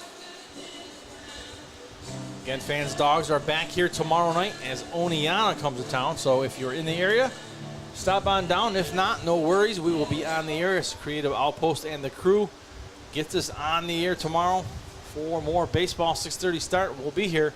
So if you can't make it, make sure you tune on in. And that one is strike 1 as the bunt attempt failed there by Pughes, and the count 0-1. Yeah, the Dogs have been trying to get that bunt down pretty much for both games, and just so far, been able to get down. Just not gone their way. But so Gifford throws over to first. The runner gets back. Yeah, I kind of think they know what's up now. Yeah. You got Stoney over on first base, who's got pretty good wheels over there. So 0-1. Here's the pitch, and a little bunt right to the pitcher, and that was not what they wanted to do, as that one took a big hop and allowed the pitcher to just grab it and throw right over to first. So that was. Could have been 2 there. That was close. Yes, it was. So 1 out after the failed bunt attempt by Pughes. So Jaden Ross now will come to the plate. So Ross having himself a game, 2 singles, hit by a pitch.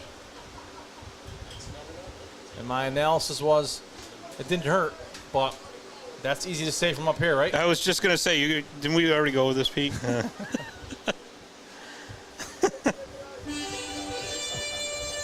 They make it look so easy when they get hit by a pitch, honestly. Well, that's the whole thing, right? I mean, obviously there's times when these guys get hit and you're like, wow, that's bad. But most of the time they get hit in the side, they get hit in they walk it off. Bony part of their arm, and they just walk it off and go to first base. I'm like, you don't even know what I would look like if I was up there. Oh, that one misses for ball 1. I've said it before. I'd be curled up in the batter's box in the fetal position. 1-0 count. I probably would join you. 1 on each side. Yeah. Here's the 1-0 pitch, and that one misses for ball 2, and the count now 2-0. So 2 balls and no strikes. Runner on first base for the Dogs here in the bottom of the 6th. They lead 3-1 with 1 out, trying to tack on some more runs here before they head to the top of the 7th to close this thing out if they can. And that one misses for ball 3. So 3 balls and no strikes. Gifford struggling a bit to find the strike zone here with a 3-0 count. So 3-0, looks at the runner at first, kicks, winds, and delivers. Puts it down the middle for call strike 1. And the count now 3-1 is Ross taking all the way in that one. So 3-1, Ross jumps back into the box, and he is ready. He's waiting the pitch from Gifford. Gifford sets and delivers, and the runner takes off. Here's the throw, and he hesitates and safe. So safe at second, so runner now in scoring position for the Dogs. And so Ross will head to first base with the walk. From Seton Hall, Joey Calabretti. And Joey Calabretti, now the batter with the runners on first and second. So now an opportunity for a double play with Ross at first and Stoney at second. So here's Calabretti, step into the box, and looks like the infielders are going to come in, coach is going to come out, and it looks like we may be going to the bullpen here. And the new pitcher coming out, so we're going to take a quick break, let you know who the new pitcher is right after this.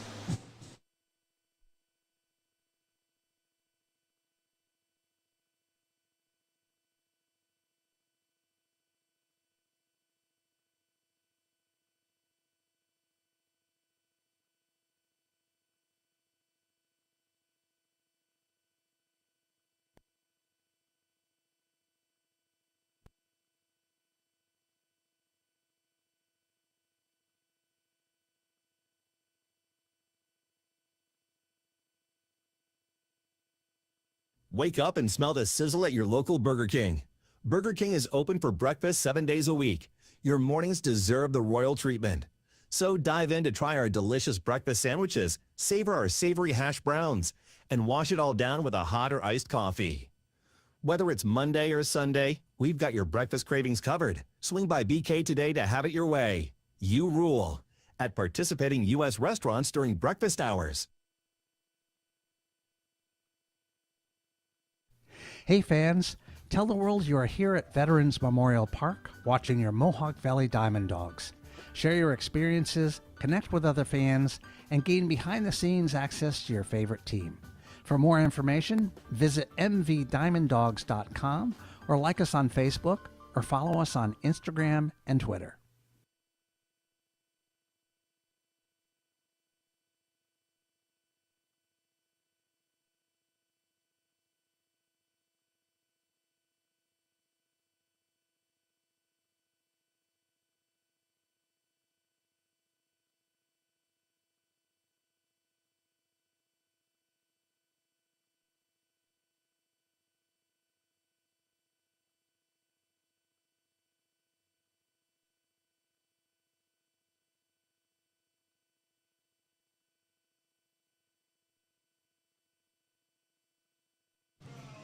And new pitcher on the mound here, coming into the ball game for Glens Falls is Ethan McGarry. So Ethan McGarry taking last few warm-up tosses. Looks like he's all set to go.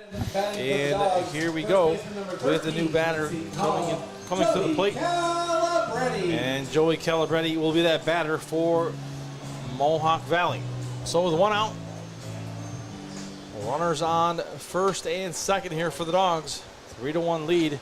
McGarry, the new pitcher, on the mound. McGarry, right-handed pitcher, to face of the righty in Calabretti. Well, Pete, if 2 insurance runs are good, 3 are better. Yep, we'll take anything at this point, right? Exactly what the Dogs are looking at right now. First pitch misses to Calabretti, the count 1-0. Again, just one out here for the Dogs. And here's the 1-0 pitch coming from McGarity, and that one misses for ball 2, and the count now 2-0. And McGarry grabs the rosin bag, dry those hands off a little bit. It's quite sweaty with these humid conditions out here. 2-0 count. 2 balls and no strikes. McGarry now looks at the runner at second, delivers the pitch outside. Catcher tried to frame that one.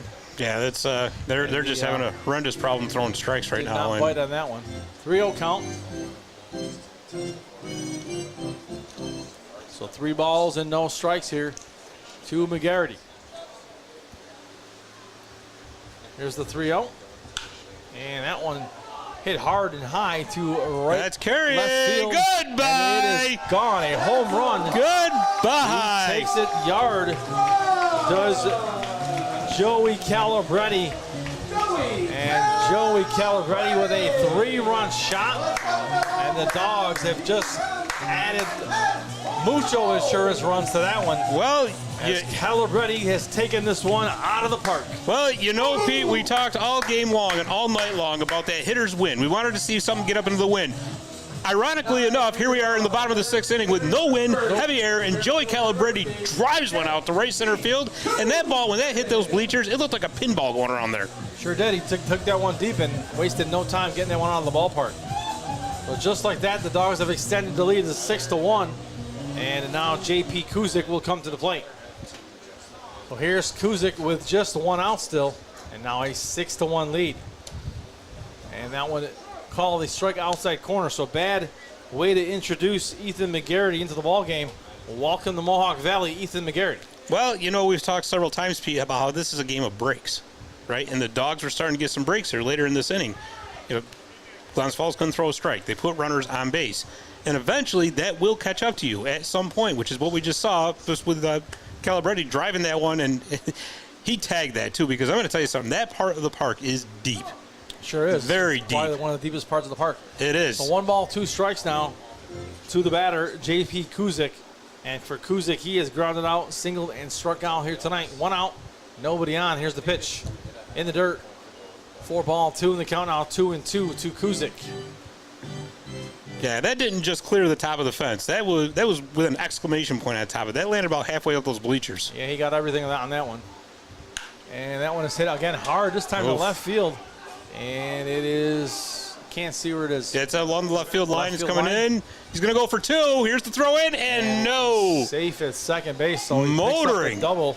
Does J.P. Kuzik. For your Dogs, the shortstop number 34 from Trinity University. So the double by Kuzik. Here is John Ramsey now coming to the plate for Mohawk Valley.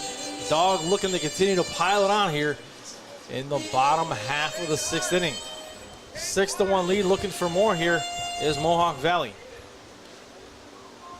Well, the Dogs certainly extinguishing the flame of the fire-breathing dragons here. That's for sure. In the bottom of the 6th inning, so. So Ramsey at the plate. Now pitch running for the DiamondDawgs from Virginia Tech, number 29, Caden Hart. Caden Hart's going to come into the ball game as a pinch runner at second base. PGCBL All-Star Caden Hart. Yes, he is. So Hart now at second base. 1 out. Here's the pitch. And it is high. 4 ball 1 now to Ramsey. 1 ball, no strikes, 1 out. Hart at second base. Dogs lead 6-1. And would love to bring Caden Hart home as well. And there's a big swing and a miss by Ramsey for a strike. And the count 1-1. 1 ball, 1 strike. Hart at second base taking a short lead off the bag. Not being held on. Here's the pitch. And that is popped foul. First baseman is underneath it. Makes the grab for out number 2. That was the first baseman, Galileo. For out number 2. And here comes Ian Oschlager. Ian Oschlager. So Oschlager, who walked in his last at bat, now will come to the plate with 2 outs. And a runner on second base. Caden Hart at second base. Dogs 6-1. Can they bring that lone runner home at second base? Let's see. Here's Ian Oschlager. Takes the first pitch. Strike 1. So no balls and 1 strike. So the Dogs just making it a little bit harder for those Glens Falls Dragons to be able to come back in the top of the 7th. They're going to have to work a little harder if they want to come back. Down now 5. That one misses for ball 2. I'm sorry. Comes in for strike 2 and the count now 0-2. Well, Pete, you know the Dogs' offense catching fire at the right time. So 9 runs in Utica last night, 14 runs in game 1, and now here they explode in the bottom of the 6th inning to make it a 6-1 game. So, yep, foul ball down the first base line. Those bats getting hot at the right time. Hey, mid-July is where you want to be hot. We're almost in mid-July. The Dogs are right where they want to be with those bats heating up. 0-2 the count. Oschlager at the plate with a runner on. We were talking about chicken riggies earlier. You think of May and June as the appetizer, and then July is the main course. That ball's hit into left field for a base hit, and they're going to send the runner. Oh, that's and play at the plate. It's off. And no play at the plate. Runner advances to second. There's Oschlager, and he is safe at second. So Oschlager digs it out for a double at second. And the run scores. And the score now 7-1 Dogs.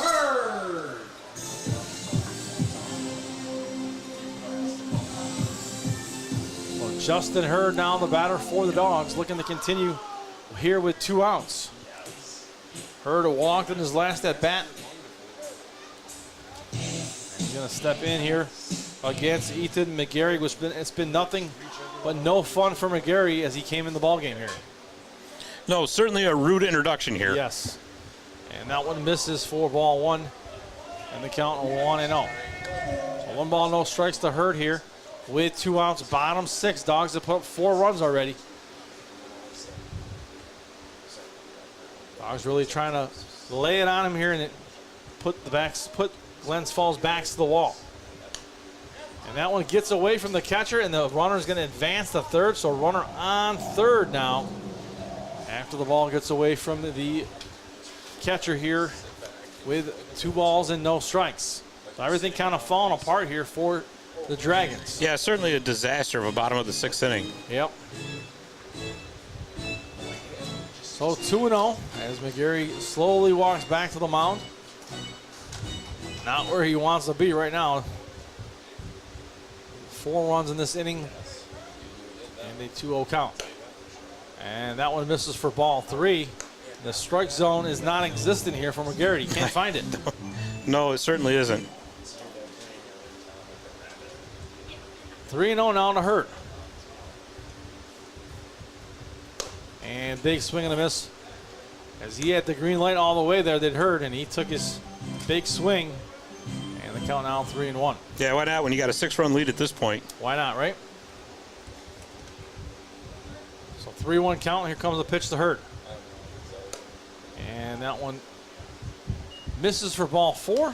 And he will take his base. So runners now on the corners for the Dogs. Number 6 from Seton Hall, Ryan Sternan. So here's Ryan Sternan, who has struck out twice tonight and walked.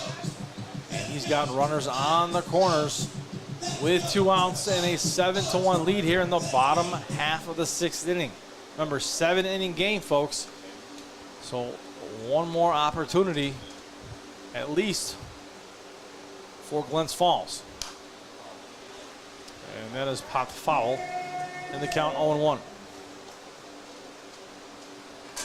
No balls and 1 strike to Sternad. Sternad, the catcher in this game 2. Right-handed batter Sternad facing the righty here in McGarry. 0-1 pitch. Sails across for strike 2 in the count now 0-2. So no balls, 2 strikes. As McGarry hoping for 1 more strike to get out of this miserable inning for himself. Here's the pitch. And that ball hit over the head of the third baseman, and another run's going to score. As that ball hit to left field, and now runners on 2nd and 3rd after Cernad grabs the double, and the score now extends to 8-1 Dogs. Now batting for your Dogs, the second baseman, number 7 from Lincoln University, Sean Stoney. So the miserableness just won't end here for Glens Falls. No, not at all. You know, it's just, you want to talk about the consummate inning where everything went wrong. Yep. Close game, and then everything just unfolds. That pitch misses now to Stoney. And the count 1-0. Stoney grounded out, hit by a pitch, and has walked here tonight. And that ball is going to get hit to left field as it got past the shortstop. So another run's going to score. 2-run score as the runner from second base comes all the way over. And 2 more runs, and now 10-1. I'm not quite sure why they had that defensive alignment out there the way they did. That was where that ball was hit. That was pretty much where the shortstop normally is. And yeah, he got his glove down, but just couldn't get it. It sailed out to left field. They got him shading close to second base, but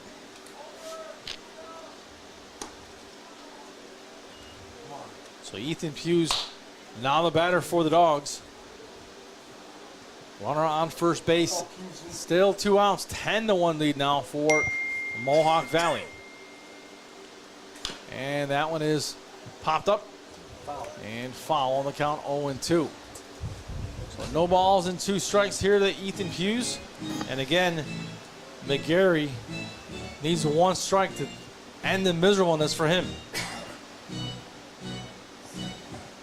7 runs scored here by the Dogs in this inning. 0-2, here's the pitch.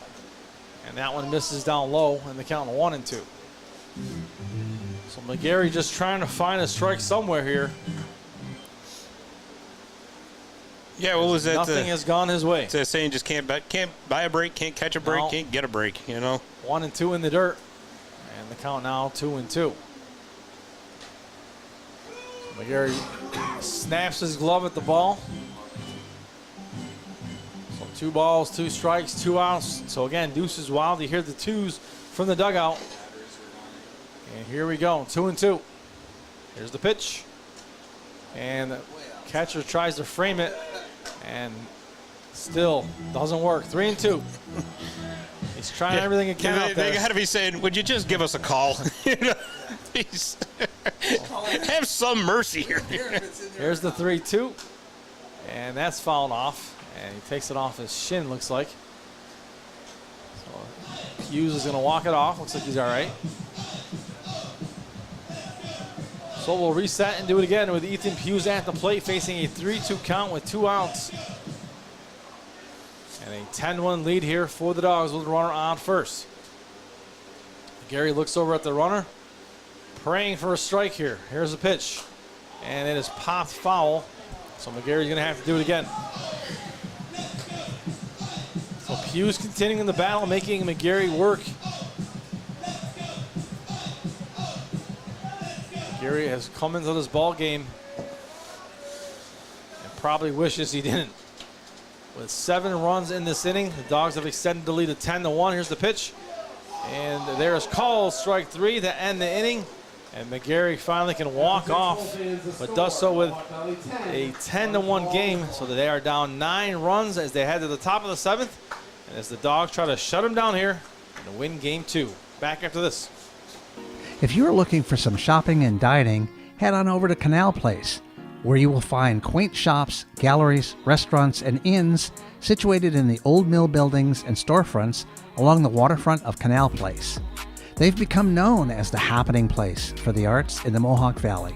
Not so long ago, many of these buildings were working mills serving the garment industry. Even today, after conversion to serve as retail space, many of these rugged but lovely structures speak to our great regional manufacturing heritage. If you're looking for fine arts, entertainment, or antiques, you simply must pay a visit to Canal Place.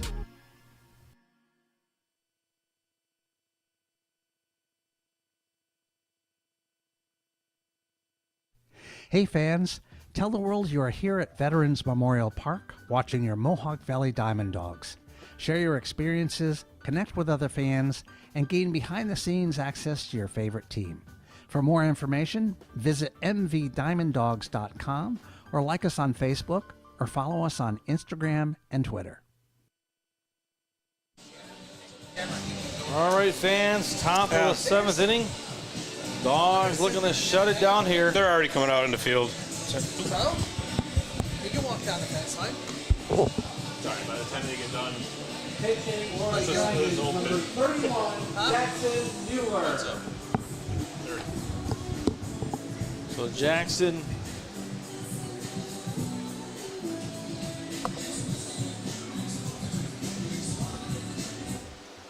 Well, if it's run support you want. Tyree Jackson, the batter now. 10-1 score. Run support you shall have. Yes, sir. They got it. So here we go. Dogs looking to shut it down and win it both games here tonight. They got to get out of this inning first. They need 3 outs. And there is ball 1 to start the top of the 7th inning. So 7-inning game. Dogs already taking care of business in game 1. And it has been an offensive onslaught in both games here for the Dogs. And that one in for a strike in the count now, 1-1. So 1 ball and 1 strike.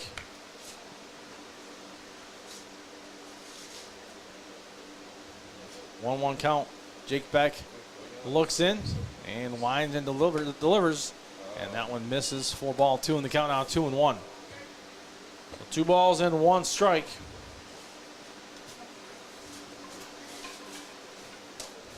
Beck sets now. He's going to wind and deliver on the 2-1. And that one is strike 2 in the count now, 2-2.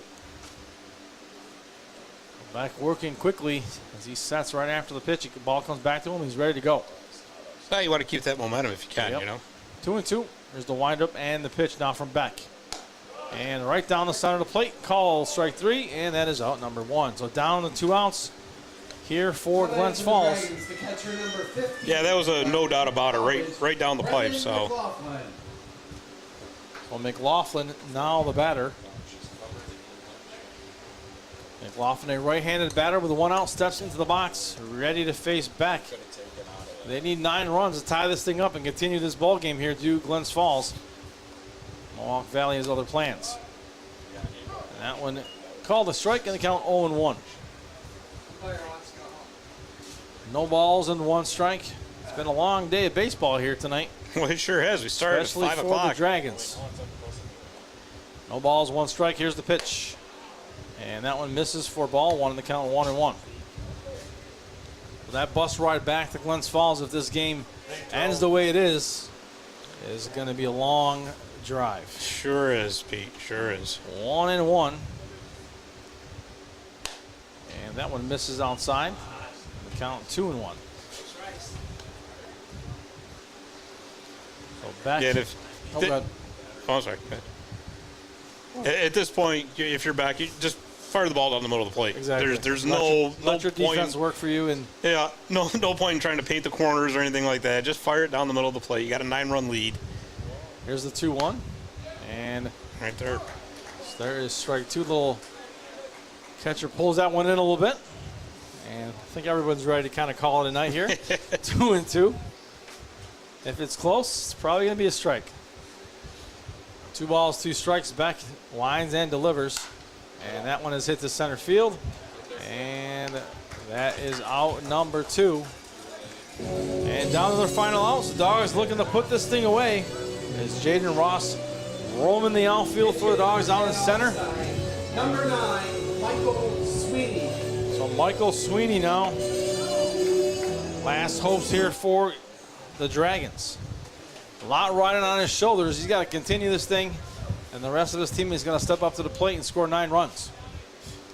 Here's the windup, the pitch, right down the center of the plate. Called strike 1. No balls and 1 strike. I think Beck has heard you loud and clear and is throwing the ball right down the center of the plate and see what happens. Yeah, like I said, with 9 runs lead, just go for it. Here's the 0-1. And he misses with a ball on the count 1-1. 1-1 count now. Again, fans, don't forget, back here tomorrow night, Oneonta comes to town. If you can make it, come on down. If not, join the broadcast on Facebook, on YouTube, wherever else you can find us. Go to our Facebook page and you'll find all the links. And it'll be brought to you by Creative Outpost here. 1-2 count, down to their final strike. Here's the windup and the pitch by Beck. And he fouls, he hits it to play and it goes foul. And foul ball. And he's going to come back with a 1-2 count. I think they're hitting it. He was still in the batter's box, I think, when is what they're saying. So 1-2 now the count to Sweeney. The bullpen coming in for Glens Falls. So safe to say they're not going to warm anybody up. 1-2. Final strike. Let's see if Beck can get it here. 10-1 is the score. Dawgs trying to close it out here and win both of these games in this 2-game set. And that ball hit hard and deep to right field. Right fielder is there, makes the grab, and that'll do it. Dawgs win this one 10-1. They win both games of the doubleheader. And we will be back here tomorrow night as Oneonta comes to town. I am Pete Pagliaro. He is Scott Kindeville. Thanks for joining us on the broadcast tonight. Enjoy your evening, folks. Have a great night. Take care.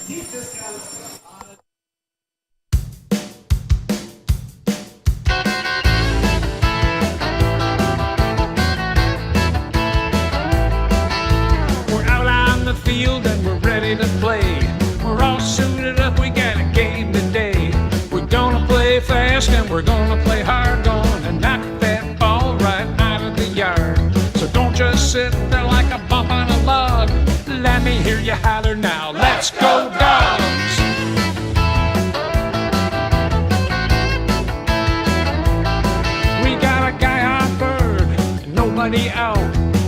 to stand up, yes, it's time to shout.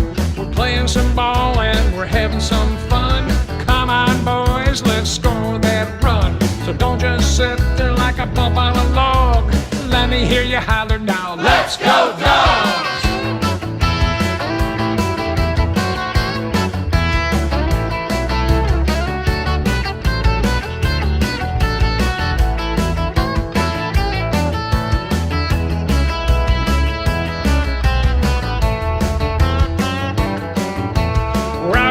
Field and we're ready to play.